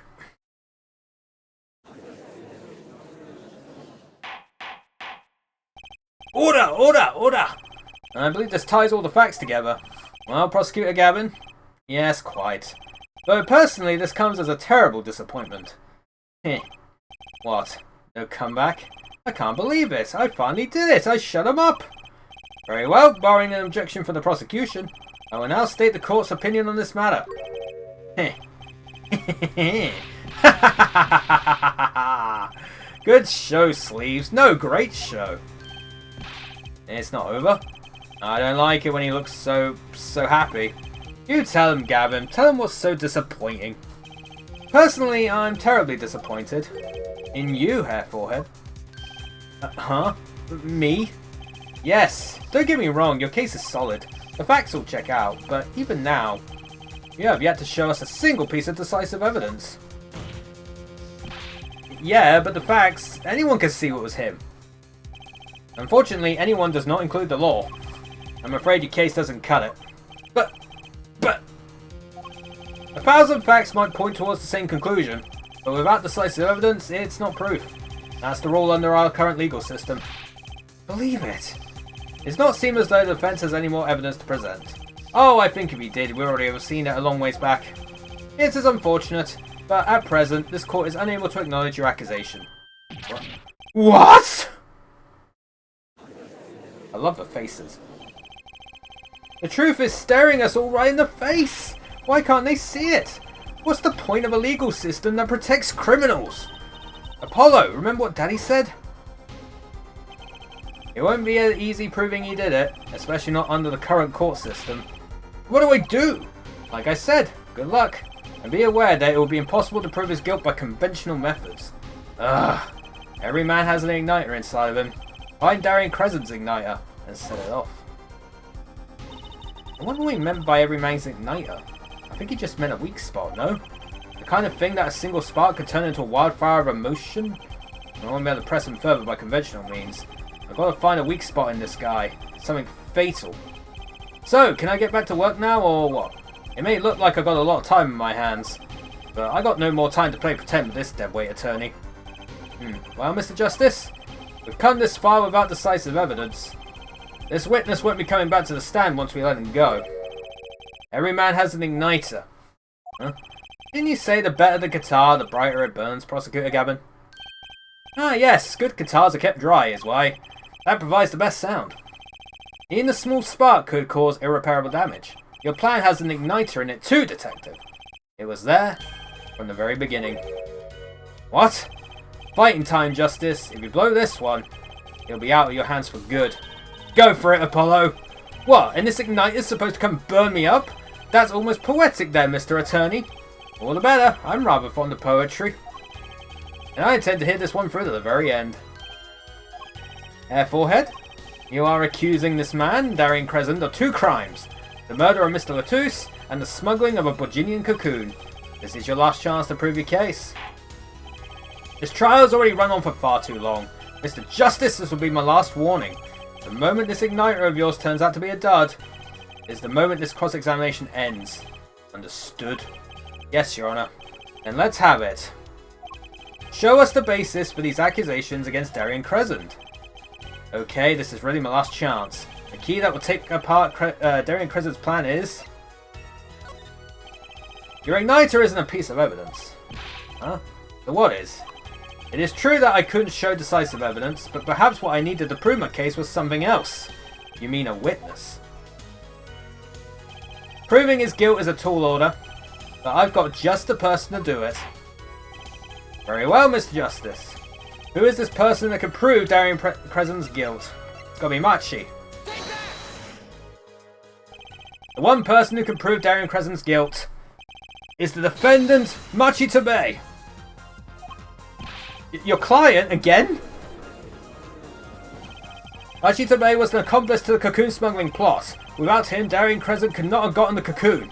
Furthermore, he can easily prove that the one who plotted to smuggle that cocoon is the real criminal in this case. How so? You require just one of the very cocoons Mr. Latouche was looking for. With the cooperation of the Republic of Virginia, we could burn a cocoon. The burnt cocoon would leave a particular residue. A residue we would no doubt also find inside the burnout guitar. Aha! Very scientific of you. Thus, if Machi Tabei acknowledges his agreement with Darien Crescent concerning the attempted smuggling of Virginian cocoon, the case is solved. Darien's laughing again. Your unrelenting passion is remarkable. You really want to get me, don't you? Too bad you'll never be able to. Why not? The little key tickler won't acknowledge anything, especially not anything to do with cocoon smuggling. What's this all about? Taking a cocoon out of the country means death. By Virginian law. Yeah, see? If our pianist really was a smuggler, then testifying about it would be suicide! Believe me, he's not talking... But you're wrong, Detective Crescent. What? It's the other way around. If Machi doesn't admit to smuggling here, he's in deep trouble. Huh? How? Look, if Machi admits to smuggling here, then he'll be tried in our courts by our laws. You don't get the death penalty for smuggling in our country. The victim in this case was an undercover Interpol agent. I'm sure that news has already reached Virginia. And they'll likely broadcast our dealings in court today. Including the part about the Virginian cocoon. Yeah, but... But if Machi doesn't admit to smuggling now, he'll eventually be picked up by Virginian police. And it's not like he's in any danger in our court. We're not going to find him guilty of murder here. Not now. Yeah, but you can't do this. You can't accuse me. Maybe the law doesn't allow it. But who's going to think you're really innocent after hearing this trial? Same goes for Machi Tabei. The cocoon smuggling, your entire plan, Machi Tabei knows everything. There's only one way out of it for him, and that's to acknowledge his own crime. The crime of cocoon smuggling! Here comes the meltdown. I want the meltdown. Heh. Don't worry there. I'll get you out of the country. I'll set you up someplace. A hidden mansion? Real nice. You want a house made of cookies? Or no, a house made out of pianos? Come on. Please! Don't take... Oh my god. Don't take... Oh, talk. I was going to be take. Dude, that was an awesome meltdown. And of course he celebrates by a fucking riff. Darien, I consider that my last session with you. We rocked. And I'm guessing we could treat that outburst as a confession? Uh-oh, he's laughing again. There's a kind of sick desperation in it now, though.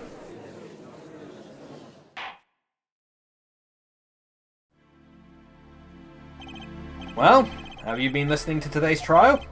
Yes. And you'll tell this court everything? I didn't want it to turn out this way, but I'm not the kind of lawyer that can overlook a crime. Today's trial was all for your benefit, you know.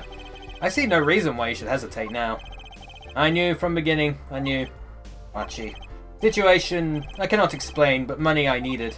Very much money. Today's trial. raises a delicate issue of our legal system. The only thing definite in a court of law is evidence. This is the golden rule. However, it has become apparent that not all things can be tried by this standard. Should another case of this sort surface, we may have to consider an alternate system by which to administer justice. Anyway, Mr. Machitabe. Yes, I promise you will receive a fair trial by the laws of our country. And with regards to the current charges for the murder of Mr. Latouche, this court is prepared to announce a verdict. Oh, he took his things off. I thank you. I only lie, but you see truth. You find truth. That's our job. Very well. This court finds the defendant, Machitabe, not guilty. Hell yeah. I'm sure this freaking court thing's gonna come up in the next case. Court is adjourned. Yeah, we did it. 4:42 PM. Dude, the freaking Clavier's lost again. I wonder what happened to Machi. Well, he did smuggle a cocoon out of Virginia. I guess there'll be another trial here.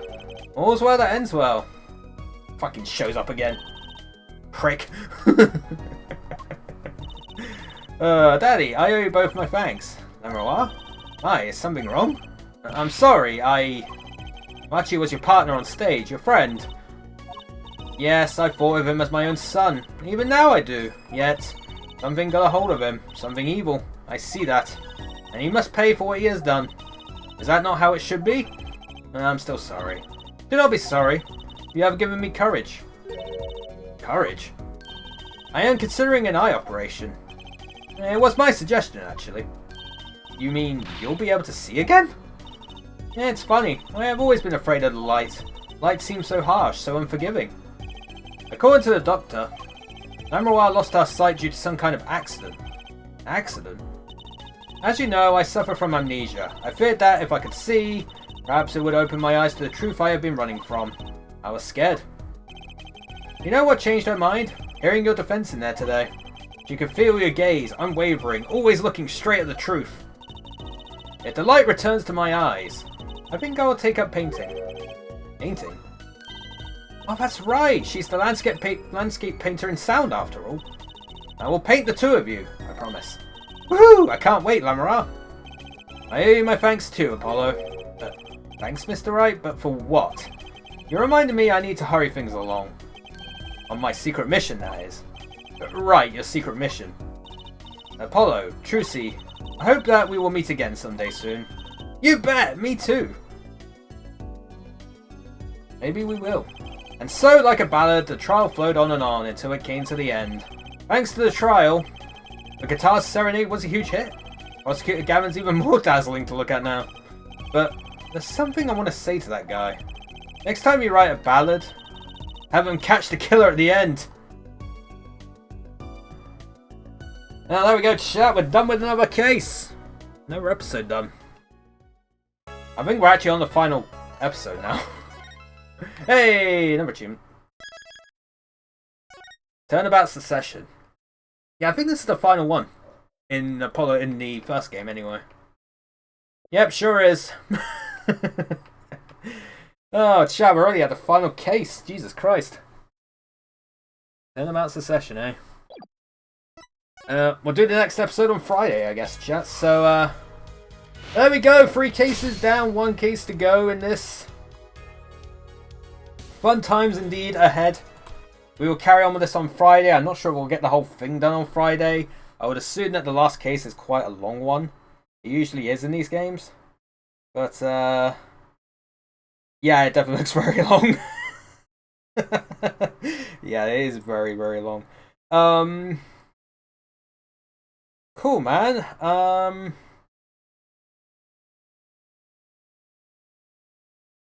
So yeah, we're gonna go, we'll get this, well, we'll start the last case on Friday, and we'll probably end it next Tuesday, that means, so, very good stuff. So yeah, stream again on Friday, got Jackbox on Saturday, hopefully, unless it gets delayed again, who knows, but, yeah, make sure to join me for Friday and Saturday, should be very good. My voice is dying, good thing I'm not streaming till Friday. I can have a day's rest with my voice. Anyway, let's go raid somebody, shall we? Let's raid Radiant. They're playing Phasmo. So let's go in there, say hi, and boop them a lot. Let's do that. But yeah, that's it for today. Hopefully you enjoyed today's stream. Hope the rest of your Wednesdays go well. And hopefully I'll see you all next time. Boop.